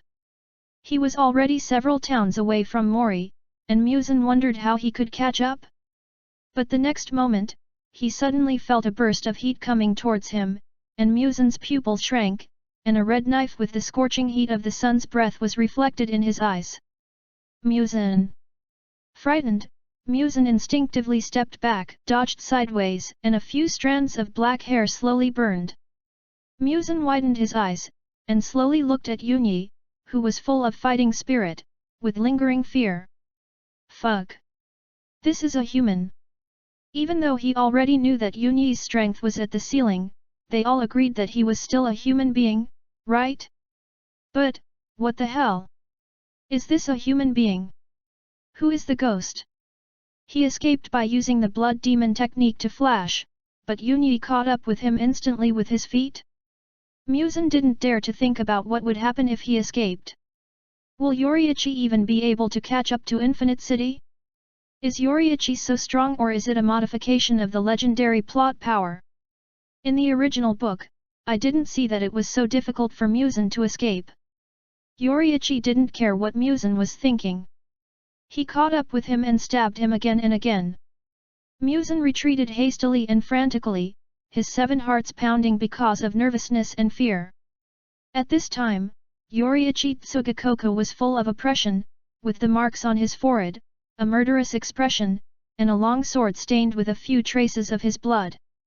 Compared with MUZAN's miserable appearance, he looked more like a ghost. MUZAN couldn't fight or escape. For a moment, MUZAN didn't dodge in time, and a knife slashed his arm, leaving a deep scar on half of his arm, extending from the elbow to the wrist, and blood couldn't stop flowing out. MUZAN couldn't recover from the damage of the red sword, and endured the pain and continued to dodge. Finally, taking advantage of the gap when Yuichi's sword was dodged, MUZAN escaped again. Then his face suddenly brightened, and he noticed that Jiguo Yanzheng was also nearby. He didn't care what would happen, even if he took Yanzheng as a hostage, he would survive first. MUZAN suddenly appeared near Jiguo Yanzheng with a flash, and before Jiguo Yanzheng could react, a sharp claw had appeared on his neck. Although Jiguo Yanzheng became a demon, he was the strongest upper rank one among demons except MUZAN, but he was not a demon yet and could not fight against MUZAN at all. Jiguo Yanzheng subconsciously wanted to resist, but the sword in his hand was easily taken away, and the slight pain in his throat made him dare not do anything. His life was held in the hands of others. Jiguo Yanzheng did not dare to act rashly for a while, and asked carefully, "What do you want to do?" Now he didn't even know who the guy who suddenly appeared behind him was, and he didn't react at all. "Your brother is chasing me, so I can only rely on you to save myself." As soon as MUZAN finished speaking, Yuniki chased him up, looking at MUZAN holding his brother hostage. His face was a little gloomy. Kibutsuji MUZAN. Seeing this, Jigoku Iwakatsu also understood what was going on, but he was even more confused. He remembered that many years ago, Uniki had told him that when Uniki ran away from home, he met MUZAN, and was saved by MUZAN from the hands of a half-ghost, and lived together for 5 years. He also told him that the Ghost King was not what he imagined. But what is the situation now? Yuichi, didn't you say that MUZAN was your savior? What is the situation now? MUZAN was also stunned when he heard Iwakatsu's words. Did Uniki tell Iwakatsu about this? Yuichi just looked puzzled. Did he say it? Moreover, how could the Demon King MUZAN Kibutsuji be his savior? He has lost his memory and is chasing me to kill him. MUZAN understood the situation all at once, and Jiguo Yanzheng was his life-saving straw. But he was afraid that Yuichi would rush over and chop him, so he didn't dare to let go of the claws on Yunzhen's neck. Jiguo Yanzheng was held hostage and understood the situation, but he didn't know whether it was true or not. He looked at Yuichi in confusion and waited for him to speak. Yuichi was just confused, frowned, and confirmed to his brother, "Did I really tell you?" Seeing that Yuichi was also confused, the knife in his hand was put down, and there was no posture to continue fighting. MUZAN breathed a sigh of relief. Carefully let go of Yunzhen's hostage and said, "See? I said he had lost his memory." Chapter 30. The old man was so angry, and he was so angry. Yuan Yi was confused for a while. In his memory, he had never met MUZAN. But MUZAN didn't seem to be faking it from beginning to end, and he couldn't ignore his brother's words. MUZAN hid behind Jiguo Yanzheng and poked his head out and said, "Even if you want to repay kindness with enmity, you have to give a reason. I didn't kill people randomly or anything. I raised you for 5 years. Why do you want to kill me? You chased me as soon as we met. Did I kill your whole family or what?" Yuan Yi was speechless for a while. Isn't it normal for the Demon Slayer Corps to chase the Demon King? But he also felt something was wrong. Did he really lose his memory? Hiding behind Jiguo Yanzheng, MUZAN saw that Yuan Yi was in doubt, and was temporarily safe, so he breathed a sigh of relief. Jiguo Yanzheng glanced at the so-called Ghost King who was trembling behind him, and then looked at Yuan Yi. Now he realized what level his brother was. A person favored by the gods. Shugakugo Iwakatsu joined the Demon Slayer Corps purely to have a chance to surpass his brother. He didn't have much obsession with killing demons. In addition, Yoriichi had said before that MUZAN could be considered kind, so he advised Yoriichi, "Calm down and think about what happened." Yoriichi held a knife in his hand, and was afraid that he would let the Demon King run away after finally seeing him, so he refused to put down the knife. Seeing this, MUZAN responded to Shugakugo Iwakatsu. "Yes, yes, yes, let's put down our weapons and talk calmly." Yoriichi looked at his brother's face, hesitated, and finally put away the knife, looking at MUZAN vigilantly. "Okay." MUZAN saw Yoriichi put down the knife, and then he moved out from behind Shugakugo Iwakatsu little by little. Yoriichi, who had been raised for 5 years, suddenly went crazy. Knowing how terrifying Yoriichi was, he naturally would not let down his guard. "No matter how careful you are, it's not too much." Yuan Yi asked his doubts and confirmed with MUZAN, "Have I really seen you?" MUZAN could only endure the pain from the small wounds that could not be healed and the huge scar on his right arm. He grabbed his right arm with his left hand and said, "Have you forgotten that I met you when you left home at the age of 7? Later, I built a new house near the Shi family and raised you two for 5 years. Have you forgotten?" Yu Yi looked confused. "Didn't I meet the Queen of Shi and we built a house? And what is a half-ghost?" Iwakatsu was also confused, looking at Yuichi. "You told me about the half-ghost thing, how could you not know?" Yuichi. MUZAN turned his head to Iwakatsu. "Look, he has lost his memory." At this time, Shugakuin Iwakatsu was more stable. He didn't expect that the so-called Ghost King was like this, cowardly and stupid. Okay, Yuichi should not be simply amnesia, but more like someone has tampered with it. You are right. MUZAN nodded in agreement. He also thought of the incident 3 years ago when he was frightened by the sense of crisis that appeared for no reason and hid in the Infinite City. He looked at the two people and said seriously. 3 years ago, I felt an inexplicable sense of crisis, which should be related to the matter of Yunyi. Did Yunyi encounter any strange things 3 years ago? After that, MUZAN thought of the half-ghost who had always tripped him up, and added, especially when he encountered a half-ghost. Considering that Yunyi had forgotten everything about him, MUZAN said, the half-ghost should be another kind of ghost that was out of my control, and most of them are deformed. The two frowned and recalled what happened 3 years ago. One is that it has been too long and they have forgotten a lot of things. Moreover, as ghost hunters, they have dealt with ghosts a lot. Even if the frequency of ghosts has decreased, they have encountered ghosts at least a dozen times in that year. Yan Sheng suddenly thought of the two ghosts, one big and one small, that Yunyi and he encountered when they were on a mission. The explosion of the little ghost gave Yunyi a headache for a while. The more he thought about it, the more he felt that it was like what MUZAN described, so he told MUZAN about it. Yuniki was very confused. Although he had a strange headache for a while, there was no incoherence in his memory during that period. MUZAN was able to confirm that the two were half-demons after hearing this. To be honest, most of the demons encountered by the Demon Slayer Corps were already half-demons, and naturally, there were also some demons under his command. If someone did not act according to his instructions, killed innocent people, etc., then they would die, and MUZAN would not care. Others would be found out by MUZAN. They will also inform Naruto to send the ghosts found by the Demon Slayer Corps to the Infinite City. So in fact, many ghosts are already familiar with the Infinite City. If you have no place to live, go to the Infinite City. If you have enough fun, go to the Infinite City to mess around. It must be the half-ghost. They modified Yuichi's memory, damn these idiots. MUZAN cursed angrily.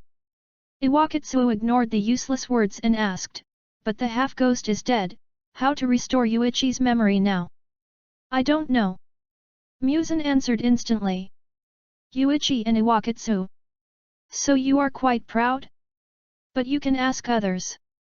MUZAN brought 2 demon hunters to Tamayo's residence. When Tamayo saw 2 big men who suddenly appeared in her home with Nichiren swords hanging on their waists, she was confused and even more terrified. When she saw MUZAN behind the 2 men, she was only confused. What happened? Did the boss defect to the enemy? But this is just a thought. Seeing MUZAN, although she doesn't understand when the Ghost King mixed with the Ghost Hunters, she also knows that there should be no danger. Look at MUZAN. His memory was modified by the half-ghost using blood ghost art. I wonder if I can restore it for him. MUZAN pointed at Yuichi and looked at Tamayo. Tamayo vaguely felt that Yuichi looked familiar, but she couldn't recognize who he was. Even more confused, shouldn't you, the Ghost King, know the most about blood ghost art? Besides, she is just a medical practitioner, and you ask me about memory?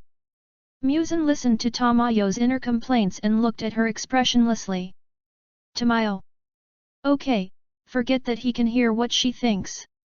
And in order to find out why ghosts are controlled by wisteria flowers, she did expand her curiosity and study a little about blood ghost art. She does understand a little. MUZAN explained the situation in detail, and Zhu Shi pondered for a moment and said, this blood demon technique should be a one-time thing, and it may come at the cost of the opponent's life. At this huge cost, the effect of this blood demon technique becomes extremely strong, not only making the person being cast unable to detect it, there is no defect in the memory, and there is almost no possibility of recovery. Also, I have no way of knowing if there will be any other effects. Chapter 31. The old man was very angry, but he was not very happy. Don't talk nonsense, Just tell me if I can recover. MUZAN was too lazy to listen to Tamayo's long speech. Tamayo was used to his boss's personality and said, I don't know, you can stay here for a few days, I'll study it. MUZAN looked at the two of them as if asking for their opinions. The two looked at each other and nodded, okay. 2 days later, it was almost morning and the sky was about to brighten. MUZAN wanted to sleep through the boring day. He had just fallen asleep when a heavy noise suddenly woke him up. He opened his eyes and saw. It was Yoriichi who kicked the door open, drew out his long sword with a clang of murderous intent, and his gloomy face was exactly the same as in the original book. He slashed at MUZAN without saying a word. MUZAN. Fuck. He was so scared that he quickly rolled off the bed and dodged the knife. At the same time, he yelled, What are you doing? Kibutsuji MUZAN. Yoriichi gritted his teeth and squeezed out his name, and swung his sword again. The wounds from the previous few days could not be healed, and now they hurt a lot, but he ran over to slash him like crazy. MUZAN was also very angry for a while. I didn't dare to kill him 2 days ago, but you are still pushing it, right? MUZAN didn't care if Yuichi's memory was modified again. All his whips came out and he fought back fiercely. At the same time, he used his whips to grab a knife hanging in the corner. MUZAN took the knife and drew it. Who doesn't know how to use a knife? He rushed forward and chopped it without any hesitation. A moment later. Help! Help! Yuichi is crazy again. Tamayo. Iwakatsu. Help! Yuichi is crazy again. MUZAN was chopped all over again, and even one of his whips was chopped off and fell to the ground, fluttering alone on the ground like a fish out of water. MUZAN rushed out of the house that had been chopped and was about to collapse, shouting for help. I can't beat him. I really can't beat him. Even the cheating player can't beat the invincible one. Tsugakoku Iwakatsuo and Tamayo were also alarmed. Tamayo knew her own fighting ability level and hid to observe the situation. Jiguo Yanzheng ran out and drew his knife to block Uniki's attack. Yuichi. You. Before he finished speaking, Uniki, who was thought to stop attacking, actually slashed at him directly. Jiguo Yanzheng. Are you crazy? Yuichi's face was gloomy, and he stared at MUZAN with murderous intent. This time, in his memory, after meeting MUZAN a few days ago, Yanzheng had been seduced by MUZAN to become a ghost, and then tied him up with a trick to attack him. Although Uniki was reluctant at this time, he was still determined. He had the obligation to stop his brother's loss in time when he went astray. I'm sorry. The knife in Uniki's hand slashed at Yanzheng mercilessly. How could Jiguo Yanzheng be able to resist the attack of this combat ceiling? In an instant, the threat of death almost suffocated him. The next moment, MUZAN used a whip to pull him over, avoiding the attack, and at the same time, the sharp blade at the tip of another whip blocked Yuichi's blade, and hurriedly fled with Yanzheng. TMD, there is no way to beat him. Under the cold and clean white moonlight, in a small courtyard, a guy with whips all over his back grabbed a guy with a knife in his hand, followed by a murderous ghost hunter, and the three of them made a lot of noise in the yard. In the lonely forest outside the yard, there was only the sound of the wind and the sound of birds singing as the sky was about to get bright. The three people made a mess in the yard, and even the stone wall was smashed into pieces. Broken tiles and stones were scattered all over the yard with dust. MUZAN saw that the sky was about to get bright, and Tamayo was still hiding behind the wall, bleeding and making illusions. But it didn't work on the ceiling. Tamayo. Stop bleeding. Find a way. MUZAN grabbed Jiguo Yanzheng and dodged and ran away, while urging Tamayo. At the same time, he took the opportunity to kick a huge stone to stop Yunyi. Yunyi chopped the stone with a knife and rushed over like a ghost without slowing down. MUZAN's head was about to split. You are a ghost. Tamayo wanted to curse, what can I do? MUZAN hurriedly dodged Yunyi's attack. Jiguo Yanzheng was dragged behind by his clothes, and he was strangled to suffocation. He watched Yunyi's knife pass through his nose with only a slight difference, and his breathing was almost stopped by fear. He adjusted his posture with difficulty and swung his sword to the ground. His neck loosened a little for a moment, and he shouted hurriedly. MUZAN! You are going to strangle me to death! MUZAN was in a panic to save his life. If it weren't for Yanzheng shouting, he would not have noticed that Jiguo Yunzhen's face was red at this time, and he was so scared that he hurriedly threw him out. Over the broken stone wall, Yanzheng flew backwards along the ground, his clothes were torn, and he hit a tree not far away. Jiguo Yuichi's main target was MUZAN. He looked at Yanzheng and turned around to chase MUZAN. Tamayo Yu! MUZAN dodged the attack in a panic, with wounds all over his body. Just as he was about to urge Tamayo to find a solution, he heard Tamayo shout. Turning him into a ghost may help him recover his memory. The words naturally fell into the ears of Yunyi and Iwakatsu. Yunyi, whose memory had been modified, felt that MUZAN could not help but tempt his brother to turn him into a ghost, and he wanted to attack him, so his attack became more fierce. He was determined to kill MUZAN as quickly as possible. MUZAN was about to cry, what a ghost! He couldn't even touch the hem of Yunyi's clothes, and he wanted to turn him into a ghost? Iwakatsu didn't want his brother to become a ghost either, so he took a step ahead of MUZAN, leaned against the tree, put one hand on the ground and the other on his aching chest, and shouted. Is there no other way? Tamayo was frightened by the murderous look from Yoriichi, and hid behind the wall, shouting in the huge noise of ding ding duan duan. No.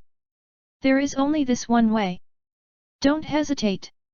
Originally, if it was Jiguo Iwakatsu, he could stop Yoriichi last time, give him some time to calm down and have a good talk, but now with the memory modification, MUZAN has become an enemy directly, and Iwakatsu has become a misguided ghost, and there is no room for negotiation.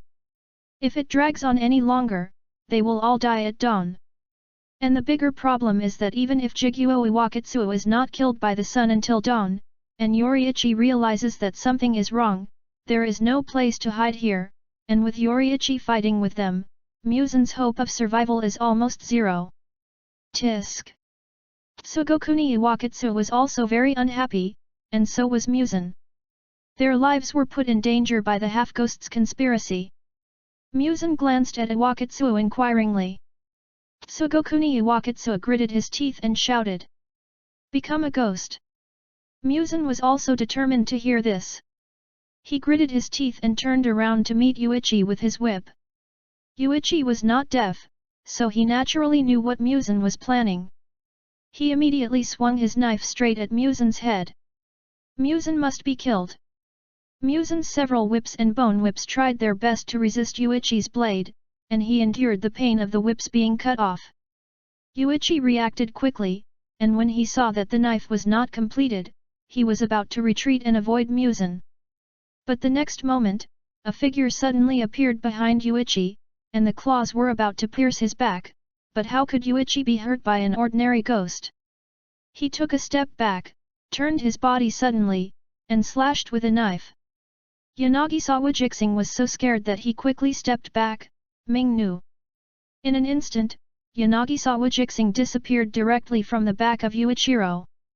With him, MUZAN and the other three disappeared. Chapter 32. The battle was over, and the battle was over. Finally being sent to the Infinite City, MUZAN breathed a sigh of relief. Looking at Ming who was holding the pipa and lowering her head, he sat down on the ground without caring about his image. I survived. Luckily there was Ming. If Ming was to teleport during the battle, after all, Ming was not very skilled at it, she would basically come to the Infinite City with Yuichi. If Yanagisawa Jixing hadn't been called over by him to help, he might not have been able to hold on. As for turning Yuichi into a ghost?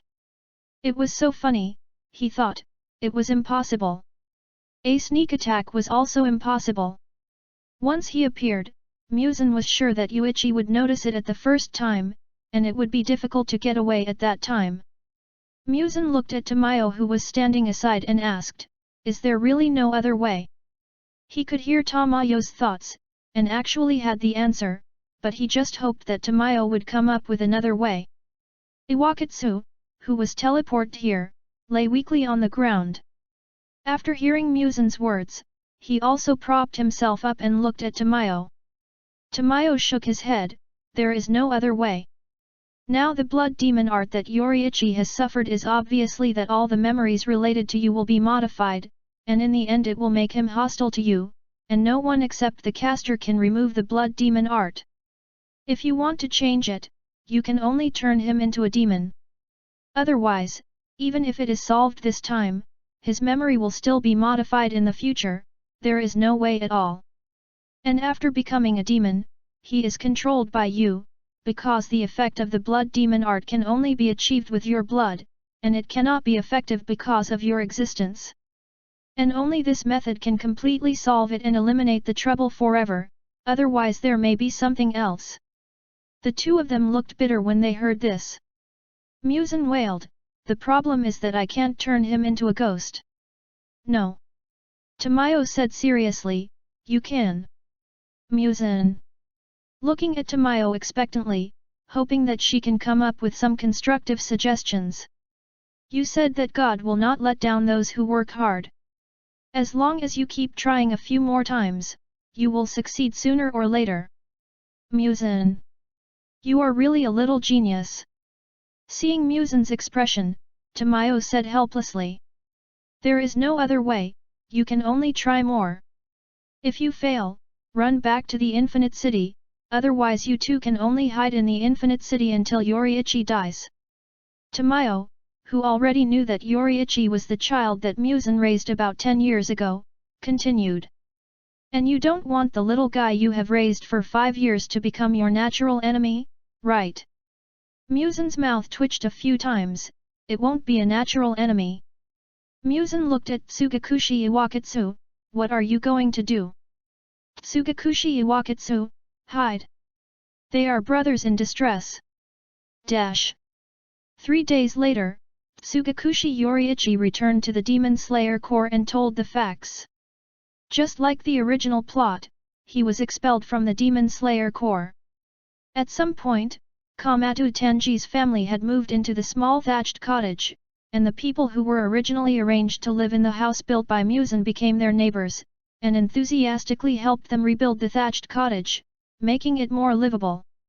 After leaving the Demon Slayer Corps, Yoriichi took Shi towards their former residence.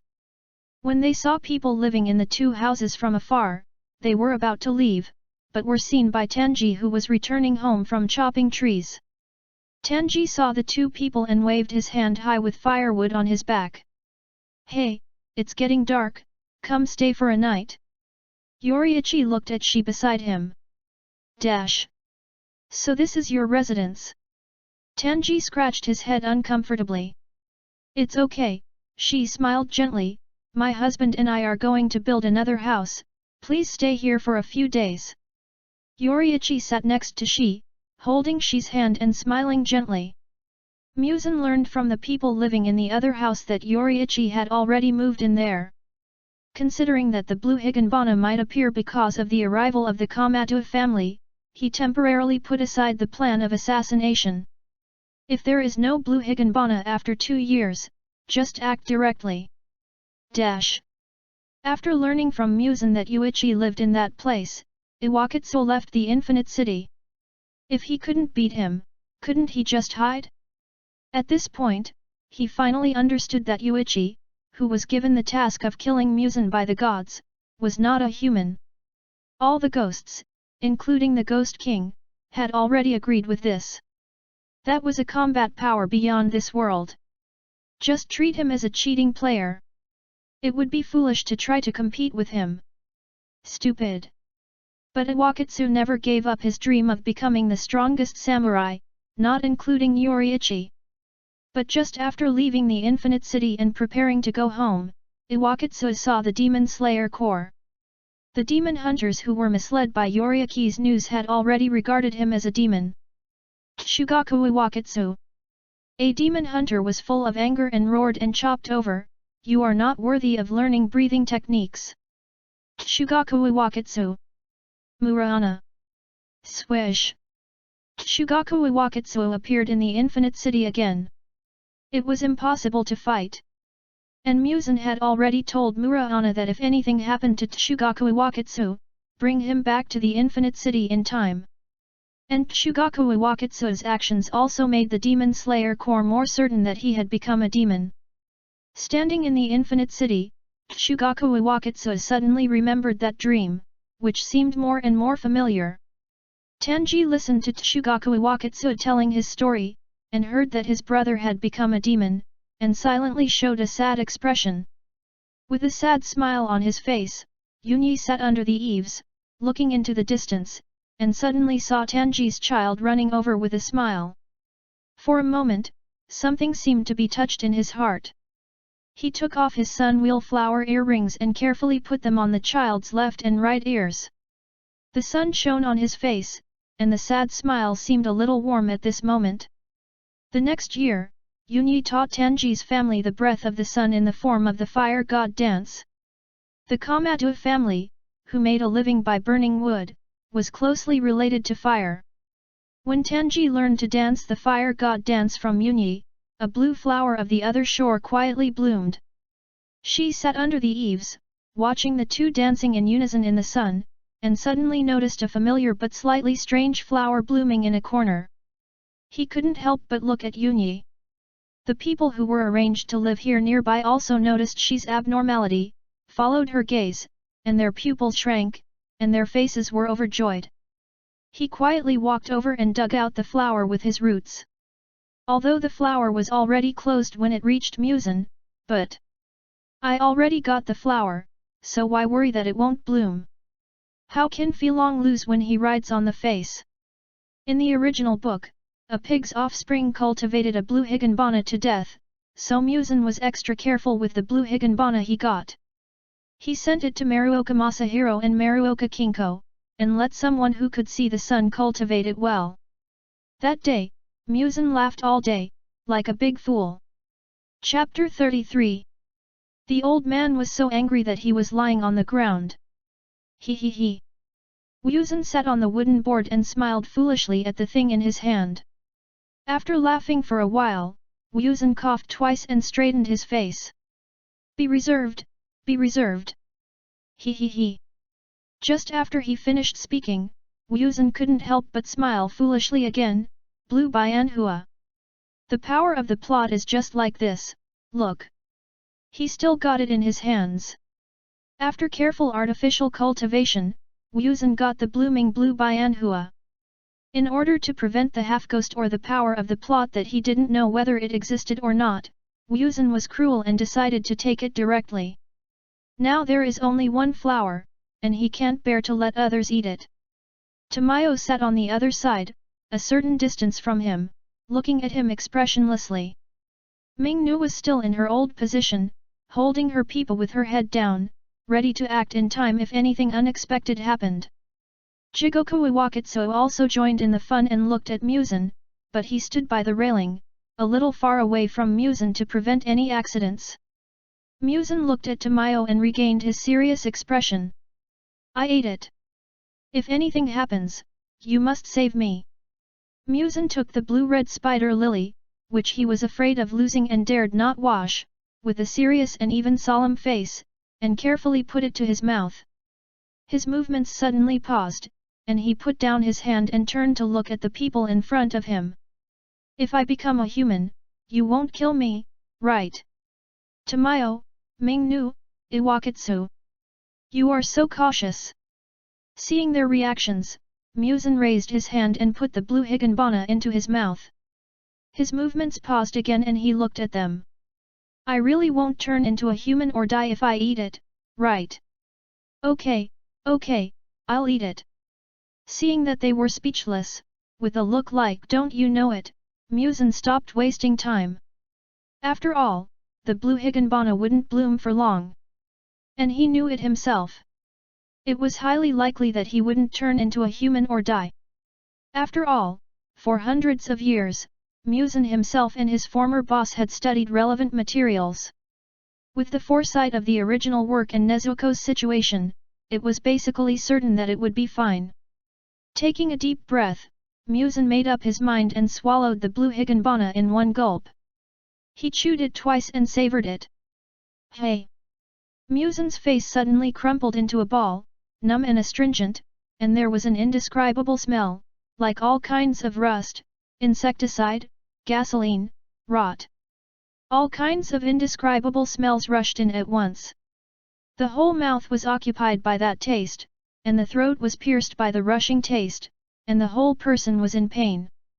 But the next moment, the taste had not faded yet, and the intense burning sensation spread from the stomach to all parts of the body, especially the scars cut by Yuanyi, which was even more painful.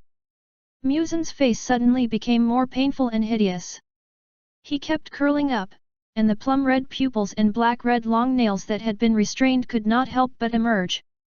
The sharp nails were deeply embedded in the flesh of the palm, and the blood vessels on the back of the hand and the neck burst, and the thumping of the 7 hearts became particularly loud and rapid.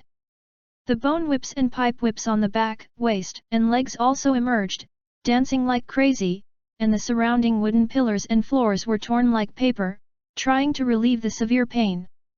Seeing this, Tamayo hurriedly retreated. MUZAN's whip didn't care about anything at this time. If they were accidentally scratched, they would be finished.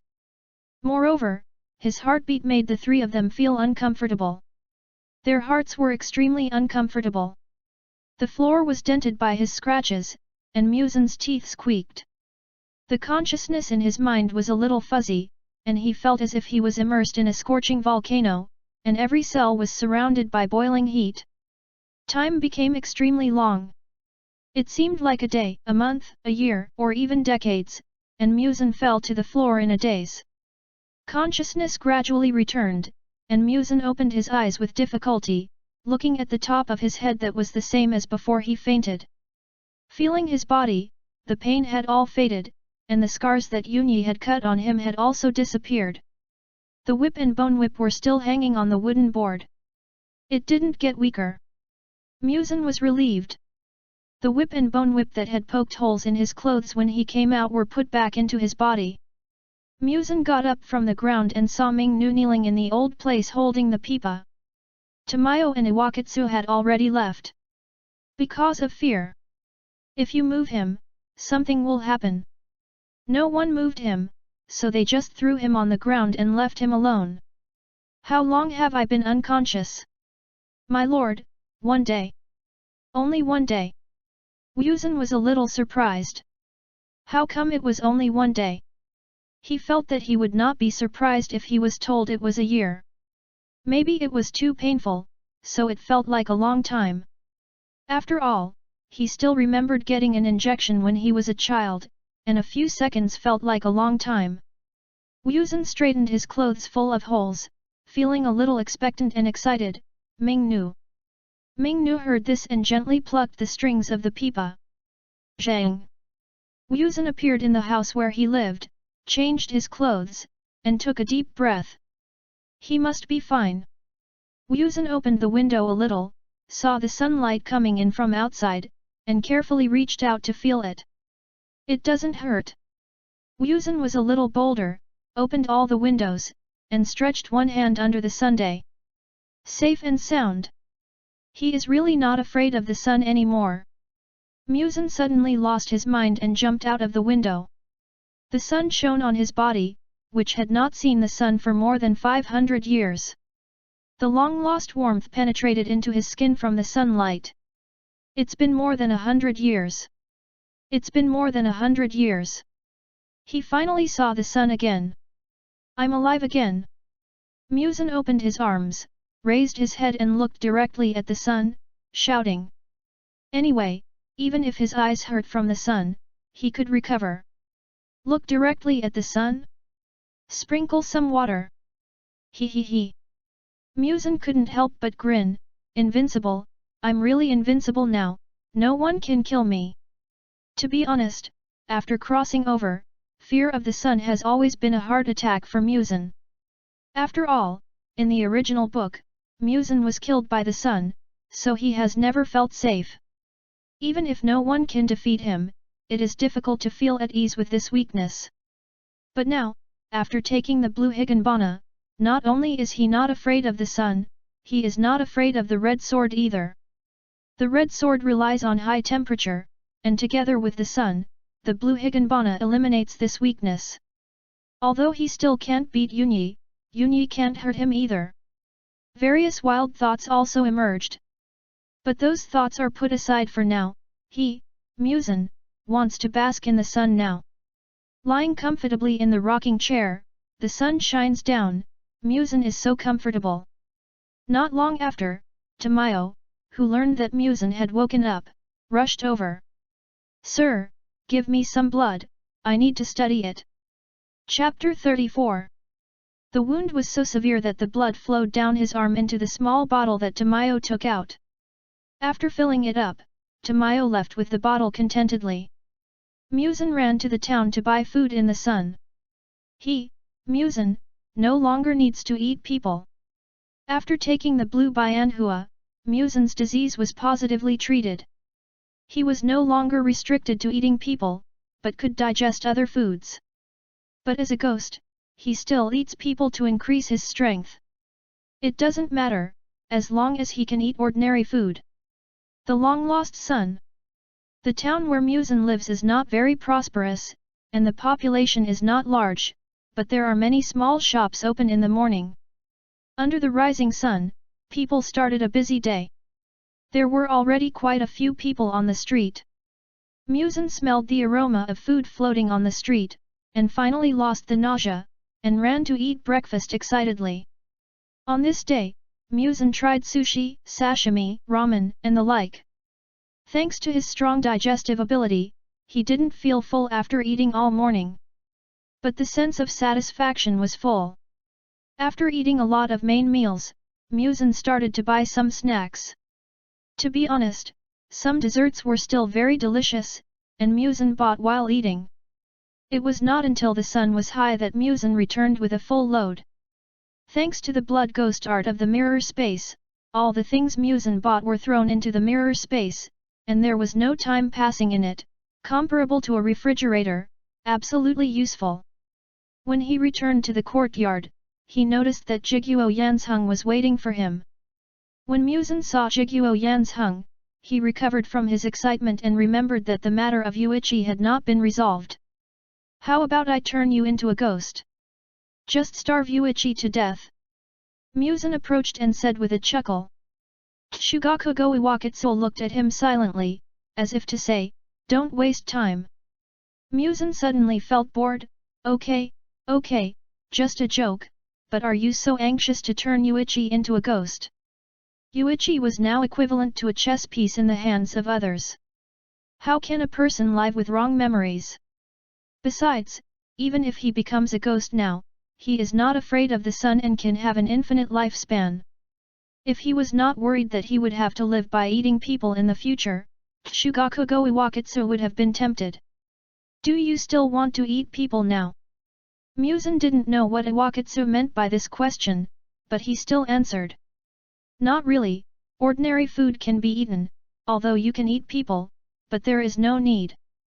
"Then turn Yuichi into a ghost quickly," Iwakatsu urged. "MUZAN, you are such a good brother." MUZAN grabbed Iwakatsu and went directly to the vicinity of where Yuichi lived. At this time, Yuichi had already arrived in the forest and chopped wood with Tanji. Now Yuichi and Tanji are two good brothers who chop wood together, chopping wood together, selling charcoal together, and dancing the fire god dance together. And now she is pregnant, and the two old fathers are talking about their wives and children happily. But the two good brothers did not realize at this time that the two old silver coins had been eyeing Yuichi from a distance. MUZAN and Iwakatsu Shugaku were hiding in the forest. Through the gaps in the leaves, they could see Yuichi chopping trees on the ground. It was really a waste.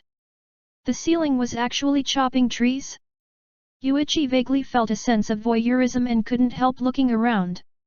Fortunately, MUZAN hid far enough and was not discovered. He glanced at Iwakatsu Shugaku next to him. "Forget it, go aside first, Don't let Yuichi kill you by mistake. Iwakatsu Shugaku. The damage is not great, but it is extremely insulting. Even if I'm a bad cook, I don't need to say that, right? But he also understood that it was really useless for him to stay here, so he was sent away by Mingnu. MUZAN took a deep breath. Although he was sure that Yunyi could not cause substantial harm to him, he was still afraid. The previous battles were about to become the shadow of his life. Suppressing his heart that was pounding due to nervousness, MUZAN's face became fierce, his nails silently grew longer, and he swung several long whips behind him. Directly the strongest form. The next moment, Yunyi suddenly felt a chill on his back, and the axe that was half cutting the tree was swung towards his back.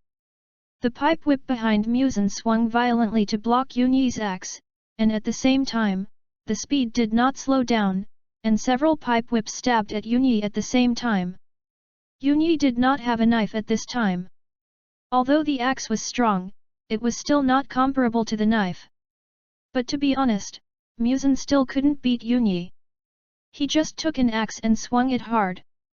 In a flash, he chopped off several of MUZAN's whips. MUZAN had come with the goal of hurting himself and the enemy. Even though almost all of his whips were chopped off, his speed did not slow down at all. He finally rushed forward. Yoshiichi looked ugly, but it was too late to retreat.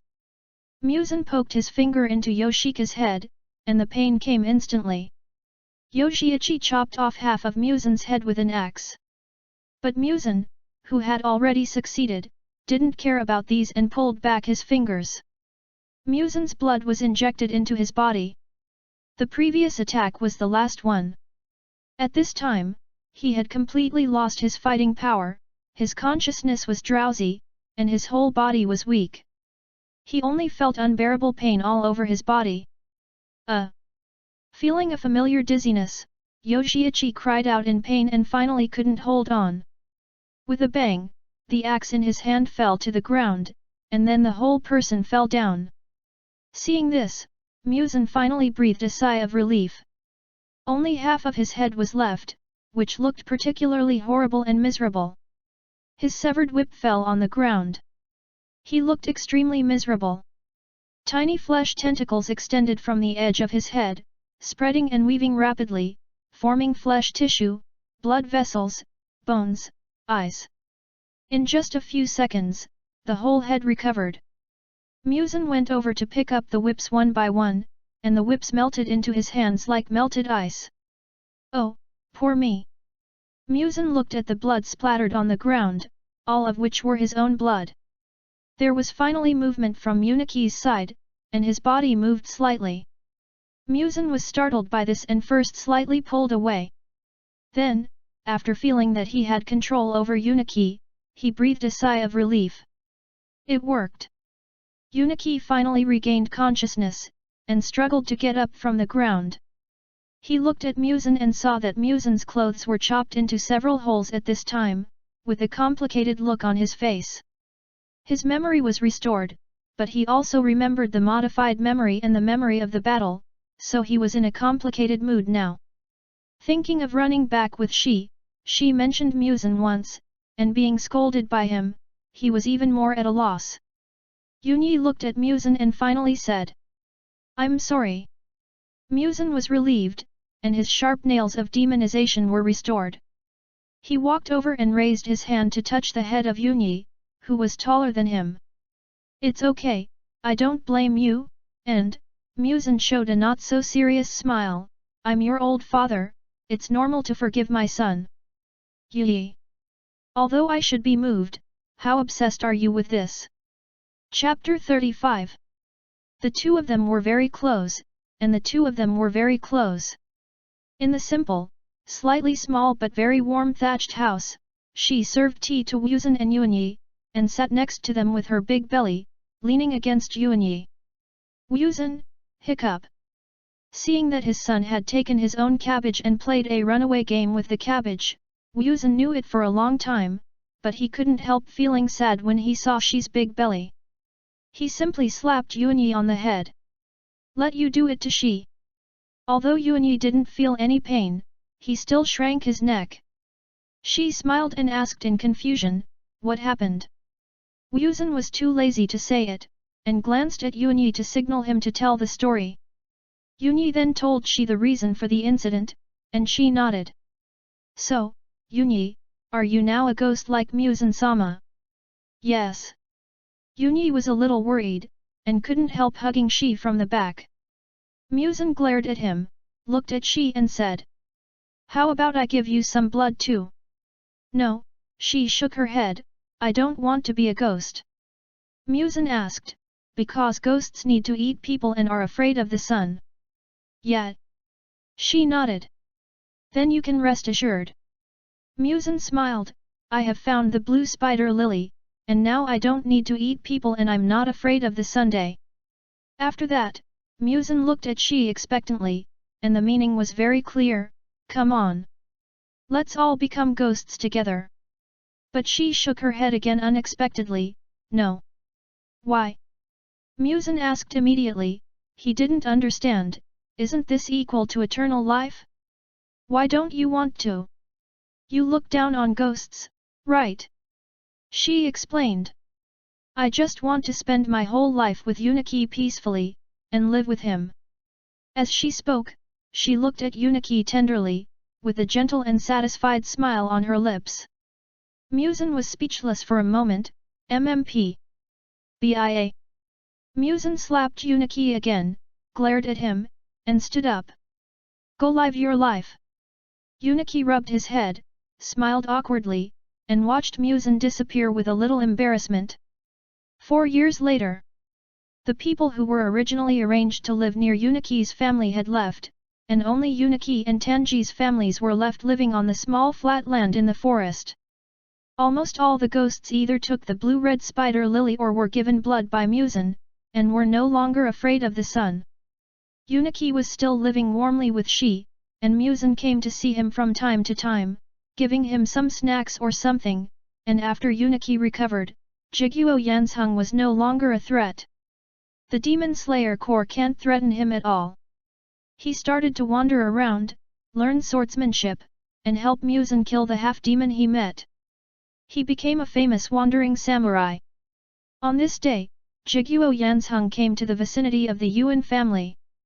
Under the golden sunset, looking at the 3 houses standing quietly on the flat ground, the roofs shining brightly in the sun, he caught a glimpse of she sitting under the eaves, lowering his head and concentrating on sewing something, and a strange woman next to him was also sewing something. There were 2 children playing in front of the 2 of them. His footsteps startled several people, and the 2 children also stopped playing and looked over with the eyes of the 2 mothers. She was startled, then stood up, waved at Iwakatsu with a smile, and shouted. Iwakatsu! Tsugyukuni Iwakatsu was invited into the house, took a sip of tea, put down the teacup, and asked she. Where is Yuniki? She sat opposite, looking at the forest through the window, as if she could see Yuniki's figure, with a smile.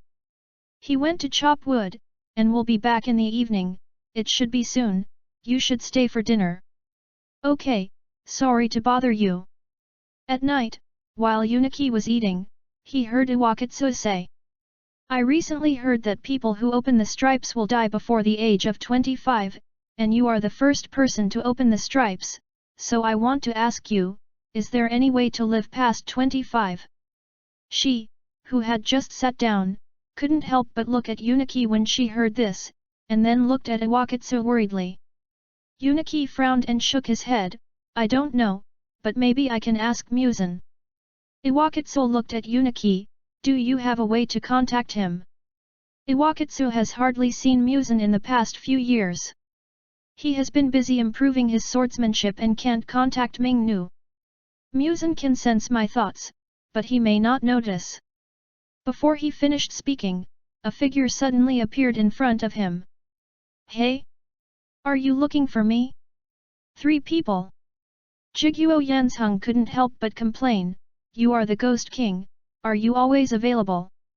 Hey, is it wrong for me to care about my son? Yuichi. Okay, just call him. Yanzheng was about to talk about business, but was interrupted by MUZAN. MUZAN pulled a small stool over, sat on it and said, "There is no way to live past 25 years old. The stripes are just borrowing power from the sky with lifespan, just like a candle, burning itself." Jiguo Yanzheng looked disappointed when he heard it. "Really, there is no way?" MUZAN shrugged. "How about I give you some blood?" Jiguo Yanzheng looked a little tangled, but thinking that Yuichi had already become a ghost, he absolutely could not die before Yuichi, and he figured it out instantly and nodded decisively. "Give me blood." MUZAN, he knew it. Yuichi has become a demon. Can Tsugakushi Iwakatsu refuse to become one? Okay. In order to prevent Tsugakushi Iwakatsu from rolling on the ground in pain and messing up Yuichi's little family, MUZAN carried Iwakatsu to the Infinite City. Iwakatsu had just stepped on the wooden board when MUZAN poked his finger into his head. "It hurts." MUZAN ignored Iwakatsu's face twisted in pain, and leisurely pulled back his finger, watching Tsugakushi Iwakatsu rolling on the ground. But what MUZAN couldn't understand was why Tsugakushi Iwakatsu had 4 more eyes after he became a demon. MUZAN watched 4 eyes appear on his face, so weird. And he knew that although Jiguo Yanzheng had 6 eyes, he adapted to it almost immediately, just like that. At the same time, countless blades appeared on his body, his veins bulged, and a painful low roar came from his throat. Mingnu was no longer surprised by this, and practiced her people with peace of mind. After a while, Jiguo Yanzheng finally stood up, and all the blades that appeared on his body were retracted into his body. He looked at MUZAN with lingering fear. "Can you stop poking my head? I'm happy to change clothes quickly after I'm done," MUZAN said and threw a set of clothes over. Jiguo Yanzheng's clothes were tattered at this time, and some parts were exposed. He took the clothes, looked down at himself, his face unchanged, took the clothes given by MUZAN and walked to a room, changed his clothes and walked out. MUZAN smiled. "You have become a ghost, I will give you a name." Shugakugo Iwakatsu looked at him expressionlessly. "No need. You will be Kokushibo in the future," MUZAN said to himself. "Shugakugo Iwakatsu. You and Yoriichi are different," MUZAN explained after hearing Shugakugo Iwakatsu's inner thoughts and doubts. "Yoriichi is still living a simple life with his wife, why change his name? But you have run away from home to pursue martial arts, it's not good to bear the name of Shugakugo, right?" Shugakugo Iwakatsu, that is, Kokushibo, didn't care much, so he stopped thinking about it and nodded, thinking that there was a little truth. Thinking that he still had to travel, considering that the 3 eyes might cause trouble, Kokushibo disguised himself as a normal human. "It's okay for a man to become a woman, and it's easy for me, Kokushibo, to hide 1 eye." Chapter 36. The old man was so tired that he had to wait for the old man to come back. At this point, upper string 1 and upper string ceiling have reached the same level. More than 40 years have passed, and MUZAN has always been unhappy. Because he found that there were no melon seeds here. Why are there no melon seeds? Every time he wants to eat some melon seeds, he can't. Fortunately, there is watermelon, so he can have a bite. Thanks to the whip, MUZAN always holds the whip with a book and a watermelon in his hand. Even if his hands are covered with watermelon juice, it doesn't affect his reading. Throwing away the melon peel, MUZAN went to wash his hands and used the blood ghost technique to come to the vicinity of the family of Yuichi. It is early morning, the sun has not risen yet, and Yuichi has already got up to make breakfast. In this era, she, who is over 70 years old, is already very long-lived, but today, she's body is getting weaker and weaker, and now she can hardly work. Breakfast can only be made by Yuichi, and she can only eat porridge. MUZAN knocked on the door, and Yuichi, who was cooking porridge, looked back, opened the door and saw MUZAN outside. At this time, Yuichi still looked young, but the experience of 40 or 50 years made him look a little old. Yuichi could predict the purpose of MUZAN's visit, pointed to Shi's room, and said, "She will wake up in a while, you wait for a while." "Okay." MUZAN found a place to sit first, looked at Yuichi who was busy on the side, and asked curiously, "Where are your son and grandson? Joined the Demon Slayer Corps." "MUZAN. You are pretty good." Creak. The door made a slight chirping sound, and Yuichi opened the door and walked in with a bowl of porridge. In a small house, the elderly she was lying on the tatami, covered with a quilt, and opened her eyes with difficulty. Yunyi went over and put the porridge aside, squatted down to help she up, picked up the porridge, and fed her with a spoon. She leaned against the wall and smiled, swallowed a few mouthfuls of porridge, and couldn't help coughing again. Finally stopped coughing, she looked at Yunyi. "You won't blame me for not wanting to become a ghost, right?" Yunyi shook his head, "No." She smiled, "You have taken care of me for so many years, but it's a pity that I have to leave you alone." Yunyi seemed to understand what she meant, his face was a little bitter, he put down the porridge and leaned against her. MUZAN saw that there was no time left, so he hurried in. She looked at MUZAN and smiled, "Lord MUZAN. This is really the last time, are you sure you won't become a ghost?" She shook her head, "No need any more, it's enough." She was happy, had children, a husband who loved her, had experienced what she wanted, and now she is satisfied. Everyone has their own ambitions, and she no longer asks for anything. Hey, MUZAN sighed, "Okay, I'm leaving."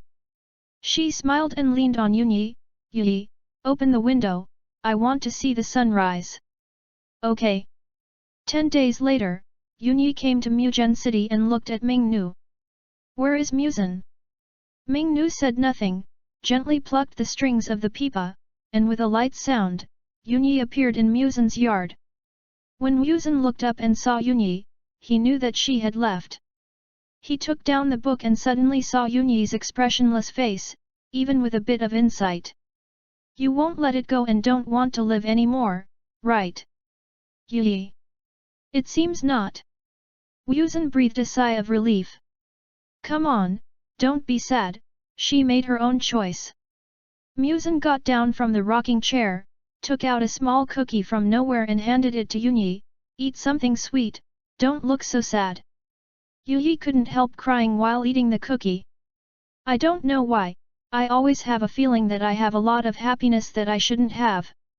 MUZAN raised his eyebrows, the world of Demon Slayer is really mysterious. No matter whether he should have it or not, just be happy, don't think too much. Yunyi nodded. MUZAN said again.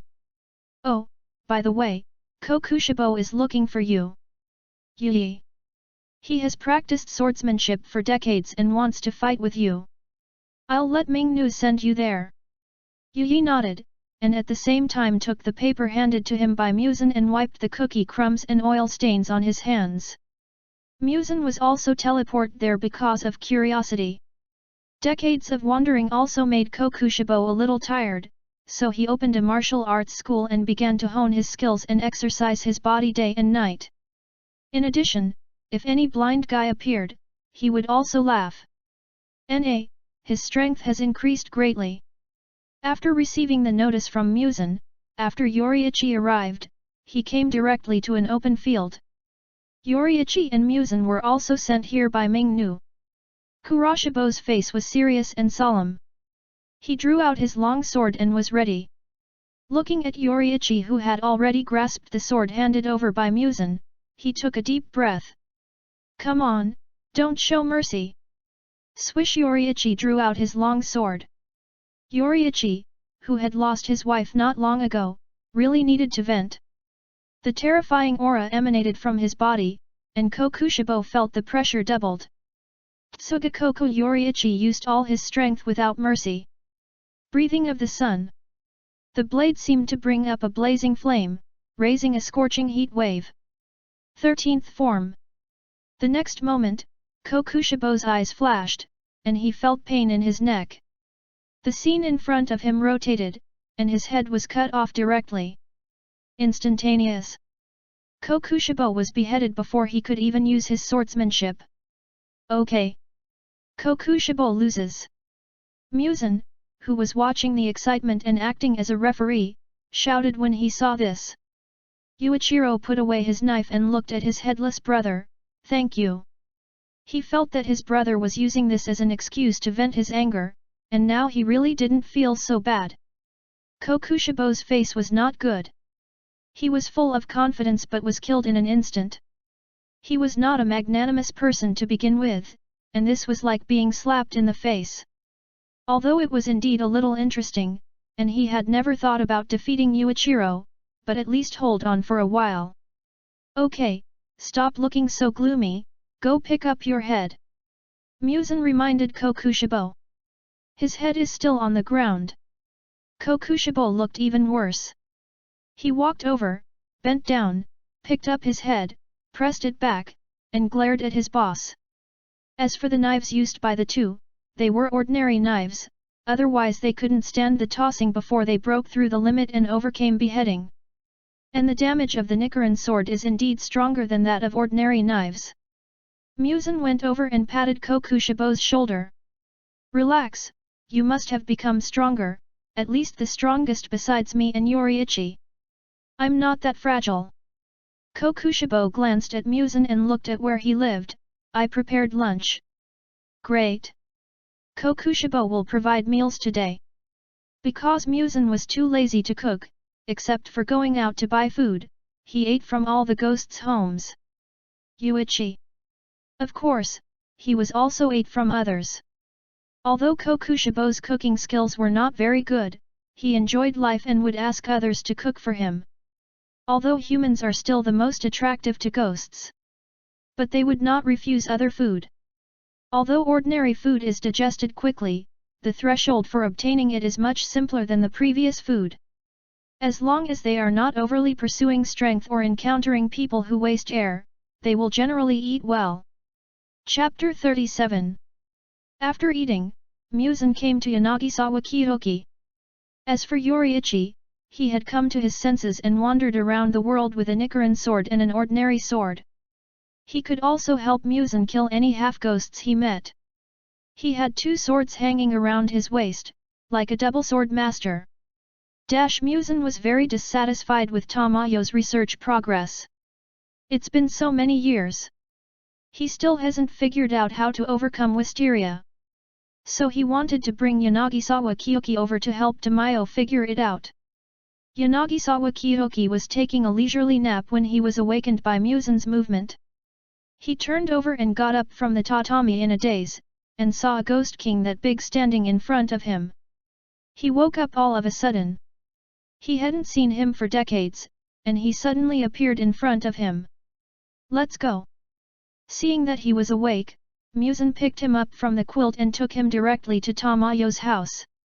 Tamayo was also taking a nap, and was also awakened by the guy MUZAN hadn't seen for decades. She was so scared that she stood outside the window, holding another ghost like a ghost and looking at her leisurely. Tamayo got up, put on her coat, opened the door, and looked at MUZAN.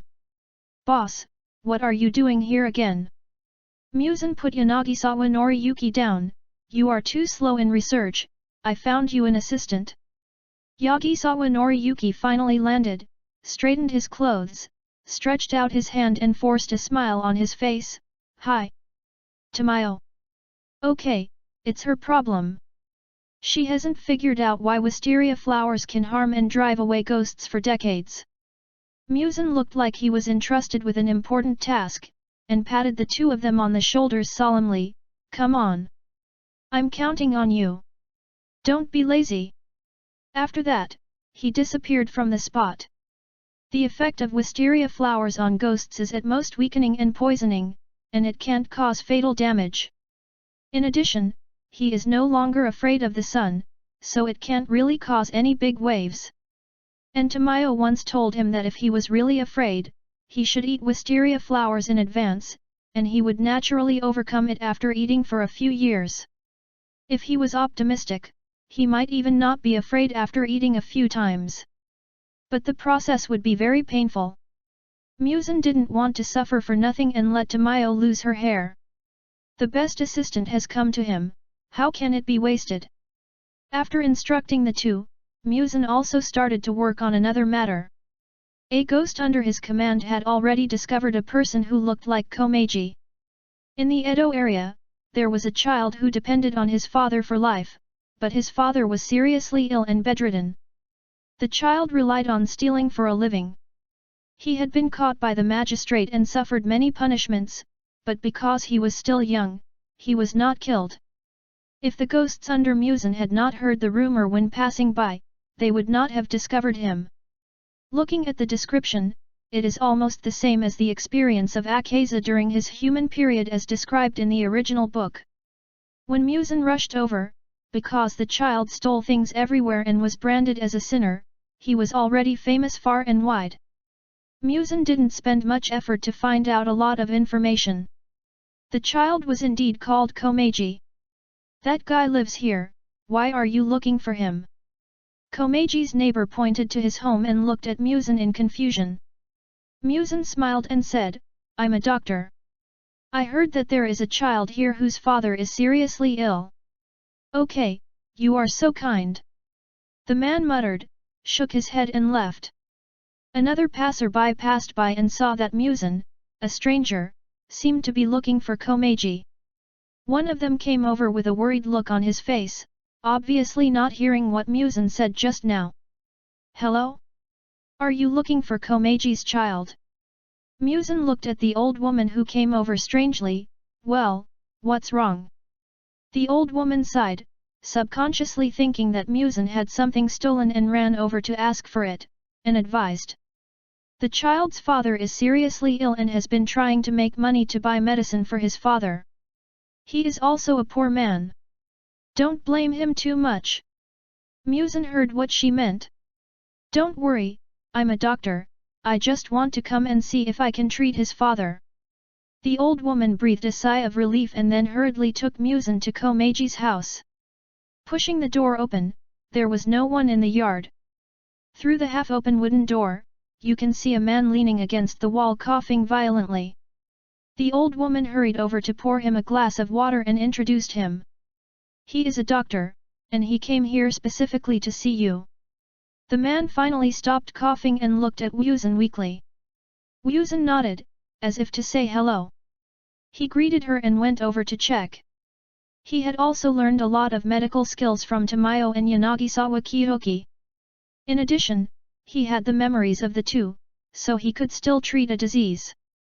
Besides, Yanagisawa Kiyoki's ability was to treat. After a checkup, MUZAN could probably confirm that it was just bronchitis, but because of long-term delay and lack of money to buy medicine, it became serious, and even treatment became difficult. It's not difficult to say, MUZAN can solve it with just one treatment. But for his own purpose, MUZAN decided to talk to Komeiji first. After the old woman left, Komeiji quickly ran back home with a small bag of medicine. At this time, Komeiji's clothes were made of rough grey-brown rags, which were almost made of a piece of cloth with a few stitches, and a black cloth was tied around the waist to fix the clothes. The clothes were also full of patches, the edges were unstitched, the black cloth around the waist was also tattered, and the cloth tied on the clogs on his feet could be seen to have been re-sewn several times. The scars from the beatings can be seen on the wrists, ankles, and neck. His short black hair was a little messy, but Komeiji was smiling as he held the medicine in his hand. When he saw the stranger sitting in the house, his first reaction was to be alert. MUZAN smiled gently, hello, I'm a doctor. Komeiji was relieved when he heard this, but then he hesitated. He wanted the doctor to take a good look at his father and treat his illness, but he was afraid that he would not have the money to pay. MUZAN continued, I want to treat your father, and I won't charge any fees, but I need to talk to you alone. MUZAN hopes to turn Komeiji into a demon, but he won't force him. His current behavior is actually more out of pity for the characters in the original book. I always feel that since I have come to this world, I will help the characters who were pitiful and distressed in Demon Slayer in my previous life. After closing the bedroom door, MUZAN looked at Komeiji in the yard and said. I just diagnosed that your father's disease is just bronchitis. The treatment should not be difficult, but because it has been delayed for too long. Komeiji heard this and asked hurriedly, is there any way to treat it? MUZAN nodded, yes, but it's a bit troublesome. As long as it can cure my father, it's fine. Komeiji, who was only a teenager, stood in front of MUZAN and said anxiously. I will find a way no matter how much it costs. MUZAN smiled, don't worry, you don't have to pay, I can prepare the herbs. Komeiji was shocked, and then said, then, what do you need me to do? Chapter 38. The two of them were very close, but they were still together. MUZAN shook his head, I just want to help you now, maybe I need your help in the future. Komeiji was stunned for a moment, why? MUZAN looked at him in confusion. Komeiji raised his head and looked at MUZAN, repeating, why do you want to help me? MUZAN touched his head, because I want to help you, I will bring the herbs tomorrow, and you must take good care of your father tonight. MUZAN smiled and touched his head. Hey! Little Komeiji's head feels very comfortable to touch. Thank you. Komeiji looked at MUZAN's figure gradually walking away and shouted at MUZAN. I don't know if he heard it. MUZAN asked his ghosts to buy him the necessary herbs, and then went shopping in some shops, buying some clothes, snacks, and other things. He prepared these things in the morning, and bought some breakfast and packed it up to take with him. Standing at the door of Komeiji's house, MUZAN knocked on the door. Komeiji, who got up early, had already prepared breakfast, but because of poverty, it was just some rice soup, or more accurately, boiled rice water, with a few wild vegetables, which was breakfast. Hearing MUZAN's knock on the door, he excitedly ran to open the door after waiting for a long time. Seeing MUZAN standing at the door with a big bag of things, he felt hope in his heart. And when he saw the bag of food in MUZAN's other hand and smelled the fragrance, Komeiji couldn't help swallowing his saliva. MUZAN couldn't help but smile when he saw him like this. Walking into the house, he put the fragrant breakfast on the ground, opened the package, took out the prepared herbs, and looked at Komeiji, where is the kitchen? Although Komeiji was very envious and puzzled by the various foods and clothes in MUZAN's package, he did not dare to move and took MUZAN to the kitchen. MUZAN took a look and started to boil the medicine. While boiling the medicine in the kitchen, MUZAN saw Komeiji looking at the breakfast he bought with envy but dared not touch it, walked over, opened a bag of breakfast, and handed it to Komeiji. Try it. Komeiji looked at the fragrant and steaming rice, on which were meat and sauced vegetables that he had never eaten, and looked up at MUZAN's smiling face, really give it to me. Of course, eat it. Thank you, can I let my father taste a few bites? Komeiji took the rice, but did not eat it immediately, but asked MUZAN. I prepared one for your father as well. MUZAN said, unwrapping another steaming breakfast package, and a sealed container filled with hot porridge. Your father is sick and it's not suitable for you to eat this is easier to digest. Thank you.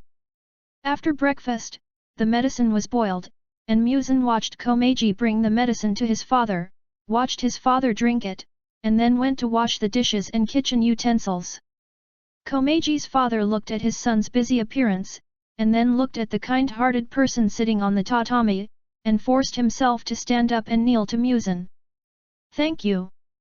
MUZAN did not stop him, which would make the person who received the help feel more comfortable. He waved his hand, it's okay, I just helped you, lie down quickly. Seeing Komeiji clean up the kitchen, MUZAN took out the clothes and snacks in the package and put them in front of him. These clothes are prepared for you and your father. Don't steal things in the future. Your father doesn't want to rely on taking other people's money to survive, right? Komeiji couldn't help but lower his head. He was very grateful, but he felt that he was a sinner who didn't deserve it. MUZAN wouldn't say anything about chicken soup, someone would heal him in the future. He didn't need to worry about it. In the next few days, MUZAN stayed here, boiled medicine every day, and gave Komeji's father a treatment from time to time. Komeji used MUZAN's money to buy things or cook for the meals every day. Anyway, MUZAN couldn't cook. A month later, Komeji's father's condition improved, and his physical condition was getting better day by day. To this day, he rarely coughs all the time. Komeji also got used to MUZAN's presence. Every day he was busy buying groceries, cooking, and cleaning up. Seeing his father getting better and better, he felt that life had hope. A year passed quickly, and his father's illness was finally cured. After MUZAN finished eating the breakfast made by Komeji, he looked at Komeji's father who had already started to pack up and prepare to find work, and looked at the two of them. "Your illness has been cured, and I should say goodbye. This money can help you get through this period of time." Komeji, who was about to clean up the table, paused. "Are you leaving?" MUZAN. He smiled sadly and touched his head. "We'll see each other again in the future. Maybe I need your help. You must work hard." "Yeah." Komeji nodded vigorously. But he was still mostly sad. He didn't think that someone like him could help him. He felt that MUZAN's kindness over the past year was not worthy of him. He was very grateful for MUZAN's help. Komeji's father also ran over and knelt on the ground after hearing this. MUZAN didn't know whether Komeji would meet Koyayaki again in the future. But it felt that the vague power of the plot might make him meet Koyayaki. But now these things are not important. The important thing is that the group of guys from the Demon Slayer Corps finally found MUZAN's residence. On this day, MUZAN just returned home and noticed that there was a circle of people around the door of his house. There were also people in the house, all wearing the uniforms of the Demon Slayer Corps. "No, my head hurts." As for the people around, they had been evacuated long ago. MUZAN really couldn't bear to leave some of the books and collections he had accumulated for dozens or hundreds of years, and was in a dilemma whether to run away directly. In the end, he chose to fight head-on. What a joke! He is the Demon King MUZAN Kibutsuji. How could he be scared away by a group of people from the Demon Slayer Corps? Besides, why would he want to hollow them when he can't be killed? Just fight!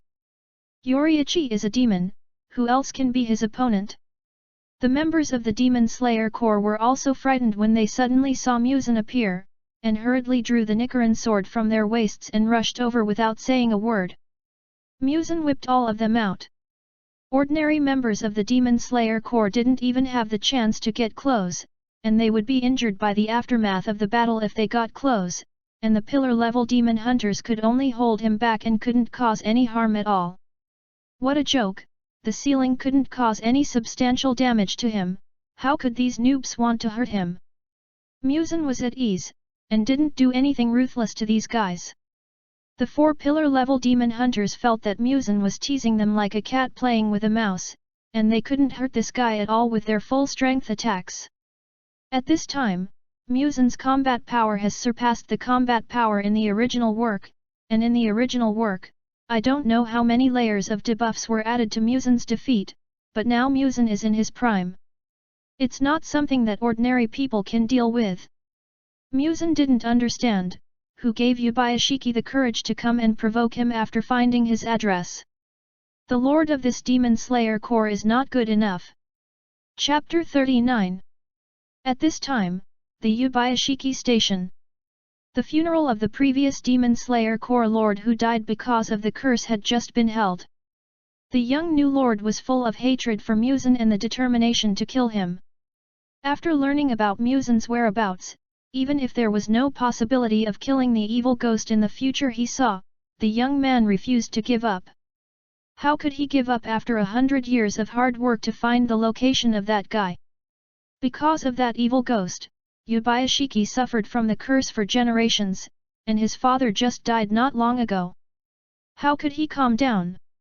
And the people in the Demon Slayer Corps who suffered the grief of the Lord's death also deepened their hatred for MUZAN.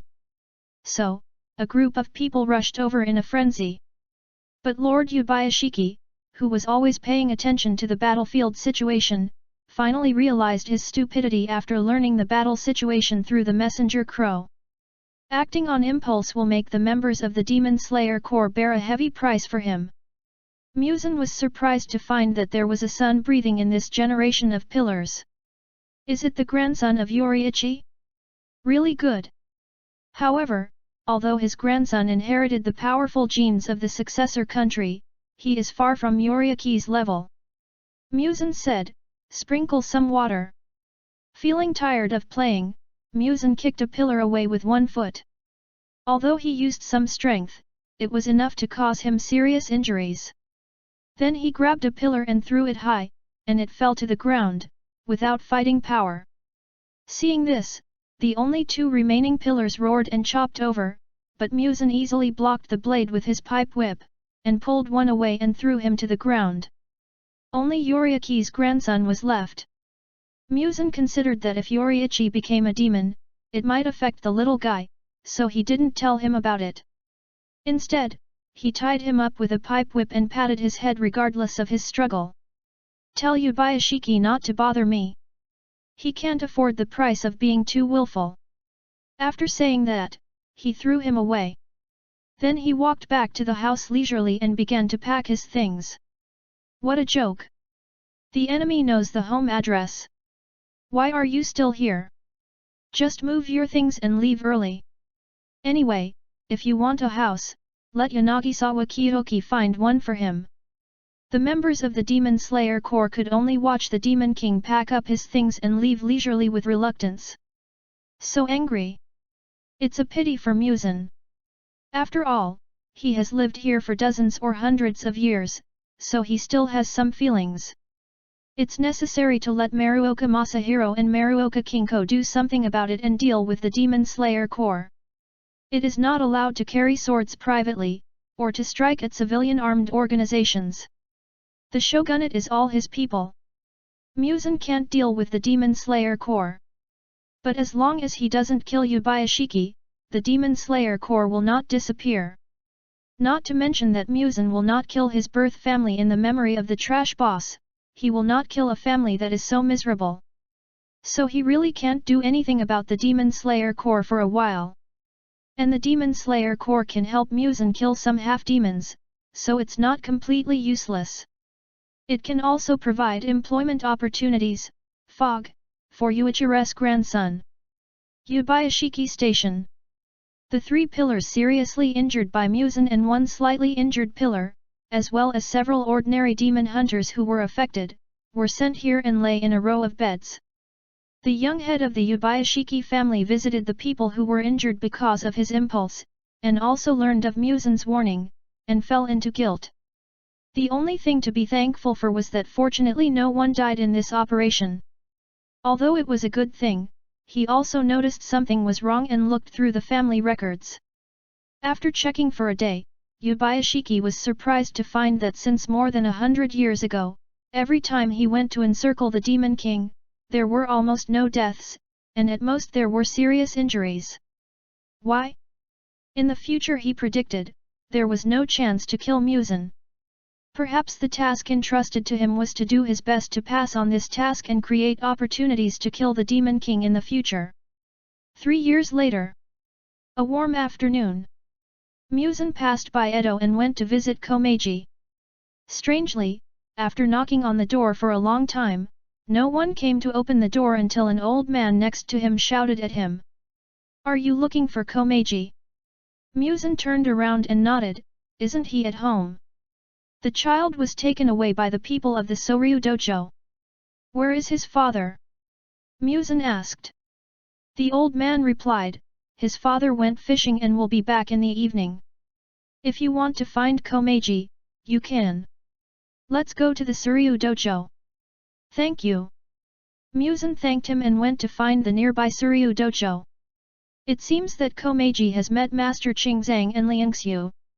After passing through this area, the front is more prosperous, with many dojos.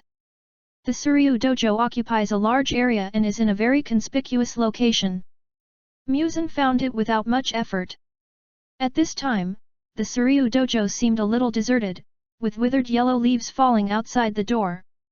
Compared to other dojos, there were some sounds of fighting and talking inside, and there were recruitment advertisements at the door. From time to time, people passed by, which made the Suryu dojo stand out. People from other dojos saw MUZAN and thought he was here to learn Kung Fu, and they excitedly surrounded him and wanted to recruit students. There are no students in the Suryu dojo, come to us. It's just like that there. Come to our Kendo dojo. MUZAN was a little annoyed, and his face looked a little bad. Get out. A trace of breath was revealed, which immediately startled the group of people who were holding flyers and shouting around, and they were scared away. He kept muttering, if you don't want to see it, then don't see it. Why are you scolding me? The real murderer. MUZAN was really annoyed by these guys. He got rid of himself and walked towards the Suryu dojo. He stood outside the empty door and knocked on it. Soon, there were hurried footsteps from inside. Squeaky. The door was opened, and the person who opened the door was stunned when he saw MUZAN outside, and then he was surprised. Doctor. MUZAN had a smile on his face. At this time, Komeiji had grown a little taller and was wearing a white uniform. His appearance had not changed much. I passed by here and came to see you. How are you recently? Komeiji couldn't help but think of Master Qingzang and Liangxiu when he heard this. He smiled unconsciously, scratched his head embarrassedly, and turned to look at Liangxiu who was hiding behind the door and watching the two of them. Seeing this, MUZAN moved closer and patted his shoulder. Okay, you found a girlfriend. No. Komeiji hurriedly stepped back and waved his hands in panic. Liangxiu is Master Qingzang's daughter, I help Master Qingzang take care of Liangxiu. Oh. MUZAN answered with an ambiguous meaning. Well, come in and have a cup of tea, and it's already evening. MUZAN shook his head. No, I have something else to do, I just came to see you on the way, but I remind you to be careful of the nearby dojo, don't be poisoned. Komeiji was stunned. What does that mean? He knew that other dojos actually disliked them, but poisoning? They can't deal with you and your master, but they can still poison you. Protect Liangxiu, especially at the critical moment, don't take it lightly. MUZAN explained, and then said, okay, I'm leaving. Chapter 40. After MUZAN left, Komeiji watched him cast a long shadow in the sunset and gradually disappear before he slowly closed the door. In his eyes, this doctor whose name he had not known for a year was very mysterious. He kindly helped him and treated his father before leaving. After 3 years, he suddenly appeared again. He had never mentioned Koihoki's name, but he seemed to know everything. He left a few reminders and left in a hurry. It was like the incarnation of a god, coming and going in a hurry. Did the god really pity him and come to help him? Komeiji couldn't figure it out. But he also remembered MUZAN's words. Be careful of other dojos, protect Koihoki, and be careful of being poisoned. A few years later, Komeiji was 18 years old. That night, under the fireworks, Koihoki confessed her feelings to Komeiji. Komeiji immediately confessed to Koihoki without hesitation, he would become stronger than anyone else and protect her for the rest of his life. The full moon, the starry sky, and the blooming fireworks reflected the figures and confessions of the two people, witnessing this scene. A few days later, Komeiji wanted to go home to tell his father the news, but when Komeiji was about to go home, the doctor's reminder kept appearing in his mind, be careful of being poisoned. Komeiji seemed to understand something. He just walked out of the gym and hurried back, shouting. Lian Shuet! Master Qingzang! Let's go to my house together. Lian Shuet, who was scooping water to prepare for cooking, turned around and looked at Komeiji who ran back, and smiled, okay. In the evening, Komeiji's father came to the Suryu dojo with them to prepare for the wedding together. But as soon as they returned to the Suryu dojo, they found some dead birds lying in front of the well and beside the water tank, and a dead sparrow was floating in the scoop. Komeji's pupils shrank and he hurried over. He swallowed his saliva, grabbed a bird foraging by the wall, and let it drink the well water. The three of them came over with a puzzled look on their faces, and saw that the bird that drank the water soon died on the spot. The four of them understood that someone had poisoned the well. Lian Shui was terrified. If Komeji hadn't asked them to go with him, she and her father would have died by drinking the well water. Komeji couldn't bear it anymore, so he threw down the water scoop and shouted, "It must be the nearby dojo. I'll go find them." Lian Shui grabbed Komeji's hand and looked up at his face, "Don't be impulsive." Komeji was furious, "They almost killed you." Master Qingzang held Komeji's shoulder, his face a little serious, "Let's investigate first, and then hand it over to the Ministry of Envoy for processing." Komeji was a little unwilling, and nodded with gritted teeth. The next day, the people in the Kendo Hall found that the people in the Suliu Taoist temple were safe and sound, and they immediately realized that they had been exposed, but they didn't panic, but they didn't come to cause trouble again. A few days later, Komeji and Lian Shui held their wedding. A week later, they found definite evidence and reported the Kendo Hall to the Ministry of Envoy. But unexpectedly, the Kendo Hall turned the tables. The magistrate's office also lied directly, denying the evidence of Komeji and others, and imposed punishment without saying a word, requiring the Soryu dojo to give the dojo to the Kendo Hall as compensation, otherwise he would go to jail. Komeji couldn't hold it anymore, and he jumped up on the spot and kicked the official in the face, "I will kill you! Help! Catch him for me! You mad dog!" The official was kicked over, struggling and yelling, and the scene suddenly became chaotic. Finally, Komeji and Master Qingzang left the magistrate's office with slightly messy clothes and several knife marks on their arms. The two returned to the Soryu dojo, and they didn't dare to open the door for a while, standing outside the door and looking at each other. What should I do? If I hit someone from the magistrate's office in a moment of impulse, I will definitely be sentenced to jail. It's over. The four of them ran away. Just when the two were in great distress, creaky, the door was opened. Lian Shui looked at the two people outside the door, with a puzzled look on her face. "Why are you standing outside?" The two of them were a little embarrassed, and finally Qingzang told the story. After hearing the whole story, Lian Shui was also angry and worried. But the footsteps behind her reminded Lian Shui that there were guests at home. MUZAN and Komeji's father saw that Lian Shui had not returned after going out to open the door, so they came out to see. Komeji was surprised to see MUZAN's figure. "Doctor, I heard you say outside, what happened?" MUZAN asked. Qingzang also heard Komeji mention the doctor who helped him a lot, but what made Qingzang? What is puzzling is that this doctor looks too young, doesn't he? According to Komeji's description, he should be at least 30 or 40 years old, but he looks about the same age as Komeji. Komeji told the story to MUZAN and his father again, and then worriedly said to MUZAN, "Doctor, leave quickly, otherwise you will be implicated when the magistrate comes to arrest us. This damn magistrate is in collusion with the Kendo Hall. Given their character, the doctor will not be let off once they find out that he is familiar with him. In such a place, how to convict depends entirely on the mood of the law enforcer." MUZAN didn't care, just nodded, and said thoughtfully, "Is that so? Don't worry, I can handle it."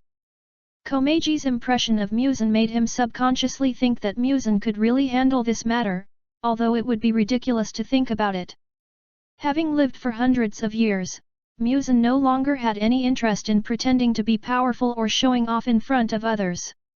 He just told Yanagisawa Kyoki about the matter and asked him to handle it. This place was not too remote, so Yanagisawa Kyoki could still handle it. 3 days later, while the four of them were waiting anxiously, news came that almost all the staff of the magistrate's office were dismissed and exiled for greed and bribery, and the Kendo Hall was arrested for bribing the owner, and the Kendo Hall was banned from operating. MUZAN stayed in the Soryu dojo for a few days. When Komeiji learned the news, he ran to MUZAN in surprise and told him about it. "Doctor, how did you do it? My friend just helped me." MUZAN stayed for a few days, but he couldn't stand their overly respectful attitude and left quickly. They all felt that MUZAN had done them too much favor, and they wanted to give him their bodies and treat him as a guest of honor. MUZAN said, "Subway, old people, mobile phones."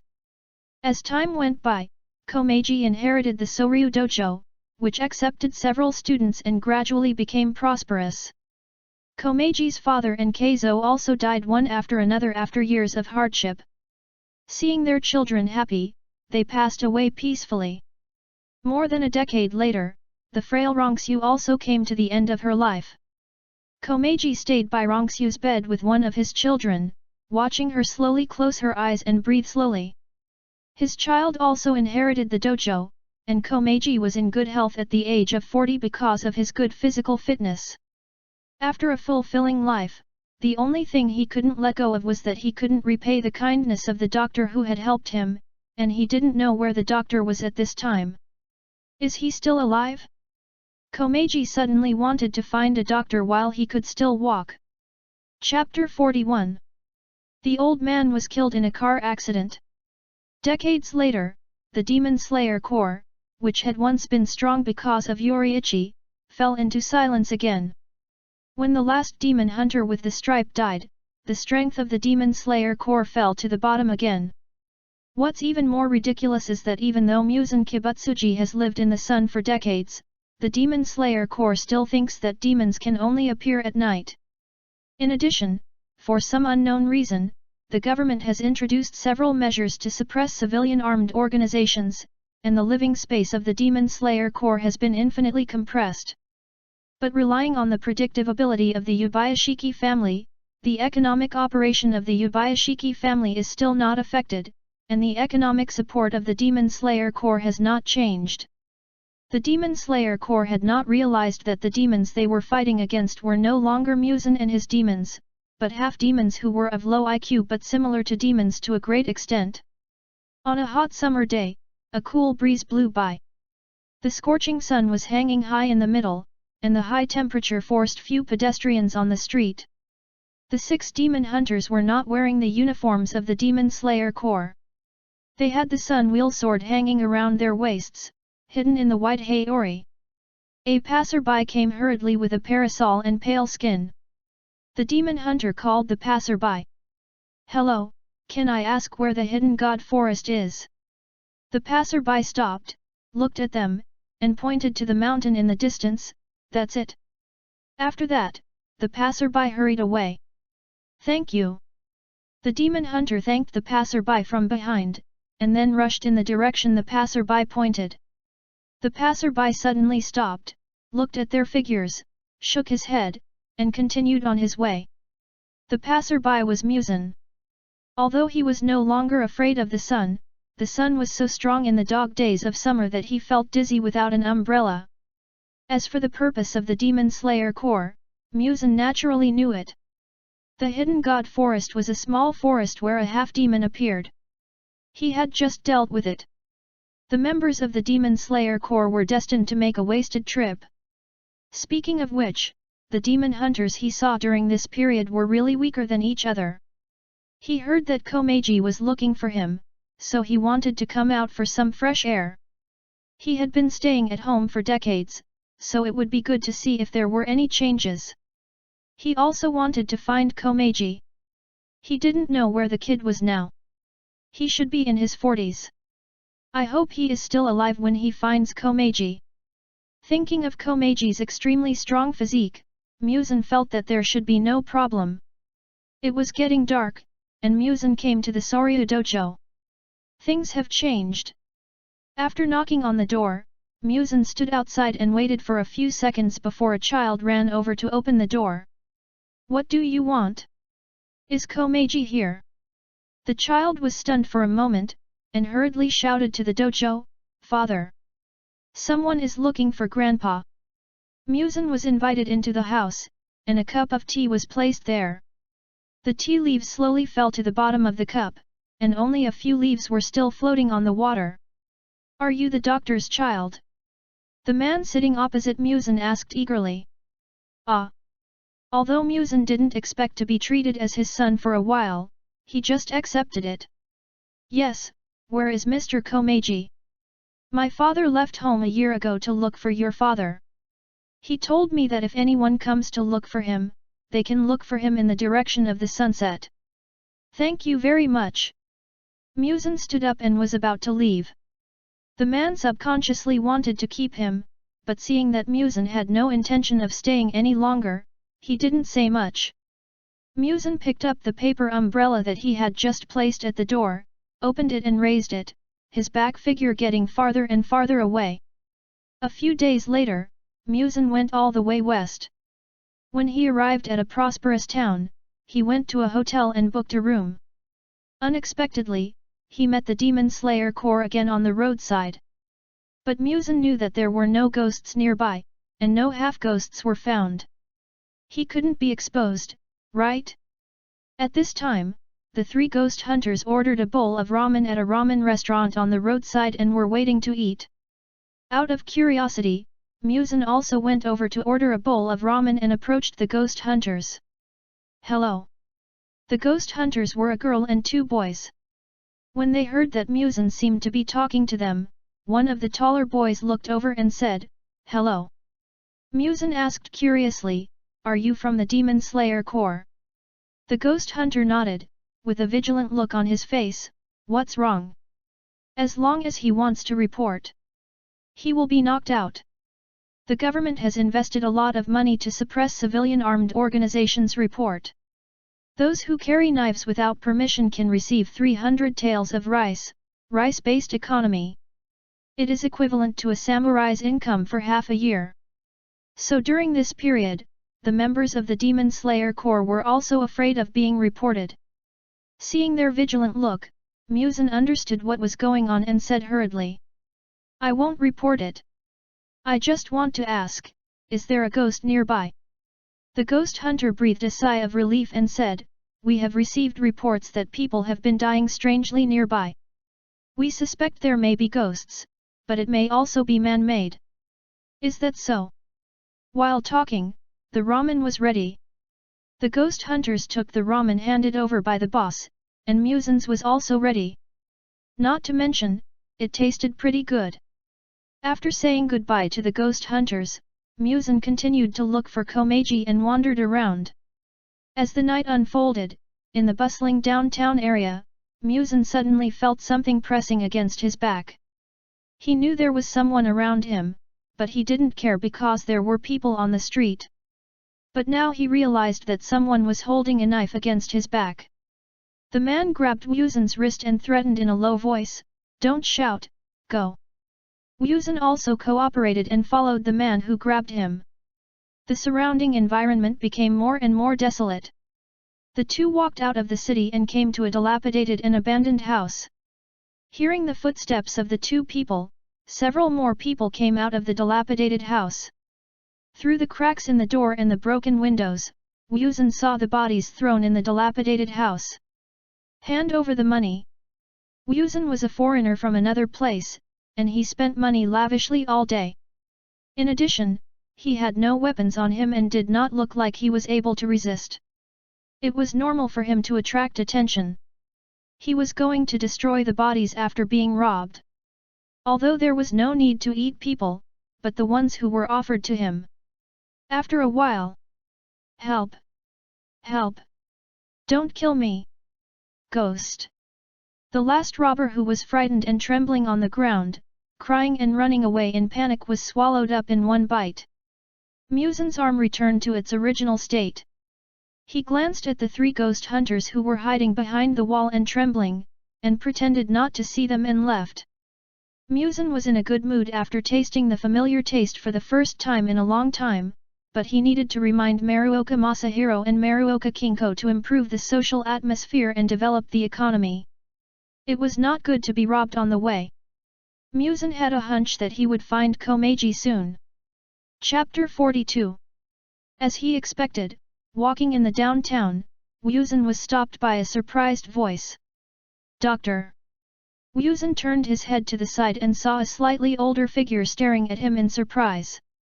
There were tears in his eyes and he was a little absent-minded. Komeiji? MUZAN asked tentatively. The old figure was dressed in grey-brown clothes, and his black hair mixed with grey and white still maintained his familiar hairstyle. It's really you? Komeiji ran through the crowd in surprise. MUZAN took Komeiji to a restaurant, poured tea, and said with a smile. I've been looking for you for a while. Komeiji, who was over 40, smiled like a child in front of MUZAN, who looked only 20 years old. I want to repay your kindness in my lifetime. As soon as Komeiji finished speaking, there was a sudden sound of hurried footsteps outside, and the footsteps approached quickly. In a blink of an eye, 3 people had rushed into the restaurant with knives. Evil ghost! Get away from here! He is a ghost! The ghost hunter shouted and chopped at him with a knife. MUZAN felt that his interest was dampened and looked at Komeiji beside him. When he saw the doctor who was the same as before, he actually had a guess. At this time, watching the panicked crowd fleeing, the doctor did not have any fear on his face, and the ghost hunter had already chopped at MUZAN with a knife. He also confirmed it. A ghost hunter grabbed his wrist and tried to pull Komeiji away, and shouted, "This guy is a ghost! Run!" MUZAN stood up and blocked the sun blade with one hand. He looked at Komeiji, who was grabbed by the ghost hunter, and there was no fear on his face and he refused to leave.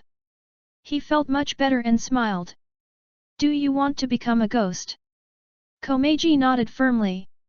The ghost hunter saw this, although he didn't know the details, but he could obviously see that this guy wanted to become a ghost.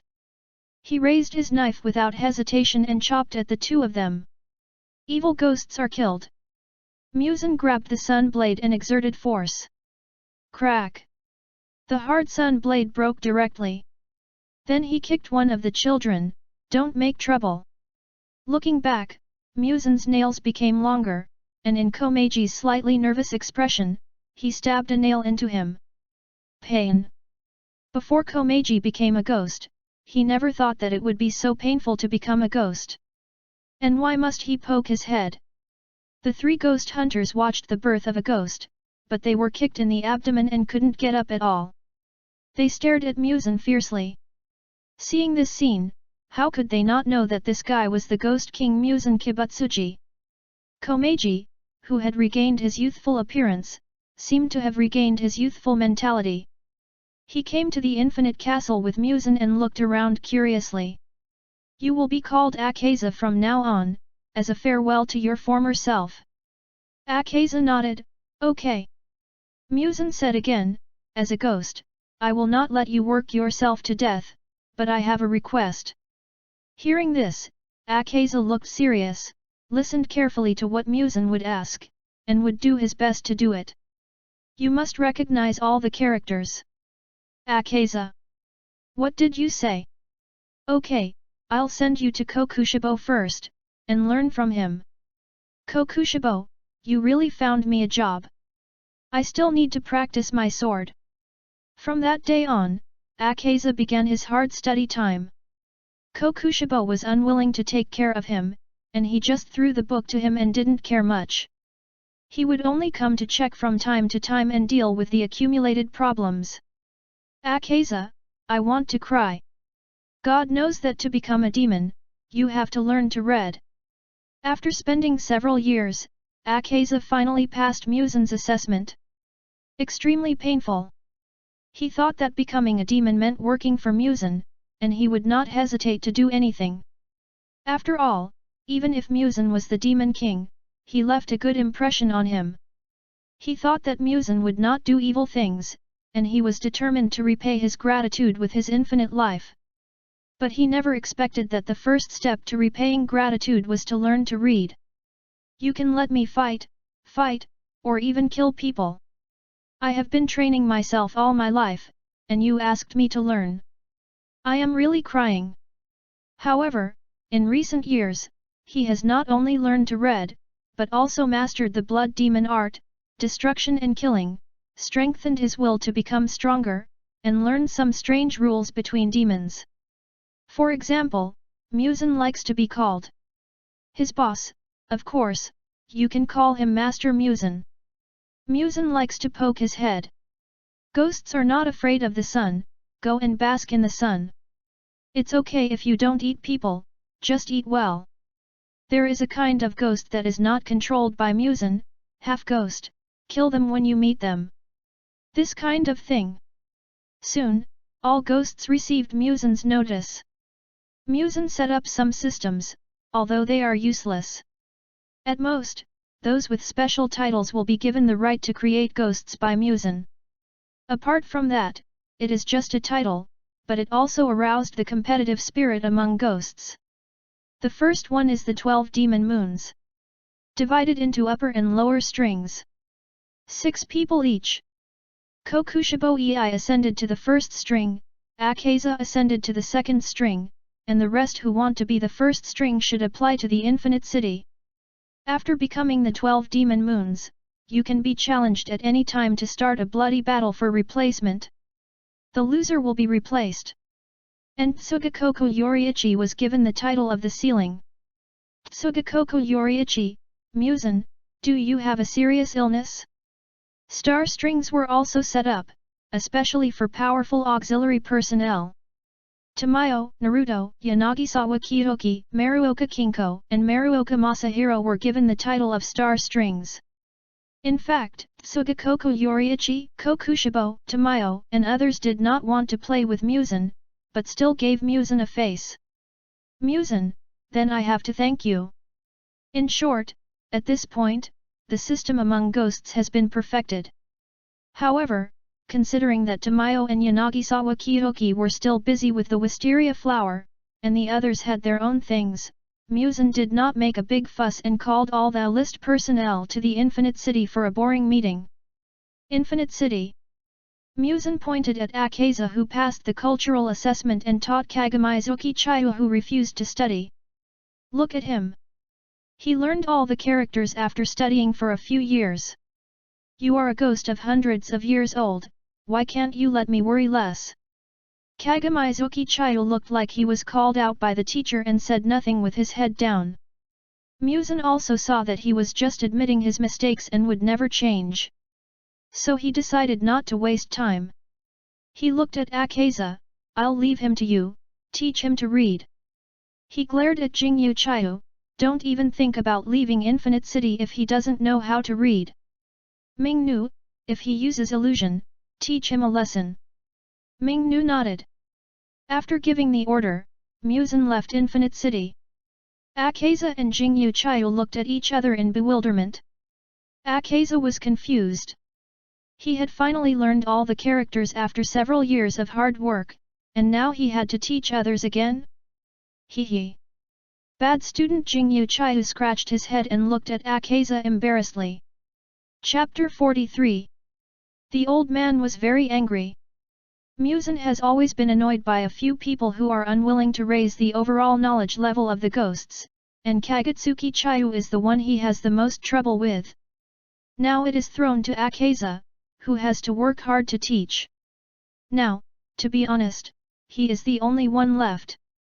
As long as he can read, the knowledge level of the ghosts will be declared to be all read. Obsessive-compulsive disorder, right? At this time, in the room arranged by Mingv, Kagutsuki Chiyu shared the common sense among the ghosts with Akaza. MUZAN is actually very cowardly, he said, and looked around cautiously. After confirming that MUZAN was too lazy to pay attention to him, he boldly complained. Sharing experience with newcomers, if you want to complain about him, just make sure he didn't notice it, then you can complain boldly, but I've been beaten several times, and I don't know why he forced me to learn to read. As he said this, he seemed to remember the pain of being hit on the head by MUZAN, and touched his head. He always pretends to be gentle, but in fact he is very cruel, and he is not serious.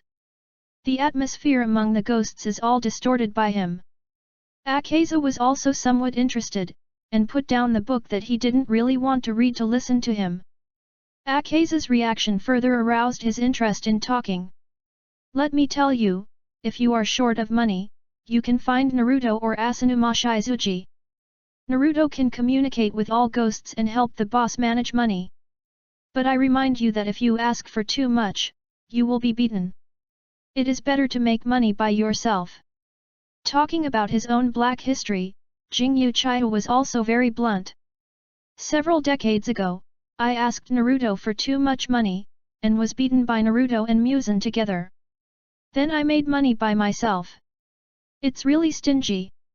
Speaking of Naruto, he said, by the way, if you are in danger in the future and can't beat her, just shout for help from Naruto, and she will teleport you to the Infinite City.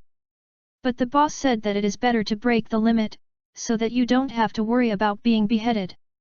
And there is. Jingyu Chiho was talking excitedly. He finally found a ghost who could patiently listen to his imparting experience. He opened the valve and talked excitedly. Suddenly, he realized that Akaza's face was a little wrong. The voice stopped abruptly, and he turned his head stiffly to look behind him, and forced out a smile that was uglier than crying. Boss, did you hear everything? MUZAN smiled, what do you think? Then, Akaza saw MUZAN punch his friend's head, and the friend's head quickly recovered, and he smiled as MUZAN disappeared. Akaza couldn't help but gasp. He really couldn't adapt to the atmosphere of the ghosts. Why would they blow people's heads at any time? His impression of MUZAN was shattered in an instant. Don't you feel any pain? Kagami Chiho touched the newly grown head. It's okay. Ghosts have a low sense of pain. They only feel pain when they are cut by the Nichiren sword or the He sword, or when they absorb the boss's blood. It's so painful. Usually, if you lose a head or an arm, you will only feel a little bit. Akaza. No wonder you didn't repent at all after being beaten so many times. But Akaza, why did you suddenly become upper rank too? I don't think I'm weak either, so why can't I? Why don't we fight? Then, Kagami Chiho, who actually didn't have much combat power and had a very long pre-blood demon technique shake, was killed by Akaza in seconds. MUZAN discovered a guy who seemed to be a plot character. There was a little guy who did weird art in the fishing village. He always tortured fish and glued the fish bodies to the pot, and his parents died in the process of fishing. MUZAN knew about Yahoo, and like Han Tengu, there was nothing to be moved about. But this was his chance to verify the existence of the plot power from time to time. After all, he was an upper rank in the original work, and a key figure. If he didn't turn Yahoo into a demon, would the plot power turn him into a demon? In the following period of time, he stopped Yahoo from killing the child who laughed at him. But he also watched the child being beaten by Yahoo. Then, MUZAN found a half-ghost appeared. With a clear goal, he walked straight towards Yahoo. Hiding behind the house, MUZAN saw the half-ghost cut his wrist, let out blood and let Yahoo, who was beaten up by the crowd, drink it. This basically allowed MUZAN to confirm that the so-called plot power exists. MUZAN would not watch the half-ghost leave in front of him, and at the same time verify the strength of the plot power. MUZAN rushed out suddenly, and the whip behind him instantly pierced into the half-ghost's body. The half-ghost obviously did not expect that MUZAN, a ghost king, would hide behind the house and attack him. He was caught off guard. He was directly pierced. MUZAN did not bring the Sun Wheel sword. Even if he was a half-ghost, he was actually born because of his blood. Although he was out of control, MUZAN still had the ability to kill him. His arm turned into a huge mouth and swallowed Yahoo, who had just turned into a ghost, in one gulp. Yahoo watched his lifesaver being eaten, and was so scared that he got up from the ground and ran away. At the same time, he shouted for help, and tears were streaming down his face. But at this time, Yahoo had just turned into a ghost, so he was naturally not that strong. He was caught up by MUZAN in an instant and was swallowed up in a horrified look and screams. This Yahoo actually has intelligence. And the other half-ghost that MUZAN just swallowed also has intelligence. You should know that most of the half-ghosts he met were fools with nothing in their brains. But Yahoo has intelligence. This half-ghost is more like a tool of the power of the plot. But this mysterious power obviously has no self-awareness, and will only make adjustments according to changes, at most a little in advance, but it is at the level of artificial intelligence. Its form is more like the so-called fate, but more powerless. Moreover, it seems that the more it is related to Tanjiro and the final result, the greater the influence. But some settings must be paid attention to. If he deliberately changes it, the power of the plot will be useless. The biggest impact at present is the appearance of the half-ghost, and it has always made MUZAN almost unable to find the half-ghost, so that the Demon Slayer Corps has always believed that the demons who eat people indiscriminately are still MUZAN's subordinates. Keep the influx of fresh blood in the Demon Slayer Corps. But MUZAN knew that if he could deal with the so-called curse of the Yubayashiki family, he would solve the problem of the Demon Slayer Corps. If he dealt with the half-ghost, he didn't believe it. What else could the power of the plot do? After dealing with the half-ghost, MUZAN returned to the Infinite Castle and found that Ming-Nu was covering her eyes and earnestly admonishing Akaza. The rules that the boss said must not be violated, and you must not kill innocent people indiscriminately, otherwise you will be fired, especially miserable. As he said that, he realized that MUZAN was coming and hurriedly shut up. Holding a pipa, he returned to the high platform, knelt on the ground and nodded slightly, as if nothing had happened. MUZAN. You little Ming-Nu still have two faces, right? Chapter 44. The two of them were in a state of panic, and the two of them were in a state of panic. 1 year later. Infinite City. Jingyu Qunyu acted like Fan Jin had passed the imperial examination, waving the paper high in the air, running around like crazy and shouting. I'm free. I passed. Ha ha ha ha ha. MUZAN pressed down the head of Fan Jin who jumped in front of him. Calm down. Qunyu fluttered a few times but couldn't break free, so he stopped listlessly, turned his head and looked at MUZAN, then smiled. Boss, let me go first. Pa. Qunyu fell to the ground, got up quickly, and said seriously. Boss, I also want to become the 12 demon moons. MUZAN can read the consciousness of demons, how can he not know what Qunyu is thinking? Isn't it just to have fun? He wants to join in the fun of everything, just a pure fun person. To be honest, Qunyu's blood demon art is not a combat type, and the 12 demon moons are still not enough for his strength. But in terms of auxiliary, it can be said to be very strong. Although the pre-swing is long, the role it can play is very large. MUZAN thought about it and said, don't think about the 12 demon moons, Xing Xian can give you a place. Qunyu originally just mentioned it casually, and didn't expect Lord MUZAN to take his words seriously. This time he was a little surprised. Great. Thank you, boss. After the voice fell, he hurriedly winked at Ming-Nu and sent him out quickly. He was afraid that MUZAN would regret it.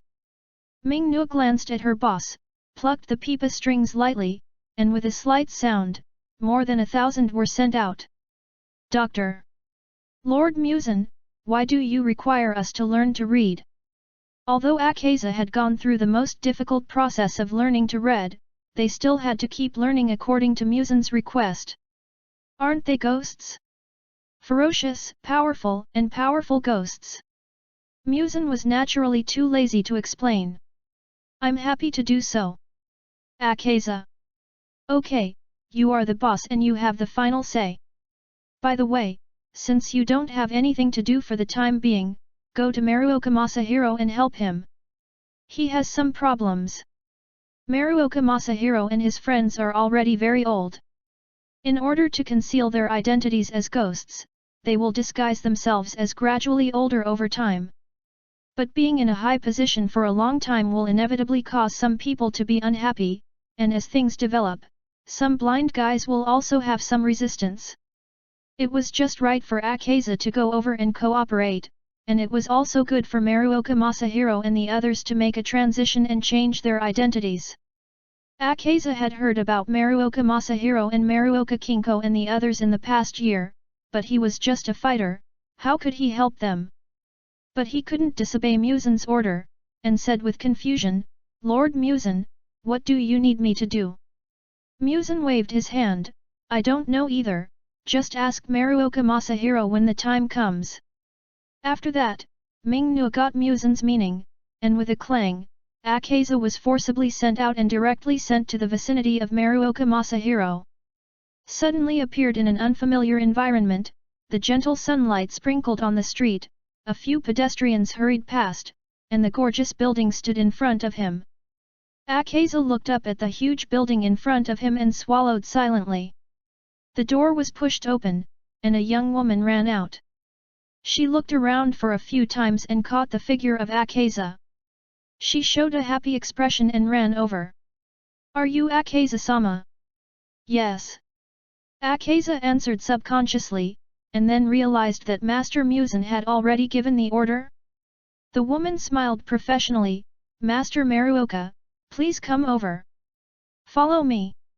As the woman walked into the building, she pushed open the door of a room. An elderly man was sitting in the room, and he smiled when he saw him. After the woman left, the room was dark, and the old man stood up to lock the door. "Please sit down."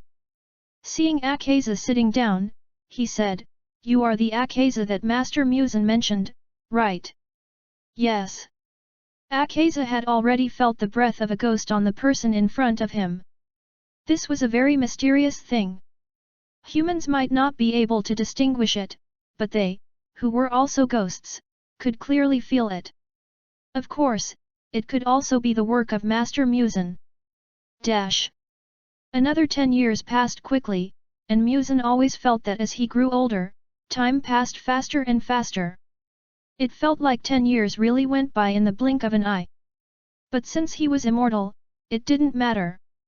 A few years later, it was already 1670. Let MUZAN. The one who realized the passage of time was the appearance of a new character in the plot, Doma. He had never thought of turning Doma, a pure and emotionless person who loves fun, into a ghost like in the plot. But perhaps it was the effect of the power of the plot that made Chaya meet a person who loves fun like him, and he immediately felt like he had met a bosom friend, just like Boya meeting Ziki. Doma was the same. Facing the invitation of Chaya, who was also a person who loves fun, he, who had no emotions, naturally did not think that ghosts were scary. Originally, in the plot, he had inexplicably asked MUZAN to let him become a ghost, and now facing the invitation, he naturally accepted it happily. One is willing to fight, and the other is willing to be beaten. The adulterer met the adulteress, and they hit it off. So, MUZAN, who had never cared much about his subordinates, suddenly noticed that there was an extra ghost. After a closer look, oh, Doma. Thinking about the memories hundreds of years ago before the time travel, MUZAN sorted out Doma's achievements in the original work. Kane, dead. Shinobu Koko, die. Mother Pig, die. A master at pulling hatred. So, Doma and Chaya were suddenly teleported to the Infinite City. Chaya. Doma saw the famous Demon King MUZAN Kibutsuji and showed an obviously fake smile. "Lord MUZAN." Chaya looked around and found the figure of Lord MUZAN standing on the railing, with a puzzled look on his face. "Lord MUZAN, what's the matter?" Except for Ming-Nu and MUZAN, there seemed to be only the two of them in the Infinite City. What did the boss call them over for? MUZAN jumped off the railing and landed in front of Chaya and the curious Doma. Can he read? Chaya. How could Doma, who was known as being able to communicate with gods and listen to people's complaints in the eternal paradise since he was a child, know how to read? Kunyu had already anticipated what MUZAN was going to say next, and listened to MUZAN's sentence with a dead face. Teach him to read, and when he learns all the characters, he can leave Infinite City. Also, tell him the rules, and don't let me clean up the mess. Watching the boss leave, Kunyu's expression was about to cry, and he was listless. He patted Doma, who was showing a fake smile beside him, "We are finished, whether we can be free depends on you." Doma looked puzzled. Why did Lord MUZAN ask for reading? He is happy. Kunyu pouted unhappily. "I have said that the boss must be completely different from what you imagined." MUZAN didn't pay more attention to the two of them. For Doma, MUZAN didn't know whether his twisted personality was simply because he had no emotions or because of his experience. After all, the lack of emotions does not mean no wisdom. The influence of memory will not dissipate with emotions, at most the influence will fade. But at this time, Doma was already 14 or 15 years old, and he had already accepted the complaints of the believers and watched his parents die. He has unconsciously placed himself in a position that is nothing but higher than others, and the so-called salvation has begun to take shape. But it is only the beginning. Doma, who has not yet eaten people wantonly, is not as hopeless as in the original work. Chapter 45. The old man was very happy. But even so, MUZAN is not good at educating a child who has grown up crooked. The key is that this guy has no feelings. Forget it, let Doma's affairs take their own course. Then, 2 years later, when MUZAN just arrived at the Infinite City, he saw Doma smiling and approaching Akaza. Akaza had a gloomy face and wanted to punch his head. Kunyu looked at him awkwardly. After all, he found Doma, and in fact, when he was learning to write, Kunyu had already recognized Akaza as his elder brother. "Sir Akaza, you are so cold." "Ah! Lord MUZAN is here." Doma smiled and looked in the direction where MUZAN appeared. In the original work, MUZAN didn't like Doma very much, and he doesn't like Doma now either. This guy has a fake smile on his face. "Lord MUZAN, I finally see you again after 2 years.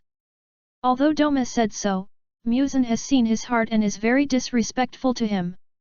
He doesn't understand MUZAN's request, and even thinks that MUZAN's behavior is stupid. Why can't he eat people at will? Humans are fragile and stupid. Only by eating them can they get rid of their suffering. And he always thinks Chayu is childish. And in Akaza's eyes, not eating women is even more unreasonable." At this time, Akaza also saw that MUZAN's face was not very good, and glared at Doma with a gloomy face. "Shut up." Doma suddenly looked aggrieved, but he didn't feel anything in his heart. In addition to MUZAN, Doma, Chayu, and Akaza, Tamayo and Yanagisawa Kiyoki also came to the Infinite City. Compared to their playfulness, Tamayo and Yanagisawa Kiyoki were much more stable, watching them play from the side. As for the reason why they gathered in Infinite City this time, it was because of Tamayo. Because the current technological development is almost zero, Tamayo's task is naturally impossible to complete, and she is not stupid, so she discussed it with Yanagisawa Kiyoki. The two hit it off immediately, to engage in technology. Thanks to the influence of their boss, the two have already had this knowledge, so they came up with such an idea. But everything needs an economic foundation. So the two had an idea, through their exploration, to create products, thereby creating economic value. But this requires manpower. After MUZAN learned about it, he didn't expect their thoughts to be so broad, and out of curiosity, he readily agreed. Chayudoma and the others were just idle, so they were called over. As for Akaza, to be honest, MUZAN was worried about Chayu and the others, so he put Akaza on the bottom. After 2 years of being influenced by them, Akaza still didn't understand much, but he also understood something. Speaking of which, Doma is indeed a genius. Whether in combat or other aspects, it only took him a few months to learn to read, which made Chayu very happy. In short, at this point, Lyashi Pharmaceutical was established. MUZAN's original intention was to find it interesting and want to play with it. Moreover, is it too advanced to call it Lyashi Pharmaceutical? But what he never expected was that 5 years later, Lyashi Pharmaceutical became more and more famous and became one of the best pharmaceutical factories in the whole country. And under the instruction of Tamayo, the young Doma's eternal paradise was thrown aside, and the original believers either became employees or withdrew from the church. As for the current scene, it seems natural to think about it. Among the hundreds of demons, although they cannot be called united, they are also united and obey MUZAN's orders. The official side has Masahiro Maruoka, Kinko Maruoka, and Shizuji Asanuma, plus they are already supporting business and technology. Tamayo and the others have accumulated knowledge that ordinary people don't have over a long period of time, plus the support of MUZAN. The current situation is reasonable. So, this scene happened. A man in a formal suit pushed open the door of the conference room. In the conference room, Doma, in a formal suit, with a fake smile on his face, sat in the right seat, and Akaza sat on the side shaking his legs with an unhappy look. Seeing the door open, Doma stood up with a smile and showed a business-like smile. Hello. The visitor is a member of the Yubayashiki family, Yubayashiki Tainyo, who came on behalf of the Demon Slayer Corps to discuss the price of large-scale purchases of Yagas medicinal materials. Hello. It must be said that Doma is still quite powerful. Under Tamayo's deliberate guidance and the influence of MUZAN's blood on the character of demons, although his character is still unpleasant, his worldview has gradually changed. Gradually returning to normal. In Lyashi Pharmaceutical, after several years of learning, he gradually took on the responsibility and became one of the leaders of Lyashi Pharmaceutical. However, some ideas will not change, such as he thinks that people are stupid and ridiculous, he also yearns for feelings, and he almost has contempt for everyone except him. When MUZAN learned that Doma and the Demon Slayer Corps discussed the price of selling medicine, his face was strange. The Demon Slayer Corps came to buy medicine from the upper strings, right? Interesting. No, he wants to go and see. MUZAN ran to the corridor at the door of the conference room excitedly, and Chidu followed MUZAN to watch the fun. When Doma smiled and sent the Demon Slayer Corps out of the conference room, Yubayashiki Tania walked past MUZAN and Chidu and glanced at them. MUZAN responded with a smile. You have a good atmosphere here, we can cooperate for a long time. Yubayashiki Tanioji talked with Doma, and his figure went away in the corridor. The internal environment of this so-called Lyashi Pharmaceutical was also very good, which made him have a very good impression of it. MUZAN and Chidu looked at each other and wanted to laugh. Akaza was still shaking his legs unhappily inside, and suddenly caught a glimpse of MUZAN's figure, and stood up excitedly, Lord MUZAN. As he spoke, he walked out of the meeting room quickly, with a painful expression on his face, and pleaded. Lord MUZAN. Let me do something else. Doma really deserves a beating. Ah, this. MUZAN can understand Akaza. After all, he has seen Akaza's experience from his memory. Even if Doma is not Akaza's opponent now, and his worldview is not so distorted, the problem is that he still deserves it. Every day, he puts on a fake smile, and as soon as he sees Akaza, he comes up to him and says, Sir Akaza, I miss you so much. And Akaza doesn't know much about related things, Doma always comes up to him and says, Sir Akaza, you can't do it, let me do it. Sir Akaza, you will definitely not learn it. Undisguised sarcasm. With a fake smile, he thinks he has a good relationship with him, but his eyes are full of disdain. Such things are extremely annoying. Now he wants to go back to Maruoka Masahiro and kill some troublesome guys for him. Vent some anger. MUZAN thinks that it seems that Akaza should be moved to another place. Doma is under the care of Tamayo, so he shouldn't do anything out of line. Lord MUZAN, I miss you so much. At the corner of the corridor, Doma came over with a smile on his face. At this time, he was holding a female corpse with one arm missing in his hand. The corners of her mouth and arms were covered with blood. He walked over and tore off an arm. Lord MUZAN, do you want to try it? Girls' bodies are very nutritious. MUZAN looked unhappy, can't you be more careful when eating? There are more than just ghosts in Lyashi Pharmaceutical. Doma pouted aggrievedly and looked at Akaza. Sir Akaza, do you want to eat something? Akaza glared at him with a gloomy face. Knowing that he doesn't eat women. It's not that MUZAN doesn't mind Doma eating people casually, but as a ghost, Doma still doesn't want to die. In addition, his thoughts have changed slightly, so he abides by the rules.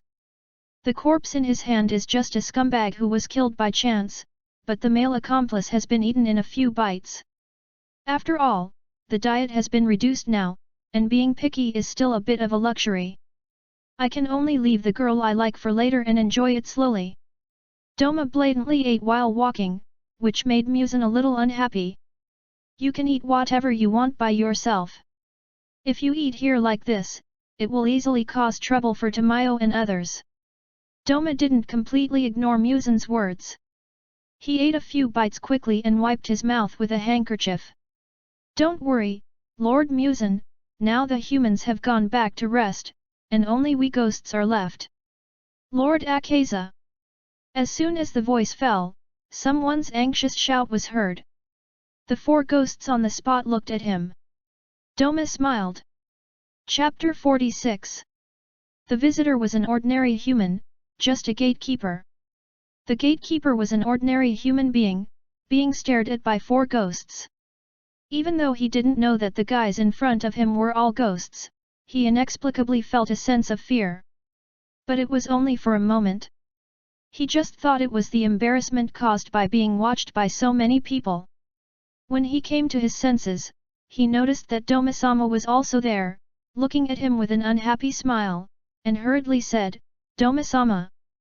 In Lyashi Pharmaceutical, it is well known that although Doma-sama is always smiling and Akaza-sama is always not looking good, in fact, it is Akaza-sama who is more likely to talk.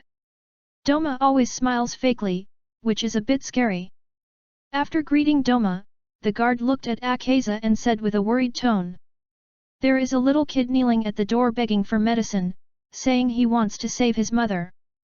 Akaza heard this and subconsciously thought of how he once knelt in front of others to beg for medicine in order to save his father, but was ruthlessly thrown out, and sometimes even beaten. He felt a little touched for a moment and said, Take me there. The guard seemed relieved to hear this. He also wanted to help the child, but he was powerless, so he hurriedly led the way.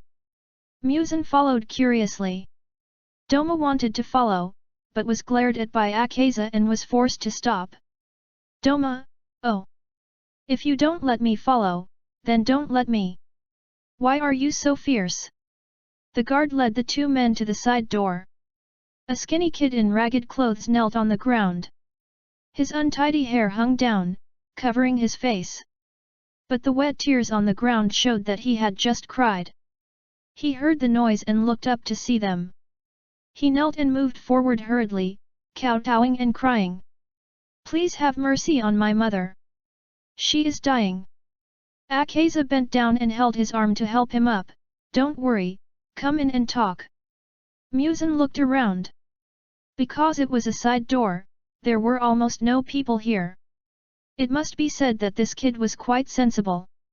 If it was at the main door, although he could use the sympathy of the crowd and there might be a glimmer of hope to force them to help him, it was uncertain what he would suffer in the end.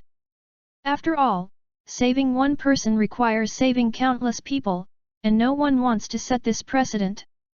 But in a place like this, there are not many people, and it will not affect more. Although he might be ignored or even in danger, it is undeniable that he has a good impression of her. Maybe this kid knew in advance that the people of Yanagi Pharmaceutical are kind-hearted? MUZAN was very relieved about what Akaza would do, so he did not follow him in.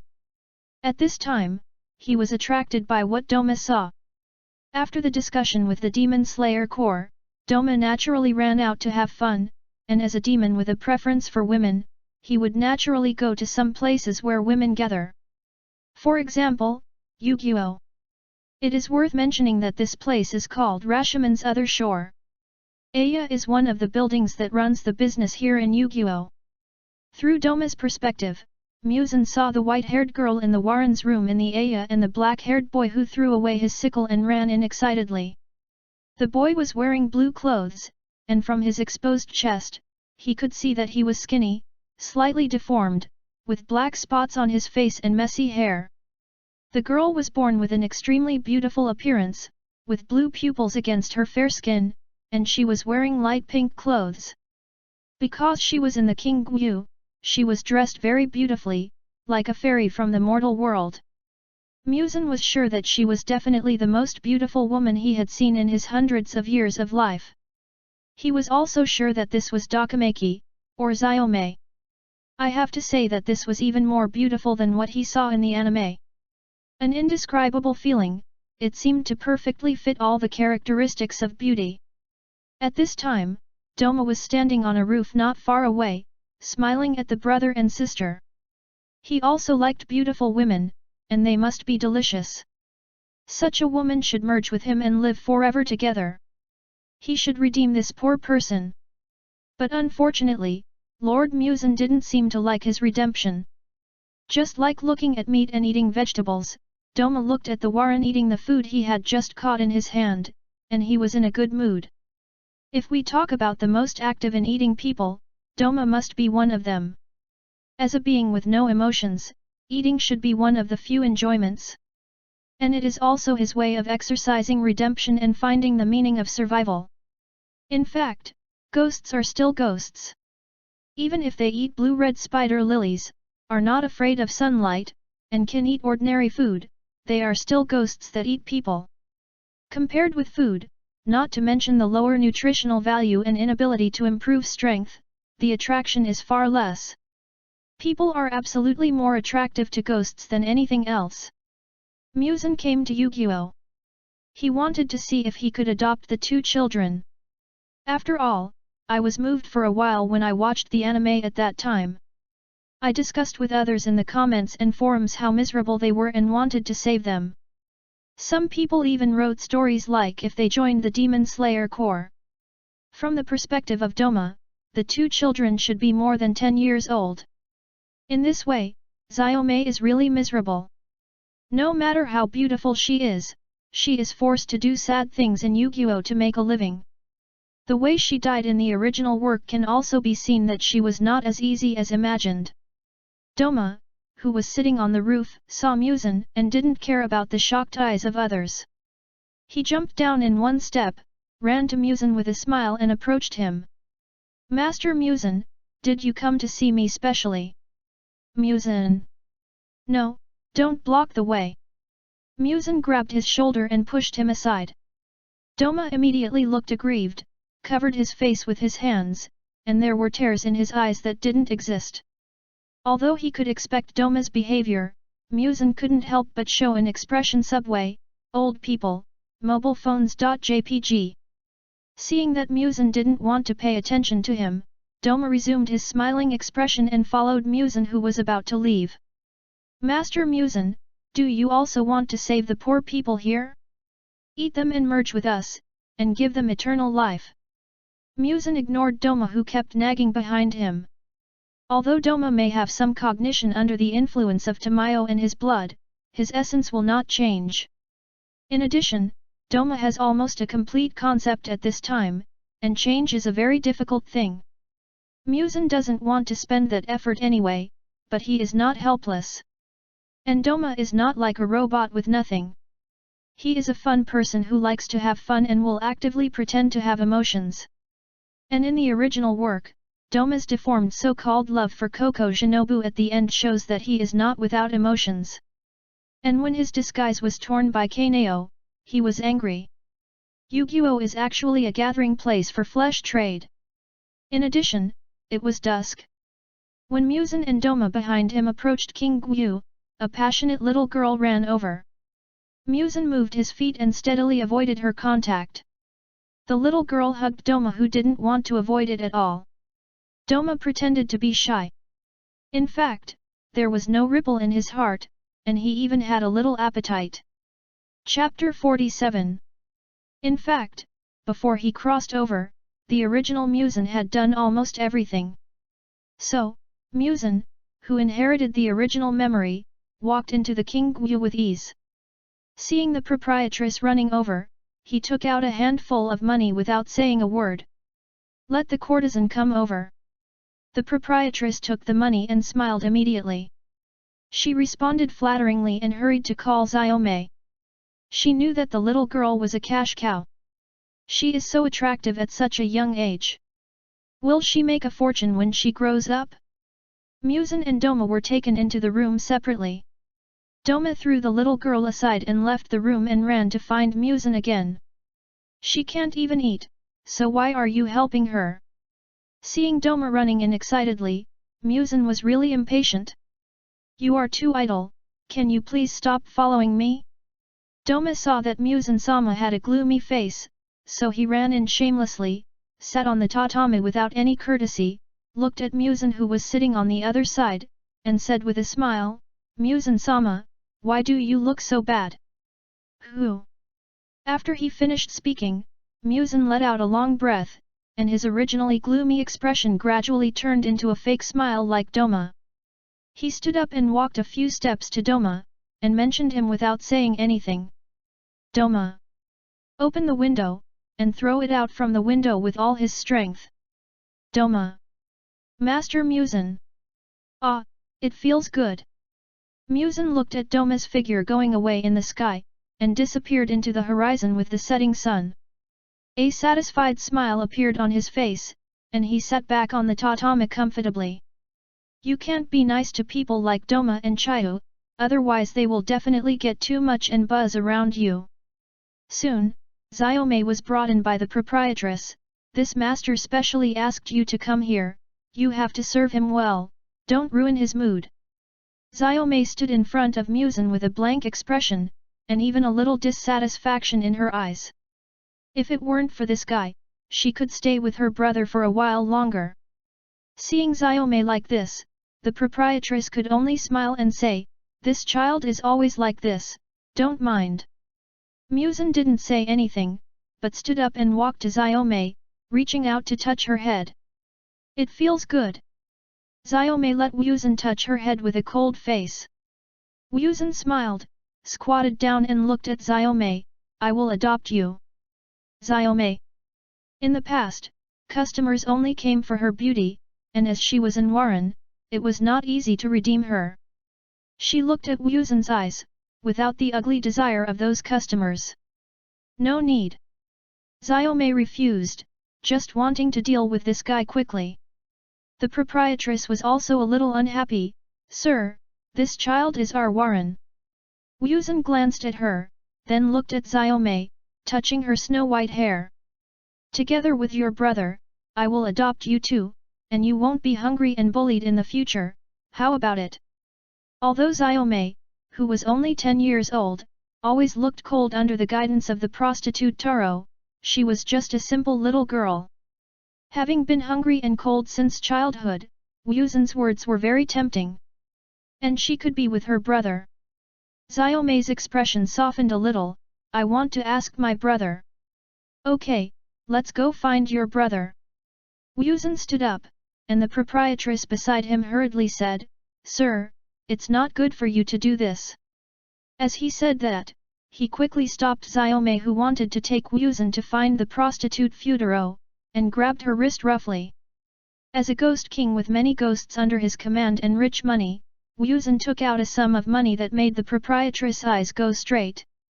The magic of money made the proprietress let go immediately, and her originally dissatisfied expression suddenly became flattering and surprised. Sir, I will take you to find his brother now. Where is the indenture? MUZAN looked at her.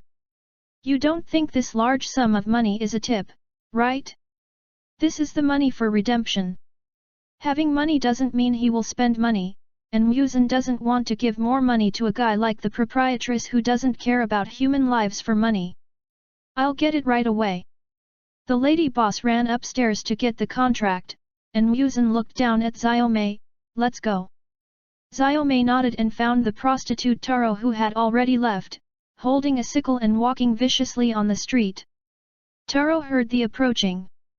He heard footsteps, gripped his sickle, and turned his head fiercely, but when he saw Xiaomei, his expression softened and he turned to approach.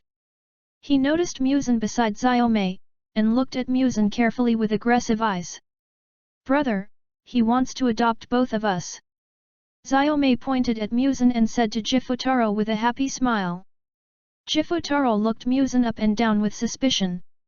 What is this guy's purpose? What do you want to do? He held the sickle in his hand and stared at MUZAN. MUZAN didn't mind his attitude. After all, it was so difficult to survive, and the malice around them made them have to be vigilant about everything.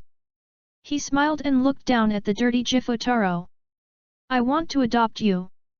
In the future, you can eat what you want, wear good clothes, and don't have to worry about being bullied. Although Jifutaro wanted to take Xiaomei to live a happy life, he obviously didn't trust a stranger and grabbed Xiaomei and pulled her behind him. Seeing MUZAN's smiling face, coupled with the fact that he was born happy, he was extremely unhappy. You. We don't need you. MUZAN sighed. So you want your sister to serve others in the greenhouse when she is only 10 years old? And then be bullied by some bad guys one day? Don't you want your sister to live a happy life from now on? Jifutaro gritted his teeth and squeezed out vicious words from his teeth. You. Although Xiaomei didn't understand why her brother was like this, she saw that her brother was unhappy because of the people in front of him, and suddenly changed her attitude, hiding behind Jifutaro and staring at MUZAN. MUZAN. You two brothers and sisters are really good. But it is obvious that even though Jifutaro was very unhappy, MUZAN was most concerned about what he said. He hopes that his sister can live happily instead of being bullied in such a disgusting place. Moreover, this guy has no power at first glance. Even if he was adopted, if this guy dares to bully Xiaomei, he will kill him. He will definitely protect Xiaomei. We'll go with you. If you dare to bully Xiaomei, you'll be dead. Hearing this, MUZAN was delighted. Okay, let's go, I'll take you to take a bath and buy new clothes.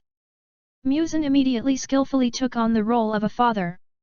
In the unhappy eyes of Jifutaro, he touched his black and grey hair with satisfaction. It was messy and a little dirty, not as good as Xiaomei's, but it must be very comfortable to touch after washing. Jifutaro struggled a few times, hugged his head and glared at MUZAN fiercely. Don't touch me. Okay, okay, I won't touch you. MUZAN said, and continued to touch his head. Jifutaro struggled a few times, but couldn't get free. You need to wash your dirty hair well, and then buy you some new clothes. Don't run around with your chest exposed in the future. Chapter 48. The two of them were so busy that they had to put on clothes. Jifutaro was unhappy that MUZAN forced him to put on one piece of clothes after another. Xiaomei watched and laughed at the side. Although Jifutaro still had black spots on his face and an abnormally thin waist after washing, he looked much cleaner. MUZAN threw a dry towel over. Dry your hair. Jifutaro took the towel, pouted, and walked over to carefully wipe Xiaomei's hair, who hadn't wiped it yet. Xiaomei sat on the stool wearing her newly bought clothes and obediently had her hair wiped. When the two of them finished cleaning up, it was already completely dark. Let's go, I'll take you to see your brother. MUZAN held a little guy in one hand. Because it was dark, the three of them passed through the town and entered the forest.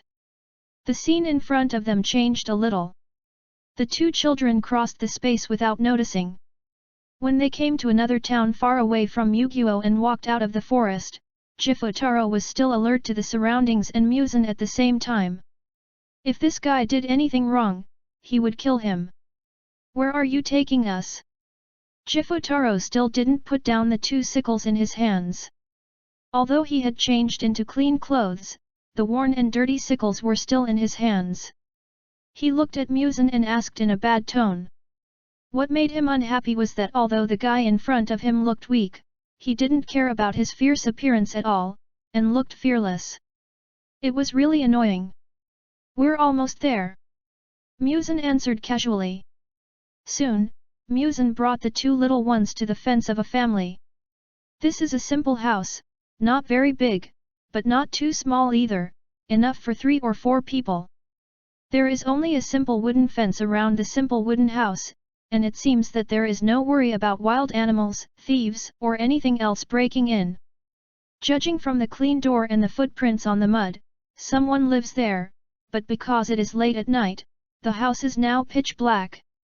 MUZAN walked in through the gap in the fence with the two of them as if he had come to his own home. He stood at the door and knocked twice. There was a rustling sound from inside the door, followed by footsteps. Creaky. The door of some years made a long cry, and at the door was a tall man with long black hair and red hair tips. Although the red mark on his forehead was a little scary, he had a gentle temperament, wearing white clothes and a red haori. MUZAN. Yuichi was woken up and looked at MUZAN, whom he had not seen for decades, expressionlessly. MUZAN laughed twice and touched the two children on his left and right. I'll bring your brother and sister to see you. Xiaomei and Jifutaro looked at MUZAN in disbelief, and then looked at Yunyi. What the hell? Yunyi looked down at the two children, and could almost imagine something, and then cast a suspicious look at MUZAN. Are you so idle? Let me in first, let me in first, let me stand outside and talk to you in the middle of the night. MUZAN said, and without waiting for Yunyi to move aside, he squeezed into the house from his side, sat on the tatami and looked around. Your room is quite cozy.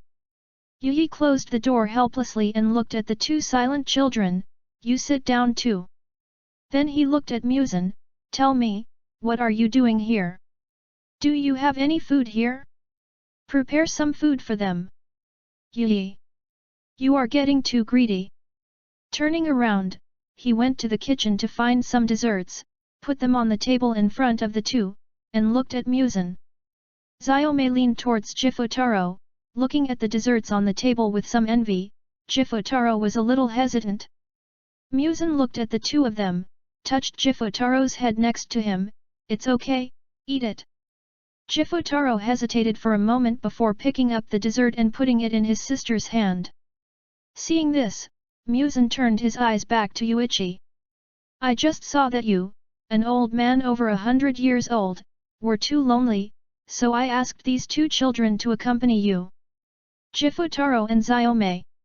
100 years old. Yuichi.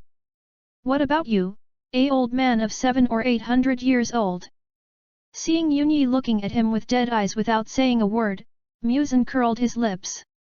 Okay, these two children are from Yukio, they have no parents, so I adopted them. I'm too lazy to raise them. Yunyi. Yunyi remembered that he was raised by MUZAN for 5 years. Although there is nothing wrong with it, but he cooks the meals, cleans the room, and does everything himself. He doesn't know whether these two children are suitable for MUZAN, who can lie in a rocking chair almost all year round. In the end, as MUZAN expected, he sighed, okay, these two children stay with me. Hey, I knew you would definitely be soft-hearted. MUZAN spoke his mind without hesitation. Yunyi. Yunyi had nothing to say. Seeing the two children eating without courtesy, who inherited MUZAN's habits, he couldn't help but touch their heads. You eat first, I'll talk to him, don't run around. As he said, he opened the door and walked out of the house. Seeing this, MUZAN followed and closed the door. Tell me about the situation of these two children. Because he knew that they had lost their parents, Yunyi was afraid of irritating them and carefully avoided them. Jifutaro in the room put down the food in his hand in doubt, watched the two people walk out, and carefully pushed the door open a crack. Seeing that neither of them looked over here, Jifutaro opened the door a little wider, slipped out, hid behind the well in the yard, and eavesdropped on the conversation between the two. Yunyi and MUZAN naturally found Jifutaro the moment he opened the door, but seeing Jifutaro's worried look, they didn't care. At least this can make him feel more at ease. They are Yukio's children. Their mother should be doing that job, but she died of syphilis. As for their father, I don't know. When I found out, the girl was called Xiaomei and was an Waran in King Guyu. As for the boy, Jifutaro, he was not good looking and must have had a hard time when he was a child. He originally made a living by collecting debts and had a strong temper. Yi nodded thoughtfully. He also understood why MUZAN sent these two children to him. The difficult experiences in their childhood should have distorted the personalities of these two children. MUZAN must have been too lazy to take care of them, so the task fell on the shoulders of him, an idle person. But as MUZAN said, he seemed to want a child to accompany him. He ended his travels decades ago because he helped an old man. After the old man died, he stayed there. He also felt lonely for decades. Chapter 49. The two of them were so busy that they had to go to the front. Jifutaro seemed to understand why they had to avoid them. Hearing the conversation between the two, he could not help but feel relieved. Okay, I'll leave these two little ones to you. After saying this, MUZAN turned around and left. When his figure disappeared from their sight, he flashed in front of Doma. He wanted to play something interesting with Doma. Because he had no ability to teleport, Doma was thrown to an unknown place by MUZAN and could only use his feet. But unexpectedly, Doma came to the vicinity of a scam gang. It turned out that this thing has existed since ancient times. When several delicate girls appeared in front of Doma, Doma smiled. But thinking of Lord MUZAN's request, Doma's smile was only a fake one. But when a group of big men jumped out and a few girls showed their true faces, Doma smiled from the bottom of his heart. It's time to eat. When MUZAN came to Doma, he saw that he was eating happily. Doma noticed the footsteps, looked up and saw Lord MUZAN looking down at him. He held a head in his arms, swallowed the meat in his mouth, grabbed a leg, sat on a male corpse with a terrified face and pupils rolled up, smiled from the bottom of his heart, and said, "Lord MUZAN, do you want to eat?" Don't think too much, he was happy purely because he met the girl he liked. But MUZAN was not happy. Doma acted without scruples, and the result was simple, the Demon Slayer Corps was attracted. When Doma killed those guys, the screams alarmed not only ordinary people. Maybe it was the so-called power of the plot, or maybe it was something else. Even though the Demon Slayer Corps was forced by the environment and entered a decline, they were very tenacious, and their pillar-level strength was not reduced at all.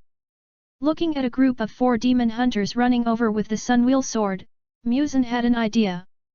He took a deep breath and showed a horrified expression.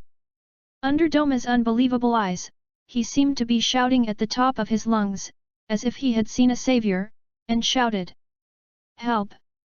The voice resounded through the night sky, and Doma was stunned. The demon hunter also noticed the weak and helpless survivor at this time, and rushed over with all his strength for a while, pulling out his long sword and slashing at Doma without saying a word. The 4 people had a clear division of labor, and 3 of them stopped Doma, faintly blocking Doma and the terrified survivor. Under the siege of 2 pillars and a stepson, Doma, who had just become an upper rank, was too shocked and was a little flustered at first. "MUZAN-sama, what are you doing?"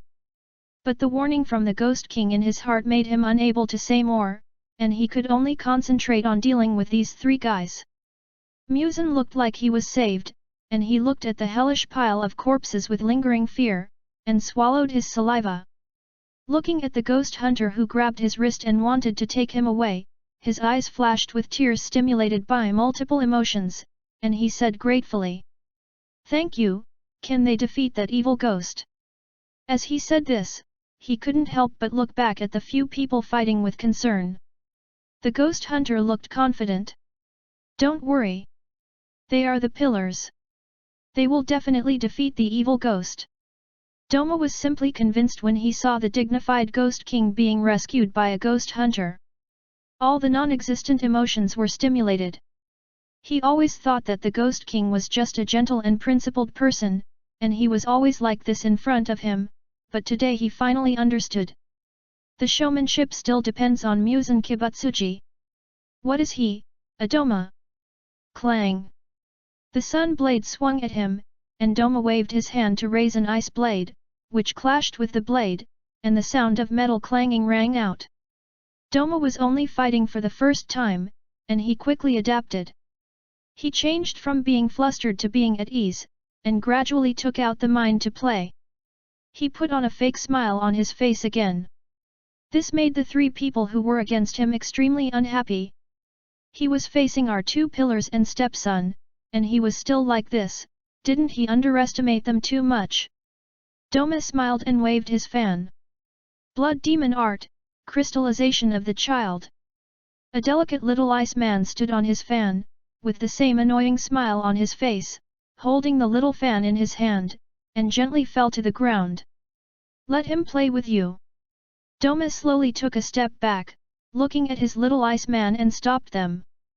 But Doma was obviously not enough at this time. Although the two pillars have no stripes, no transparent world, and no red sword, they are still pillars. MUZAN also watched the battlefield through Doma's vision. Seeing that he had adapted to the rhythm and even drifted again, he said to the ghost hunter who was pulling him. Go back and help them. That evil ghost seems very strong. The ghost hunter saw that he had escaped far enough, so he nodded and hurried back to the battlefield. Doma was watching the three ghost hunters fighting desperately, feeling relaxed. A cold wind suddenly flashed behind him. Doma was startled, and the next moment...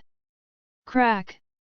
From behind him, a sun blade slashed his neck fiercely, but because Doma's physique was extremely strong, it only cut a layer of skin and got stuck in the flesh and blood.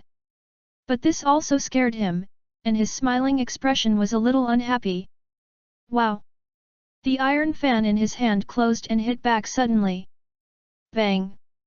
The returning demon hunter was knocked back by the huge force, hit hard on the stone, and couldn't help coughing up blood. But the next moment, Doma was stunned. His Goko was destroyed. Two sunwheel swords attacked from the left and right. Crack!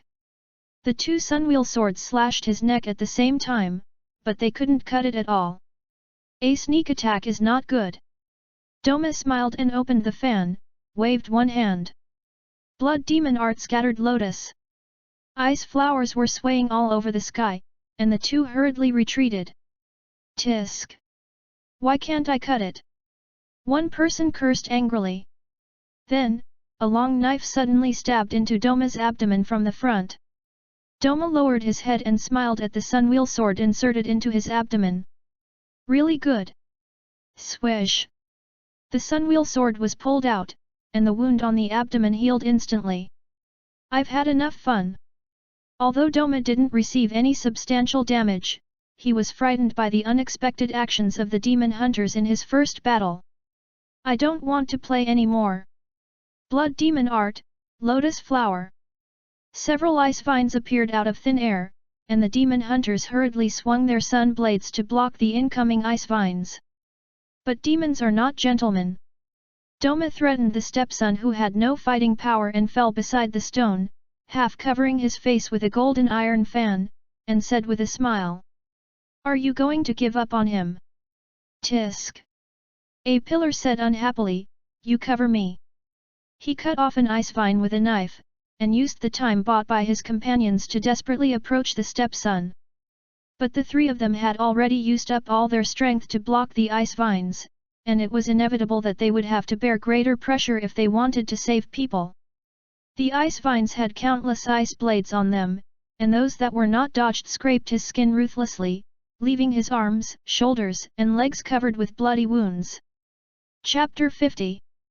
The two of them could hardly resist the attack of countless ice vines.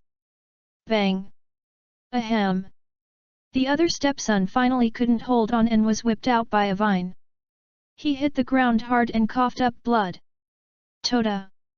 The other pillar couldn't help but shout. Looking at the ice blade that was about to attack the fallen stepson, he hurriedly blocked the swinging ice vine and quickly retreated. But Doma naturally wouldn't let him have his way. Bang! From behind him, an ice vine whipped up fiercely. The huge force made him fall to the ground. The sunwheel sword in his hand was whipped hard and fell to the ground.